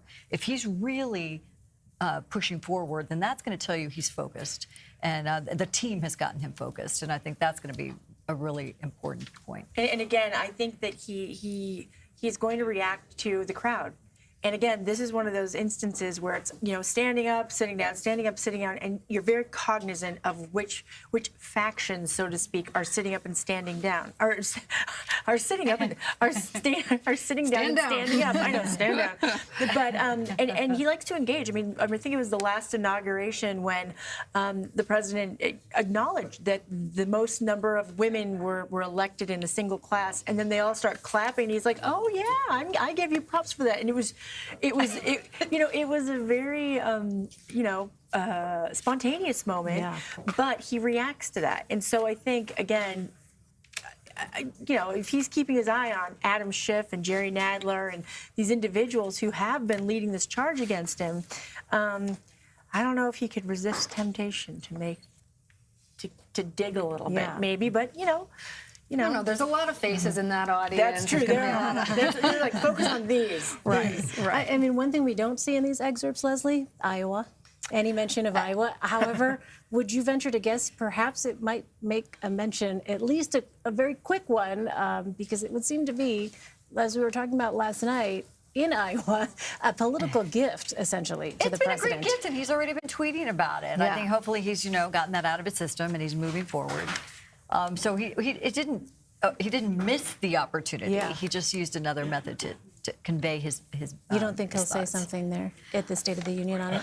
I don't think so. I think he's got some big things to move forward on, and it's really interesting how he's going to convey that, and the work there is that needs to be done. This is really the moment to convey that. So looking at Iowa is kind of like a small effort in a much bigger puzzle. This is really an interesting time that the speech is coming to. Again, the night after the Iowa caucus, Michigas, whatever we want to call that. It's coming in the midst of the impeachment row. It's coming really at a really chaotic time. You wonder how many people in the country are really wrapped in paying attention. You almost feel like this might be a moment where some Americans, I know we all want them to be tuned in with rapt attention to what we're saying, but you wonder whether some Americans are just in a mood to maybe take a time out, and whether or not I'd be curious to see what the viewership will end up being from this State of the Union versus previous State of the Union. This is just coming at a really, really busy time. In the last 3 days, we've had the Super Bowl, we've had the Iowa caucus,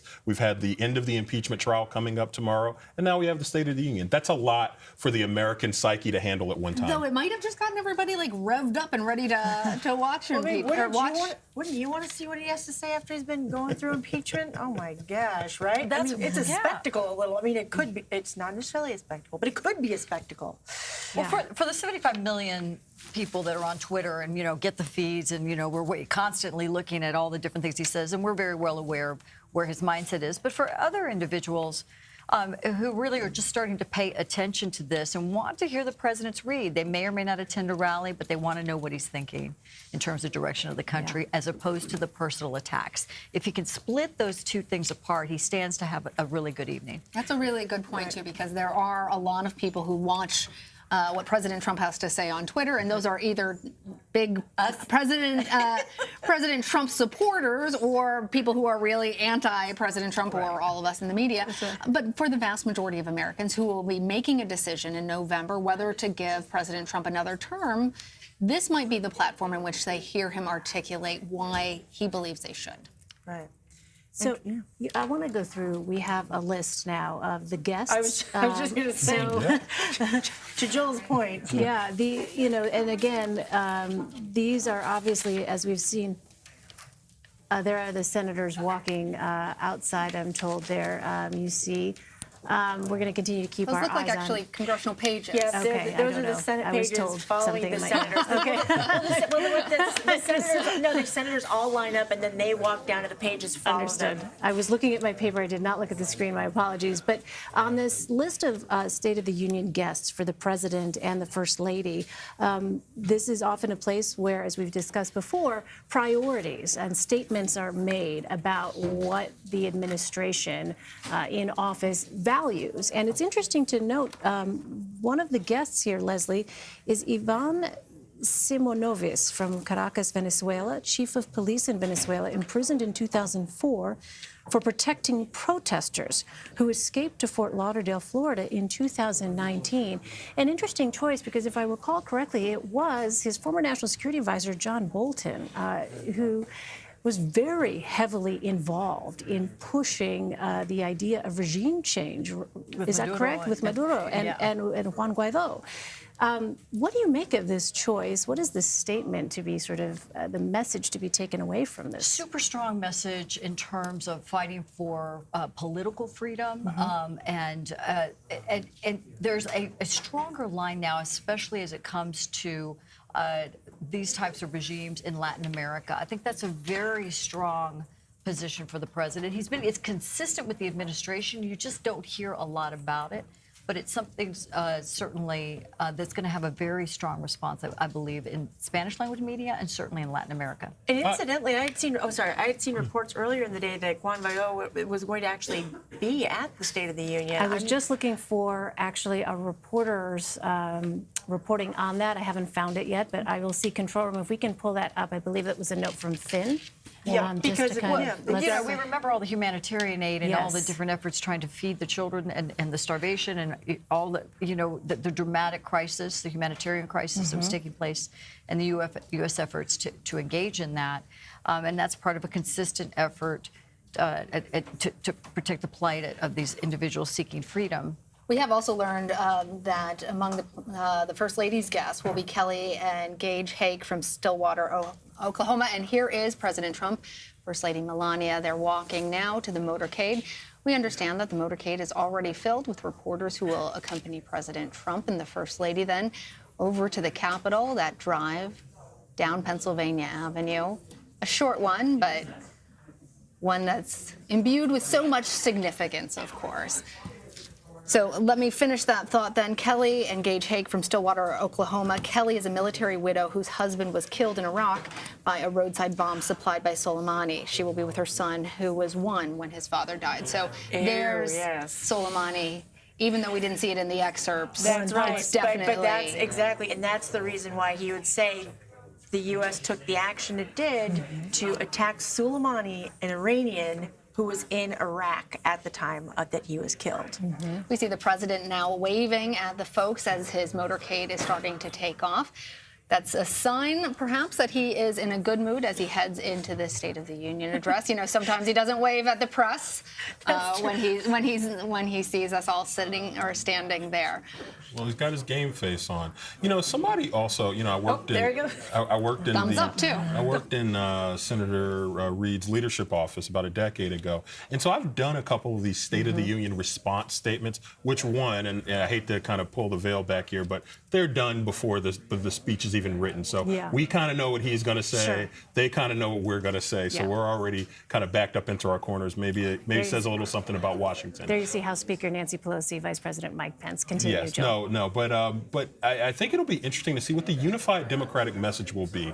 If it's done right, Gretchen Whitmer, as the official Democratic respondent tonight, will amplify what most Democrats are saying when they come on programs like this, when they put out their statements, when they're tweeting things out. There should be a unified response statement to the president. In this time that the president is really having some success, I'm really curious to see what Democrats are going to push back on. Are they going to push back on economic issues that the president tries to highlight tonight? Are they going to push back on some of the foreign policy things, the Soleimani case that you just cited? It'll be really, really compelling to see what Democrats try to focus on in terms of a means to push back on the president's comments tonight. And now we're starting to see those senators filing into the House chamber. There is Utah Senator Mitt Romney smiles while so many questions, as we discussed earlier this evening, about how he will ultimately cast his vote regarding whether or not President Trump should be acquitted on the impeachment trial or impeachment charges. There is New Jersey Senator Cory Booker. We're flipping back and forth pretty rapidly, but what's interesting as I see all those senators starting to file in there is that for the most part, we see a lot of smiles. We see people in a good mood. It's kind of a reminder that even though, as we've talked about, these extraordinary times and the unusual circumstances in which the State of the Union address is being delivered, that for members of Congress who have heard these speeches over and over again, this is an opportunity for everybody to get together, kind of a gigantic family reunion. And for our viewers over on the right, that is Statuary Hall, where all of the reporters and staff are all hanging out, waiting to catch various members of Congress and other Washington important politicos as they have their thoughts about how the State of the Union address Lana, in a previous conversation you were having with Congressman Getz, you kind of joked a little bit about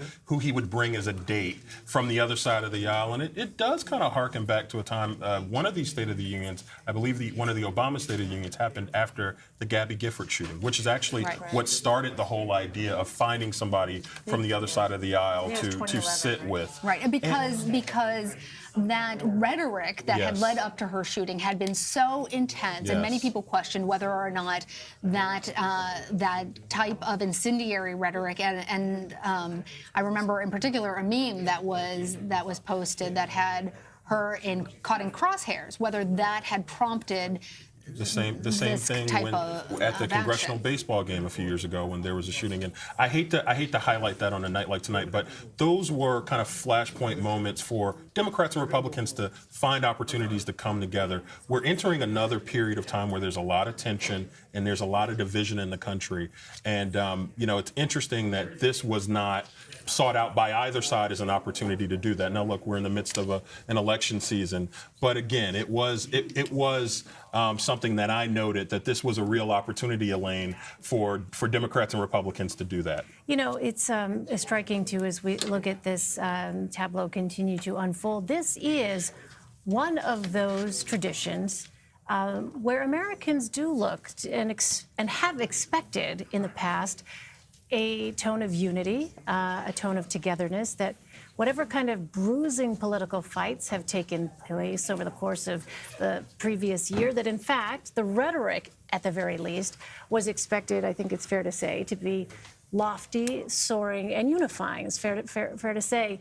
But it's striking now how expectations have changed. There we see Ivanka Trump, Jared Kushner as well. But the fact that in this impeachment trial, for instance, that has taken place, when you compare it to, say, 1992 and the impeachment trial of Bill Clinton, as I understand it, the senators during that trial actually worked together, Democrat and Republican, to have that process kind of fall.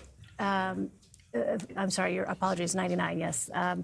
But have that process come through in a way that was not so acrimonious. There you see Senator Ted Cruz, versus now where you have members of the president's party standing up and saying that they do not think what the president did was correct or right, but they cannot, in fact, go ahead and vote to remove the president from office. Well, you have to remember that back in '98, when the House was voting on that, number one, the full House shot down. They killed two of the would-be articles of impeachment. Mm-hmm. That's one thing. So that was a Republican-Democratic vote.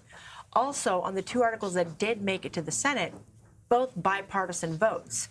And on the article of lying, perjuring yourself, that had, almost 30, I believe it was almost 30 Democratic votes. And even on the final charges in the Senate, 10 Democrats voted with the Republicans. And so I think that was a much more bipartisan matter, and one that came at the end of years of investigation and boxes of evidence. And, it was an independent counsel who really did the bulk of the investigating.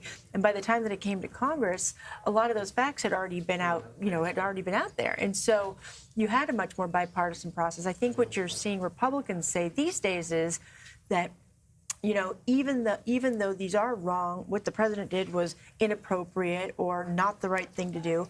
Number one, they don't think it's impeachable. And number two, they believe that this effort to impeach the president started the day he was inaugurated. Mm-hmm. And they'll point to a headline in the Washington Post, which essentially said the race to inaugurate President Trump is on. Mm-hmm. And so there's just a feeling among quite a few members in the Republican Party that this was political, it was partisan, and it was not motivated for the right reasons. It's interesting, though, when you're looking at all these smiling faces, you don't see that acrimonious feeling that we've all talked about. And it was interesting just watching how they are not segregated as they come in by party. That I saw Ted Cruz was flanked by Senator Kamala Harris and Senator Mazie Hirono, who's been one of the biggest critics of the impeachment process in the Senate. All of them walking in together, the three of them smiling and shaking hands with everyone around them. I think it's important for moments like this. You even saw, obviously, Speaker Pelosi and the Vice President speaking very cordially there. And look, to the viewer, it might seem like an odd thing to point out, a room full of 500 adults acting cordially to each other. But it is important, I think, sometimes. Is that odd now for us? It feels odd because we're in this hyper-partisan moment where everything feels like red team, blue team. And it is important, I think, in these moments that we see that our government can function, that people can work together. A lot of these members will tell you, actually, if you challenge them about working across the aisle, they'll point out 5 bills they've co-sponsored with somebody from another party. Amy Klobuchar talks about that on the campaign trail a lot. They'll talk about the work that they do with the most extreme member of the other side of the other party. So they do take a lot of pride in that. It's just that they know that the high-profile issues that raise money and that build support within the institutions and the establishments of the party, you're not rewarded for that bipartisan comedy, and that's the issue. It's a moment of relief, though, just to see that after, how many weeks now? At least 12 weeks of acrimonious debate, back and forth partisan debate on impeachment. Where we've been watching hours and hours of contentious attacks against the president, and this is the opposite. But remember, in those hours and hours of attacks, the senators weren't saying anything. They had to sit on their bums and be quiet. Well, and attacks and defense. We've heard both of them. I want to remind our viewers of the significance of the white as Speaker of the House Nancy Pelosi now calls the dual chambers into order. New York, Mr. Jeffries, the gentlewoman from Massachusetts, Ms. Clark, the gentlewoman from Illinois, Mrs. Bustos, the gentlewoman from California, Ms. Chu, the gentlewoman from Kansas, Ms. Davids, the gentlewoman from New Mexico, Ms. Holland, the gentleman from California, Mr. McCarthy, the gentleman from Louisiana, Mr. Scalise, the gentlewoman from Wyoming, Ms. Cheney, the gentleman from Minnesota, Mr. Emmer, the gentleman from Alabama, Mr. Palmer, the gentleman from North Carolina, Mr. Walker, the gentleman from Missouri, Mr. Smith, the gentleman from Texas, Mr. Brady, the gentleman from Oklahoma, Mr. Cole. The President of the Senate, at the direction of that body, appoints the following senators as members of the committee on the part of the Senate to escort the President of the United States in the House chamber. The Senator from Kentucky, Mr. McConnell.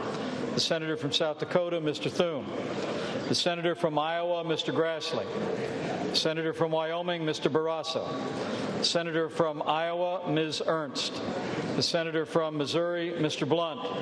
The Senator from Indiana, Mr. Young. The Senator from New York, Mr. Schumer. The Senator from Illinois, Mr. Durbin. The Senator from Wisconsin, Ms. Baldwin. The Senator from Maryland, Mr. Cardin. The Senator from New Hampshire, Mrs. Shaheen. And the Senator from Delaware, Mr. Coons. Thank you, Mr. Vice President. The members of the escort committees will exit the chamber through the Speaker's lobby doors.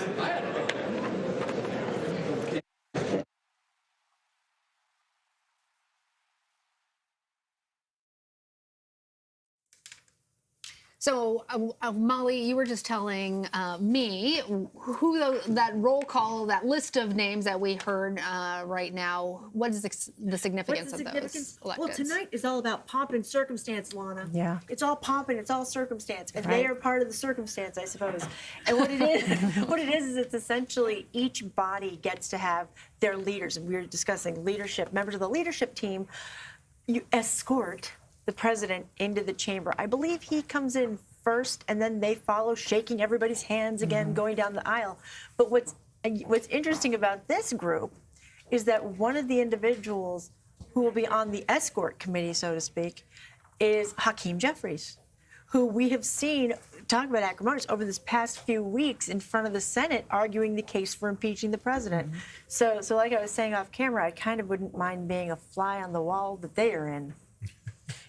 Something else I'm curious to see is, we obviously always have the president's cabinet. We have one member of the cabinet that's held back as the designated person, who sits back because we don't want to have the cabinet all in one place at one time. So that's always the trivia I look for. That's the civics nerd in me coming out. They just showed Mick Mulvaney. Maybe Mick Carson.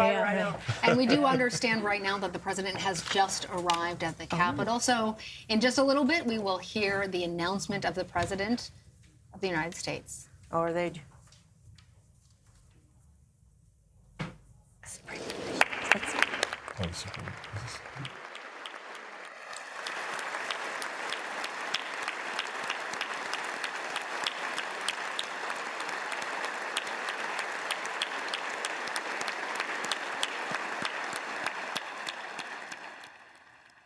That was the Dean of the Diplomatic Corps that just arrived into the chambers. We're going to see the pageantry. Exactly. Then the Supreme Court will come in, so they all walk down the aisle. Very straight-faced. Well, one would hope. This is also the first time in a bit that we've actually seen Speaker Pelosi. The beginning of the impeachment trial in the Senate, she was overseas attending some business, and she really took a purposeful back seat to those House impeachment managers and to the Senate leadership during that time. And it's interesting because she was such a ubiquitous voice that we expected to hear from and see every day in the months leading up to that. And she kind of went away for a month. And that was calculated. But don't make no mistake about it. She was talking to Adam Schiff on a daily, if not twice a day basis, coordinating the message of the day when he was giving it, when he was making his arguments in front of the Senate, and really she was in touch with what message that was going to be conveyed that day.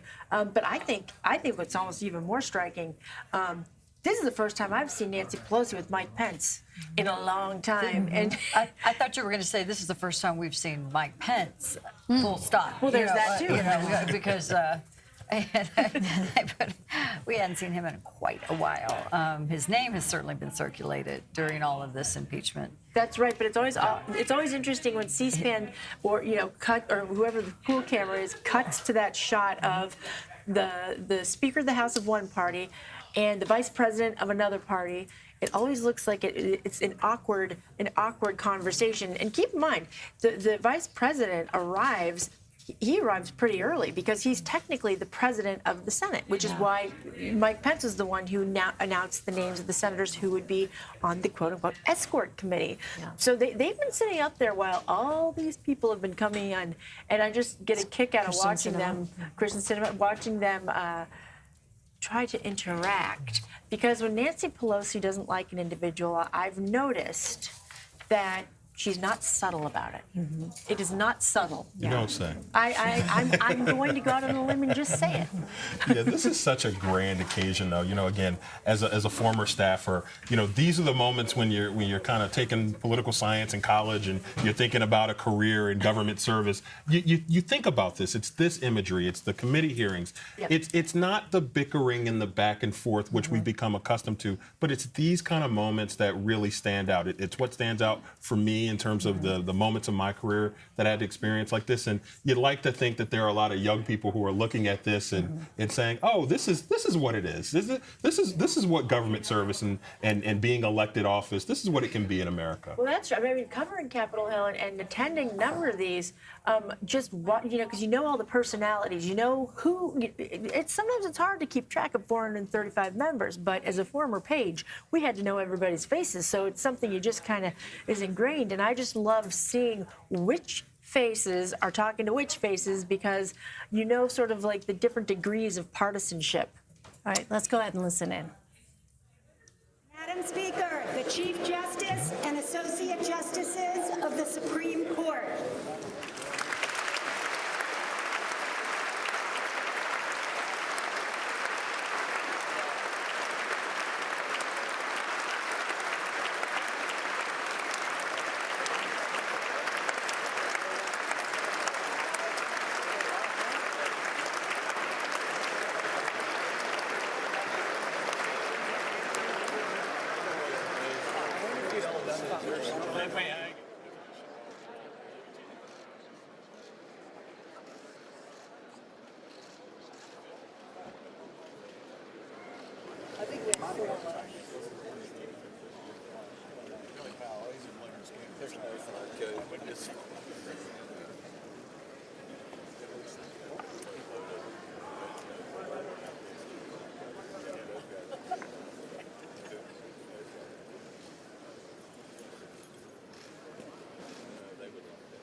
So the president is there at the Capitol now. The person that we've been seeing announcing the Chief Justice is the Diplomatic Corps. That's Kathleen Joyce. She's the Assistant Sergeant at Arms. Of course, the person we'll be also watching for is Paul Irving. He's the House Sergeant at Arms, and we know him from that booming voice where he announces the President of the United States. That's right. These Sergeant at Arms, they take great pride in this moment. This is the President of the United States. This is something that prior Sergeant at Arms, I mean, they practice it. I mean, you know, you got to make sure you get it right. I thought it was striking, though, watching Chief Justice John Roberts walk into the chamber, knowing that tomorrow the impeachment trial and the vote takes place, that trial over which he will preside.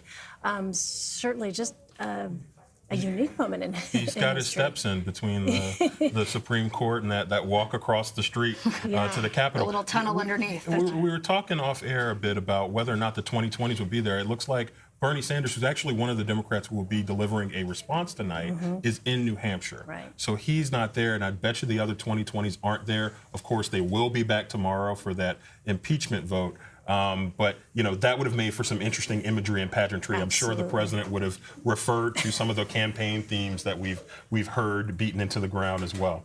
We expect to see any moment now First Lady Melania Trump being escorted into the executive gallery. Speaking of 2020, there is one of those former 2020 contenders. Actually, is she speaking? I think she's speaking with Senator Kristen Gillibrand.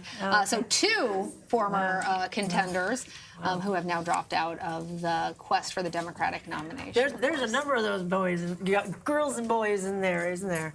I mean, quite a few of them, senators and House members who are running for office. I have a feeling we may see a few cutaways to their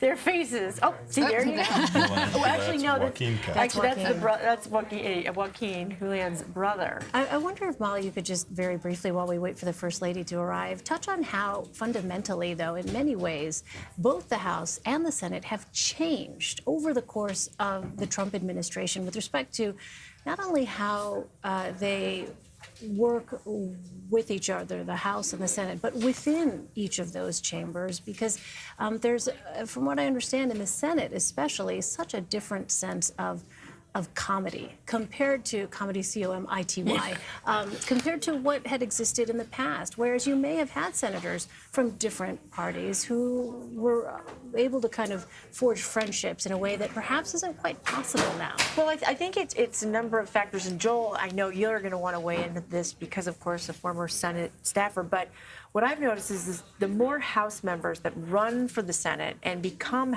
senators, the more you see a breakdown of that comedy, because prior to, I'd say maybe the late 90s, really, a lot of senators had been former governors, or they had been executives in their states. They had played more prominent roles on a state level or even in a party level, and not so much necessarily as House members, because the House is an entirely different beast. Right. The House is so large that they have to have a rules committee to enforce the rules, and they stick to it.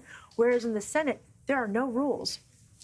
There are no rules if everybody agrees. And there, of course, is the First Lady entering up into the gallery there to applause. Let's listen in. There's Tiffany. Isn't it wild? She's there with her family. We saw various members of the family, of the First Family there. Yeah, just to pick up on Molly's point really quickly, as I know the president will be joining soon, the Senate has changed so much. It's in part because those House members are running, but it's also because the president has really radicalized his Republican Party in the Senate. Where Jeff Flake used to sit, it's Martha McSally. Where Bob Corker used to sit, it's Marsha Blackburn. These are Trumpers. These are more extreme members of the Republican Party, and you could say the same on the Democratic Party as well. And we just realized that the face that we recognized next to the First Lady was Rush Limbaugh, who has just been diagnosed. The President's Cabinet. We're listening in as we see the President's Cabinet entering to applause.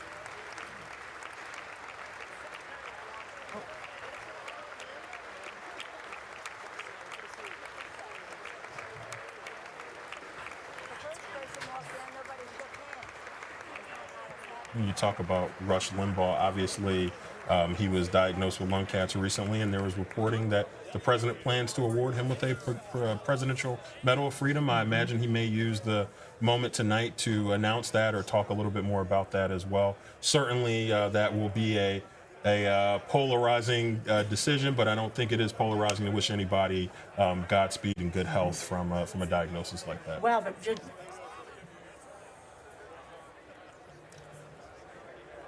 All right, thank you very much for watching. We are going to turn it over to CBS Evening News anchor Norah O'Donnell for special coverage. We'll be back in 2 hours with a complete wrap-up. You're streaming CBSN.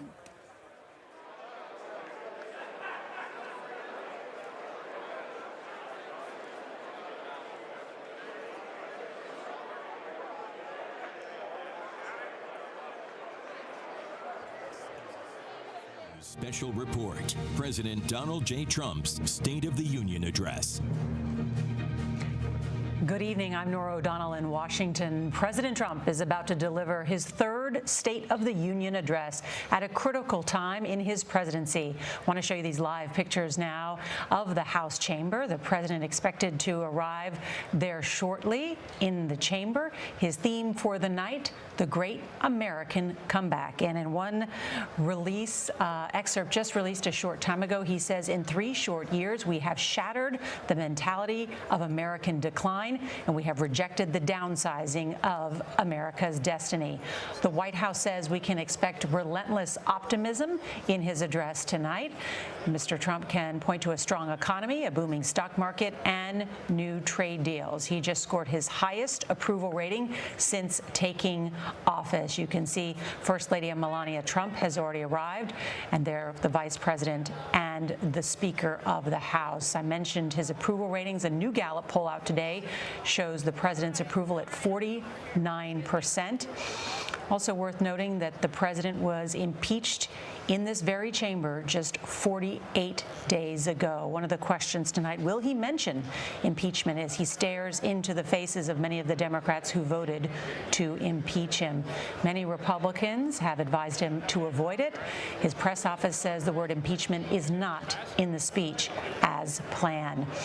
I mentioned seating behind the president, you'll see not only Vice President Mike Pence, Speaker Nancy Pelosi, who was the one who announced that formal impeachment inquiry in September, and of course the Speaker of the House Nancy Pelosi and Donald Trump have not spoken since October of last year, a bitter feud between the two of them. This also comes at a momentous time, the president facing an historic vote in the Senate on whether to remove him from office. Want to bring in all those joining us here as we cover the president's State of the Union. John Dickerson is with us, our senior political analyst and 60 Minutes correspondent. And Margaret Brennan is a CBS News senior foreign affairs correspondent and the moderator of Face the Nation. Welcome to you both. And the president, even on the eve of his impeachment, John, feeling strong, not only because of the economy, but he feels like those poll numbers show strength. Yeah, that's exactly right. And, you know, even George W. Bush, who was a traditional president, used to say when he would look into the audience and see his political opponents, he would sometimes lean into them. And for the president tonight, it's going to be awfully difficult to resist that inclination. Madam Speaker, the President of the United States.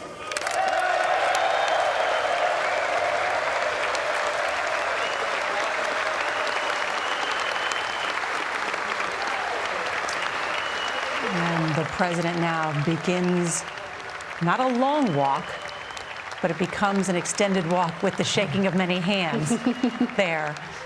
Many members who gather along. You might be able to see there in that last shot that we just showed you, the First Lady of the United States, Melania Trump. There are guests in the president's box there, in the First Lady's box, and one of them is Rush Limbaugh, who just revealed this week that he is suffering from lung cancer. Of course, tens of millions of listeners every day, and we've learned that the president plans to award him a Presidential Medal of Freedom. Margaret? Indeed, and he's a divisive person for many, but has a huge following, and that is something that the president does respect. I think tonight it is interesting to watch the president walk through. He said this would be low-key. We never know President Trump to be low-key. But it seems he is trying to underscore that he's not the walking wounded. He survived the most powerful tool that Congress could have launched at him for his removal. And we expect, as you were describing there, tomorrow to be a vote to acquit him. And this moment here, speaking with the Chief Justice who had to preside over that impeachment trial in the United States Senate. I want to bring in Nancy Cordes, who covers Capitol Hill for us. And quite a moment for this president as he's expected to speak about his accomplishments these 3 years in office. Absolutely, Nora, because as he does that, he will be speaking to a room filled with House Democrats who voted to impeach him just a month and a half ago, and dozens of Senate Democrats and Republicans who spent the day today announcing on the Senate floor how they will vote on his acquittal or removal. So the timing here could be better. On the other hand, the president does give this speech with the certainty that he will be acquitted tomorrow. It would take a 2/3 vote to remove him. And at this point, it looks like it's going to be a vote that comes down largely on party lines. And Nancy, you see the Speaker of the House just tried to shake the president's hand and he refused or perhaps did not see her hand. As I mentioned, there's a lot of tension between the two of them. And he did not extend his to her in that moment. In this ceremonial moment. We should note Nancy Pelosi wearing that white jacket, and you'll see a number of the female Democratic House members also wearing white as they mark the 100th anniversary of the 19th Amendment, giving women the right to vote, a key timeline this year for marking women's suffrage. Members of Congress, the President of the United States.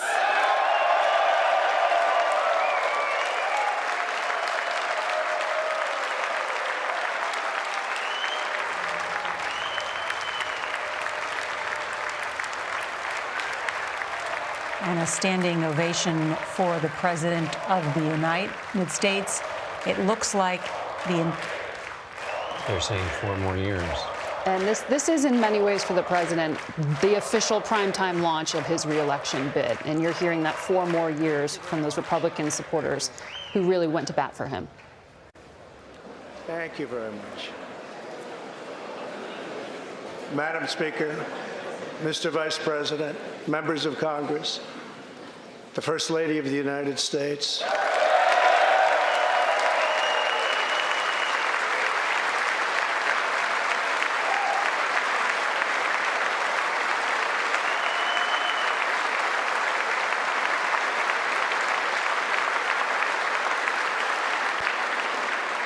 and my fellow citizens. 3 years ago, we launched the Great American Comeback. Tonight, I stand before you to share the incredible results.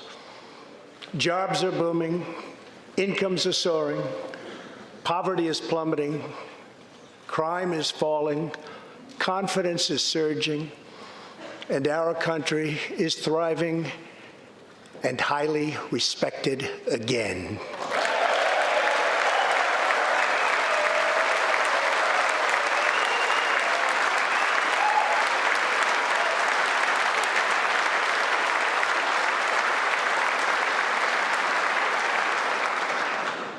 America's enemies are on the run. America's fortunes are on the rise, and America's future is blazing bright. The years of economic decay are over.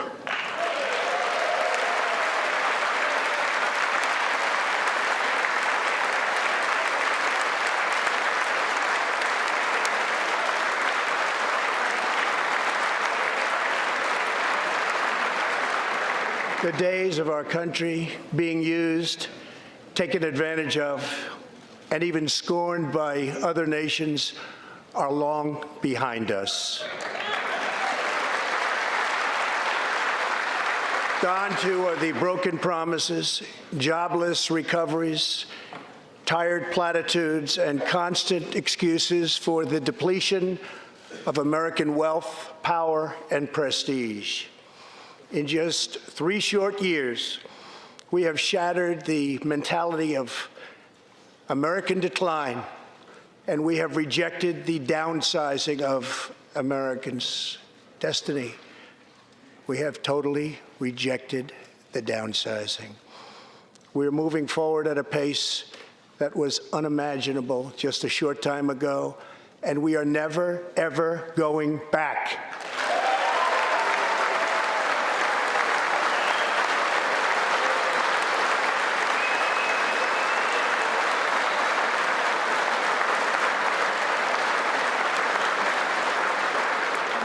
I am thrilled to report to you tonight that our economy is the best it has ever been.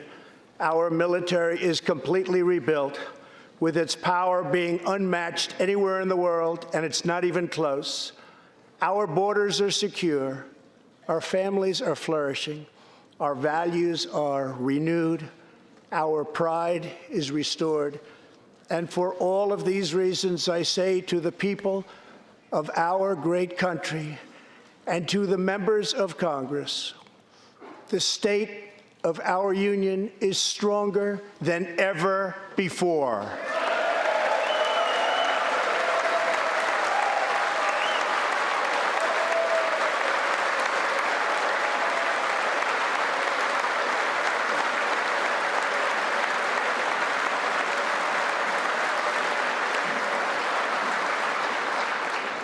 The vision I will lay out this evening demonstrates how we are building the world's most prosperous and inclusive society, one where every citizen can join in America's unparalleled success, and where every community can take part in America's extraordinary rise. From the instant I took office, I moved rapidly to revive the U.S. economy, slashing a record number of job-killing regulations, enacting historic and record-setting tax cuts, and fighting for fair and reciprocal trade agreements.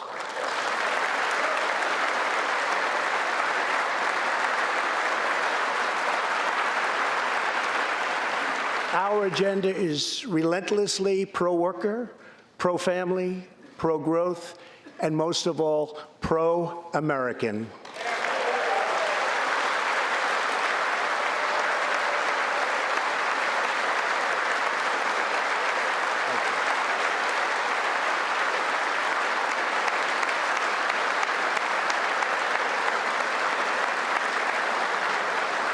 Thank you. We are advancing with unbridled optimism and lifting our citizens of every race, color, religion, and creed very, very high. Since my election, we have created 7 million new jobs, 5 million more than government experts projected during the previous administration.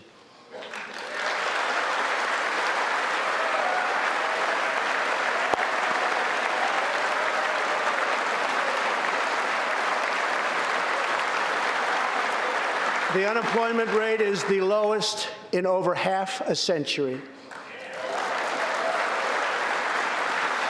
And very incredibly, the average unemployment rate under my administration is lower than any administration in the history of our country.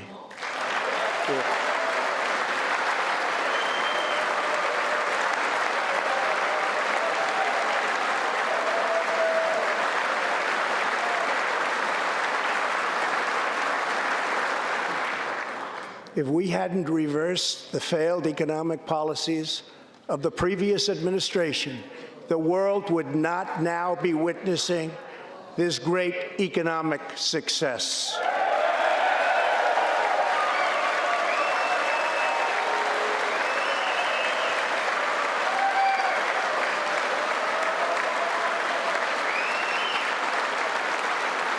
The unemployment rate for African Americans, Hispanic Americans, and Asian Americans has reached the lowest levels in history.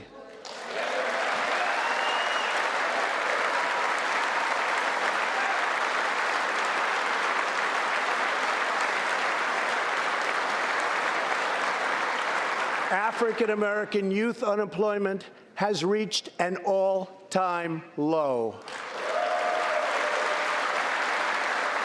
African American poverty has declined to the lowest rate ever recorded. The unemployment rate for women reached the lowest level in almost 70 years, and last year women filled 72% of all new jobs added.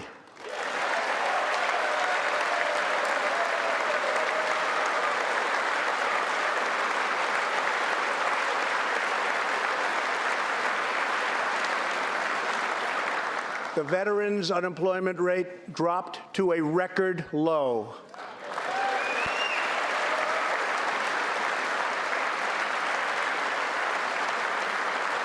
The unemployment rate for disabled Americans has reached an all-time low.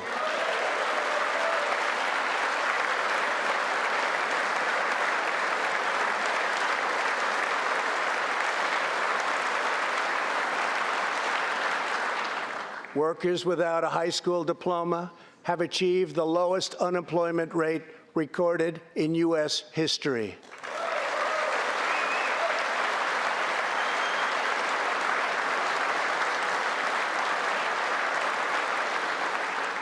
A record number of young Americans are now employed. Under the last administration, more than 10 million people were added to the food stamp rolls. Under my administration, 7 million Americans have come off food stamps, and 10 million people have been lifted off of welfare.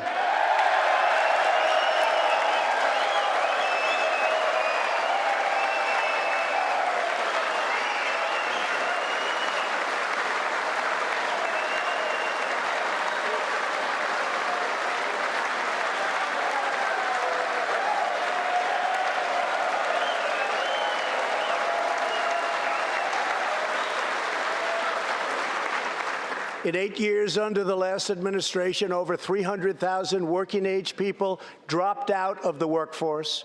In just 3 years of my administration, 3.5 million people, working-age people, have joined the workforce.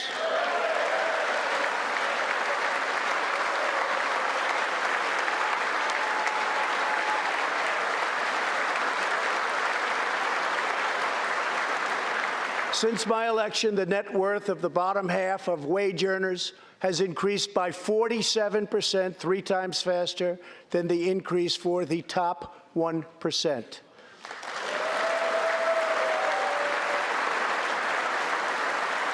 After decades of flat and falling incomes, wages are rising fast, and wonderfully, they are rising fastest for low-income workers who have seen a 16% pay increase since my election.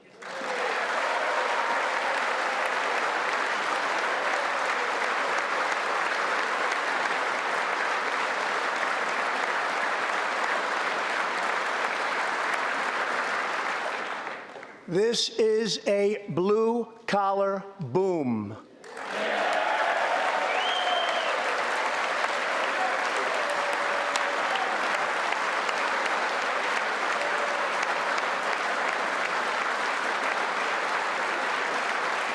Real median household income is now at the highest level ever recorded. Since my election, U.S. stock markets have soared 70%, adding more than $12 trillion to our nation's wealth, transcending anything anyone believed was possible. This is a record. It is something that every country in the world is looking up to. They admire.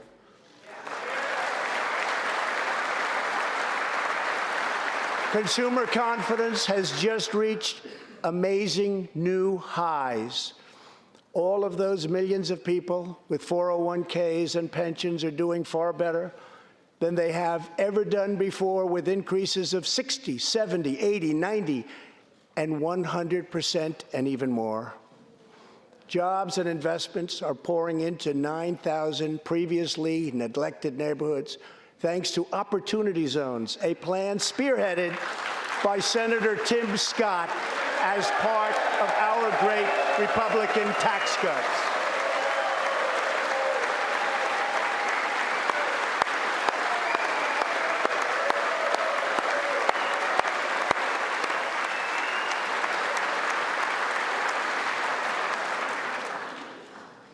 In other words, wealthy people and companies are pouring money into poor neighborhoods or areas that haven't seen investment in many decades. In the space between creating stories jobs, when you don't know what to energy, do. and excitement. One thing is to do nothing, and the other thing is to do something. This is the first time that these deserving Try something communities have out, seen make anything mistakes, like this. and find It's out all what working. doesn't work. Opportunity zones are helping Americans like The danger Army veteran is Tony to, Rankins out from of Cincinnati, urgency Ohio. or fear, After struggling to with keep drug doing addiction, what you had Tony been lost doing his job, his in the house, and old his story. family. He was Knowing homeless, maybe on some but then level that's Tony not going to work, found a but construction feeling company that afraid invests in to not opportunity do zones. anything. He is now a top tradesman, So drug-free, reunited in that with case, his it's a family, lot better and he is to just here not do tonight. anything at all. Tony, keep up the great work, Tony. And then you can give yourself permission to act from a different spirit, from a different animating force that isn't fear, isn't the panic of, I have to be doing something, I don't know what to do. Let me just do what I used to do. That feels a little safer.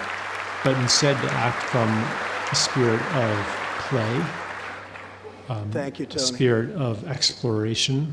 Our roaring economy has, for the first time ever, given many former prisoners the kind of ability like to get a a, great job and a fresh start. Yeah, to follow This second chance at life is made possible because we passed to landmark follow criminal what justice makes you reform feel into law. alive. Everybody said Yeah, that I would criminal say justice really reform couldn't be done. to act from a spirit but of play and exploration. And yeah, let's try this. Maybe it won't work, but I'm not afraid to try. Especially not afraid to do things that seem. So there's two things you can do in the space between stories when you don't know what to do. One thing is to do nothing, and the other thing is to do something. Try something out, make mistakes, and find out what doesn't work. The danger is, so there's two things you can do in the space between stories when you don't know what to do. One thing is to do nothing, and the other thing is to do something. Try something out, make mistakes, and find out what doesn't work. The danger is to, out of urgency or fear, to keep doing what you had been doing in the old story, knowing maybe on some level that it's not going to work, but feeling afraid to not do anything. So in that case, it's a lot better to just not do anything at all. And then you can give yourself permission to act from a different spirit, from a different animating force that isn't fear, isn't the panic of, I have to be doing something, I don't know what to do, let me just do what I used to do. That feels a little safer. But instead to act from a spirit of play, a spirit of exploration, it's kind of like to follow what makes you feel alive. Yeah, I would say really to act from a spirit of play and exploration. And yeah, let's try this. Maybe it won't work, but I'm not afraid to try.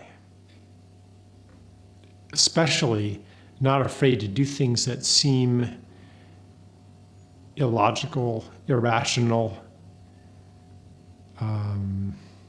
naive, irresponsible, impractical. Probably there could be parental voices, societal voices, economic pressures, or your own internal voices that say, going around New Zealand making a film about these kind of things, like that's not going to get you anywhere. That's irrational, impractical, unrealistic, especially when you're just starting on something audacious. There's probably those voices, and economic pressures that back it up. I mean, what's practical is to go to work for the machine. What's practical is to contribute to the technological and cultural program of domination. And if you contribute well to that, if you cut down lots of forests, if you develop new fracking techniques, then you're going to make a lot of money. That's practical. But to step into something that is not involved in the extraction of products from nature or the extraction of services from the social matrix of relationships, then you're not going to be financially rewarded in general, or the path to financial reward is going to be very mysterious, very dark. You're not going to know how your gifts are going to come back to you. So most of the things, not all, but most of the things that are most needed today are not nearly as financially rewarding as the things that are just perpetuating the status quo. So it requires a bit of naivete, a bit of impracticality to step into them. Yeah, so fear of making mistakes is certainly part of what dissuades us from doing what's really necessary. Also, economic pressures. It's not just some psychological thing. Like so many people want to leave their careers to do something meaningful, to do something beautiful to them. And it's not their imagination that they will no longer get a salary when they step into that. Sometimes, you make that choice and then some other opportunity that does pay you a salary comes up. Like that happens sometimes. Apple cider vinegar? Some people have amazing inventions that do really help the world and that people buy and they make a lot of money from it. I'm not saying that never happens, but in general, usually there's a step of courage required. Usually, whatever that step is for you, and it's different for everybody, but whatever that next step into the new story is, it's gonna come with a little bit of uncertainty. It's gonna require courage. And we have to see that, even if we're looking at the people that we blame for the problems. Maybe, I don't know, oil company executives or bankers or politicians. And we think, if I were that person, I would do better. I would make different choices. I wouldn't continue that policy or whatever. But that belief that if I were you, I would do better than you're doing, that means that you don't understand what it's like to be that person. You don't understand the totality of influences converging on that person. Their biographical influences, their childhood, their education, their acculturation, and the pressures that surround them.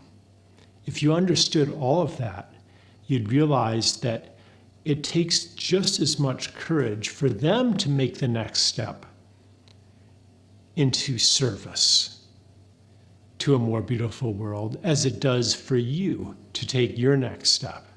We're all in this together.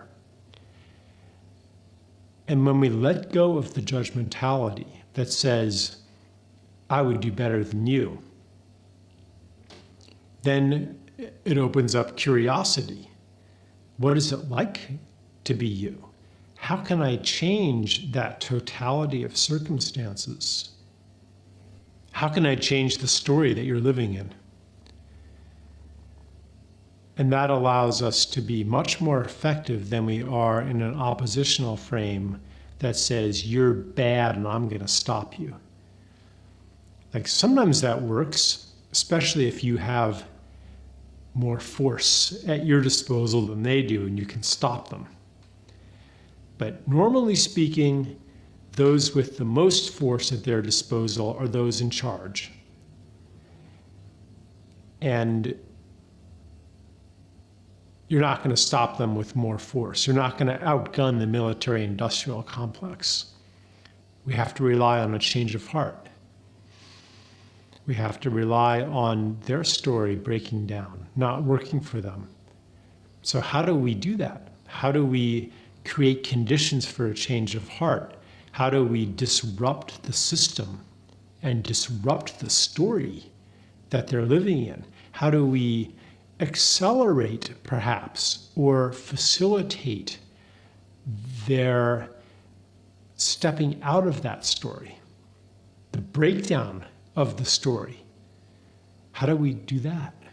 What's the story built of at the most basic level? These are the kinds of questions we have to ask. So I'm not suggesting that everybody just do nothing and withdraw from the world. That's not always the right advice. It's especially the right advice when you feel trapped in your patterns of doing and you see perverse results from those patterns of doing. So for example, if someone's like a repeat dieter and they keep going on diets and losing weight and gaining it back again and losing weight and gaining it back again and getting fatter and fatter after each round, instead of saying, okay, you should go on another diet and try harder this time, you might say, well, stop dieting. Like, maybe if you stop trying to control your eating and you really trust yourself, maybe Maybe you should not do anything. Whatever you're doing that isn't working, and it's obvious that it's not working, but you're afraid to stop doing it, then that's the time to not do anything. It's because we need a period of unlearning, of deprogramming. But then, when you've done that a bit, when there's a little distance between you and your old habits, you're going to feel the desire to act. You're going to feel something calling you, calling on your care, calling on your love.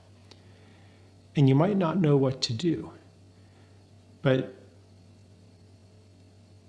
you still operate according to your best understanding, and then you make mistakes and you find, oh, that still was actually just a different version of the way I used to do things. And you fall back again into the sense of surrender, futility. Okay, I don't know what to do again. Those attempts to meet the needs around you in a different way eventually call upon a new understanding to come to you. But it needs that empty space in order to come to you. It needs that surrender. It needs that giving up, which doesn't mean it's subtle, because I'm not even offering surrender as a formula, because then you end up with fake surrender if you're trying to surrender. It's a really natural process of giving up often out of exhaustion, out of burnout. Like, that's a good thing. I just can't do it anymore. Well, it could be because what you've been doing is not what you're supposed to be doing. So it's good that you can't do it anymore. And what you actually need to be doing, or what the next step is for you, could be something that in your old story was inconceivable, or would have seemed like a waste of time. Like, it might be leaving politics to become a musician. I know a guy who did that. He was in politics, and now he's a musician, and he says it's not that he gave up trying to change the world. I mean, he did in a way, but it's that he's much more effective now at changing the world than he was as a politician, where everything he did was pretty much constrained by the system. And, politicians play a certain role in the drama. And if they deviate too far from that role, they get ejected. So they either allow themselves to be ejected, or they make compromises, they play along with the game, and maybe, try to change things a little tiny bit, deviate a little bit from what's expected, and there's a certain range in which they're allowed to do that. But really, mostly what they are is placeholders or functionaries. So that might be an example of like a totally different life path that seems insane almost from your old perspective. So that's why some kind of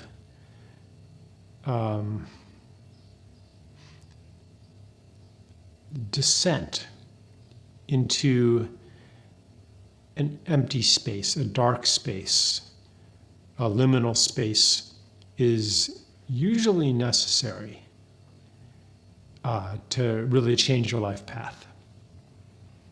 But it could just happen to you. It's not something like, okay, now what I need to do is go into the space between stories. This is a process much bigger than we are. I do want people to get It saved. happens often through an illness, I don't even care if they get saved through anymore. a They can divorce, just through bankruptcy, simply through go like fuck yourself. something Go that looks fuck yourself. from the other side as a catastrophe. Francis approves of But then only when you've gone through it Well, of course, he's a is pedophile. revealed as the greatest gift you could have received. Bitcoin Bannon took down Coinbase with Hodlets. Is that right? I'm There's counting a the new app minutes now to called relinquish Hodlets. that title. I have on my white and purple colors of the suffragettes Hodlets. in honor of the fact that we have our Yep. first woman president. And it's supposed to be like Hillary Coinbase? Clinton elected president of the United Right. States, but the vote is I don't sacred even until care. the people speak. We don't celebrate. So what are you expecting tonight? Are you obviously hoping for Democrats to do well everywhere? Yep. But what are you hearing? What kind of information are you getting that you trust? Who the hell is this? Tonight, I believe that the Democrats will come out in a stronger position. We will, of course, retain the White House with the election of Hillary Clinton. I believe we will gain the United States Senate. It will be close, but we will gain the United States Senate, and we will pick up many seats in the House of Representatives. Why are you so confident about the White House?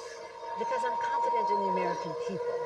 I believe that Hillary Clinton is one of the best prepared people in our history to enter the Oval Office with her vision, her knowledge, her experience, her strategic thinking, her connection to the American people, and I think she has made that case.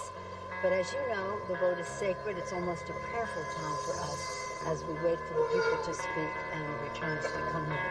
But I'm confident. I'm also confident because in our efforts to win seats for the House and to win the Senate, governorships, etc., we have really had a massive mobilization. We own the ground. Said yesterday we did not have the majority, but we have the gavel. Excuse me. We don't have the gavel. We don't have it. We have our own gavel.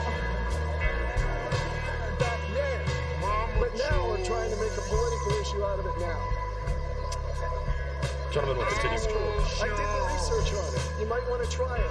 You might want to try it, Madam Leader. And it didn't stop there. As the congressman Sounds like walked away, somebody fucking Congresswoman Pelosi stormed across riding the on a aisle, fucking waving her bullet finger, bike with a watch fucking and listen. oxygen tank. Even fellow Democrats appear surprised. This is a live train 24/7 in Norway To the somewhere. gentleman Down from a terrace. Washington, Adam Smith.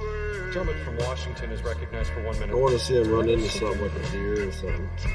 What was she doing? Well, now on a primetime exclusive, Pennsylvania Congressman, Republican Tom Marino joins us live. Good to see you, Congressman. It's a pleasure to be here. All right, so I got to ask you, you're up there, you're making your remarks. Were you sort of surprised about her approaching and what was happening?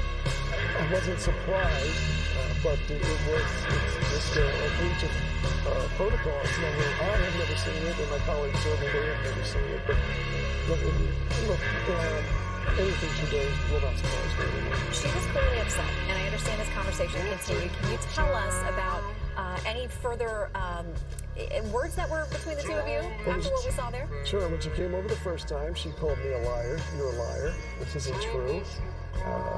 And you heard what I said about, I was a prosecutor for 18 years, so I did my research, did my homework, and told her about that and said to her that you might want to try that. Well, I got to ask you this. Her office says that she was just coming to remind you that House Democrats had passed the DREAM Act. Obviously, you were saying the Democrats controlled everything, House, Senate, and White House, and didn't get this done. Her office says that she simply wanted to remind you that House Democrats had acted, and they also say that she accepts your apology. But was there one? No. First of all, she wanted to remind me she could have asked me to yield, to respond, to make a statement. She could have asked for more time on the floor. She didn't. She just simply was losing it.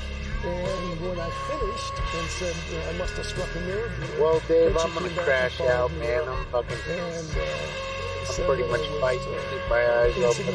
Me too. I'm tired today. She looked very bizarre, very angry. to the point where she just said, you are insignificant. I'll catch you I tomorrow didn't night. take that. As I said, I was a prosecutor for 18 years. I was threatened by drug dealers, murderers, and organized crime. This was a walk in the park. I just suggested to her that we go off the floor, and so there wasn't a scene. And again, she told me I was insignificant. She's telling really my people in my district they're insignificant. She's telling the American people who aren't royalty, because there is a fair number of people who act like royalty. That was a primary example of it. And I just simply said, you're acting arrogant, and let's discuss this. And then she was escorted off the floor by the sergeant at arms. And let's just back up from, with all due respect to the speaker, that what he said is not the gospel truth. The fact is that a lot of the spending increases came during the Bush administration, the 2 unpaid-for wars that we got ourselves engaged in, a prescription plan that added enormous amounts to our spending, and the tax cuts for the high end that did not create jobs and create revenue coming in. Yes, we had the Recovery Act. Bless me, Father, for I have really sinned. Really. I'm not kidding here. Big sinner. Yep.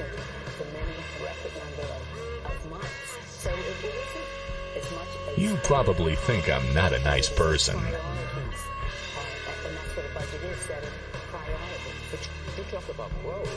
Uncle Dave's having a party.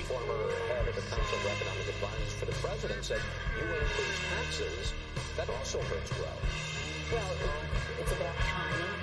It's about Your mother. It's about timing of to when you make cuts as well.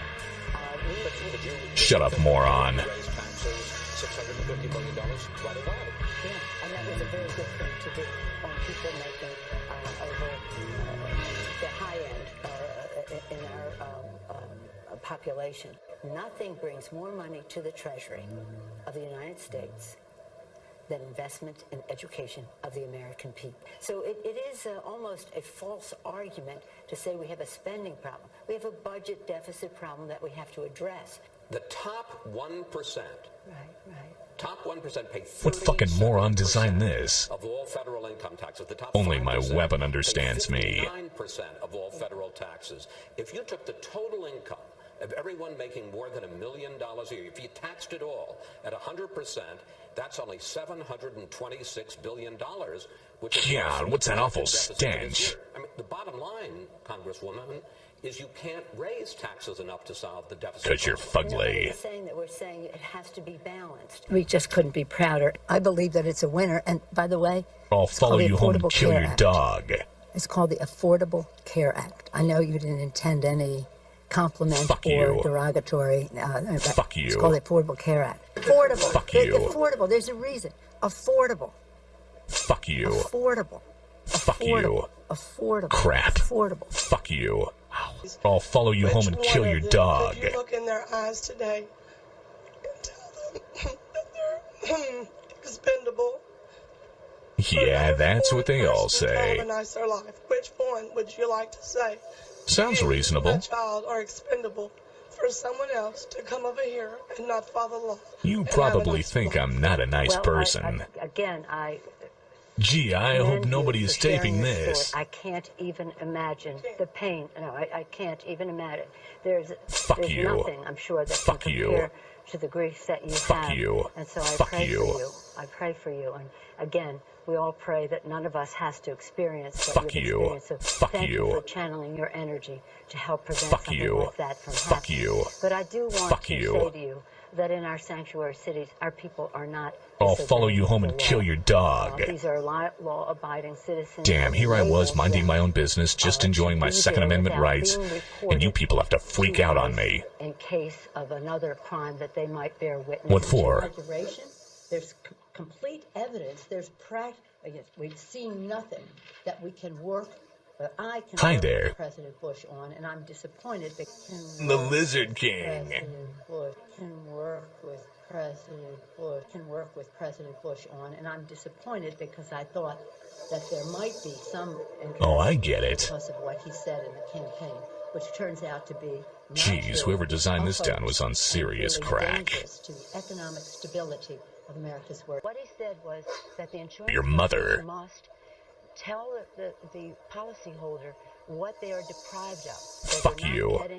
Fuck you. Fuck you. Fuck you. But there are cancellation notices going out. There's 1 million of them in California. Yeah, and it's not. And what they have to do now is to send another letter that says. Yeah, blah, blah. This is going to mean to you in terms of you won't. Yeah, that's what they all say. And here are the other Sweet. options that are available to you in the marketplace. But the president has been apologetic. He's been accountable for saying something that was not the case. You were Speaker of the House. You, in many ways, were seen as an architect and a key ally on this. And this is what you said back in June of 2009 on MSNBC. What we are talking about is affordable, quality, accessible health care for all Americans. I'm bored already. If you like what you have and you want to keep it, you have the choice to do that. Fuck you. For saying something that turned out not to be correct. Well, it's not that it's not correct. It's that if you want to keep it, and it's important for the insurance company to say to people, this is what your plan does. It doesn't prevent you from being discriminated against on the basis of pre-existing conditions. It doesn't lifetime. Oh, I get it. There's a bottom line to this, which I think people understand and the president is acknowledged. Shut up, moron. The government is deciding. Fuck you. There have to be minimum standards that are minimum requirements in any healthcare plan. Yeah. So if you have something and you like it and it doesn't meet what the government says you have to have, you cannot keep it. And that's not what you said. If you had your plan before the enactment of the law in 2010, if you had your plan before, there is nothing in the law that says you have to. But again, we can go back and forth. And right, but this isn't important because the grandfathering has changed, and the bottom line is the president has acknowledged it. It doesn't seem like you're acknowledging that saying to people back in 2009, hey, this is going to be easy. If you like what you have, you can keep it. It's all about choice. You could, if you had your plan until the enactment of the law in 2000. Any grandfathering is for those before 2000. But let me say this, and I commend the president. He's gracious and he's taking responsibility. But that doesn't mean that there was anything in the law that said if you like what you had before 2010, you couldn't keep it. I think it's really important to make that point. He took responsibility for the big picture, and that's important for him to do, because that's what people see. Great. But you said earlier, Jeez, whoever designed this town was on serious crack. I'll follow you home and kill your dog. Can't we all just get along?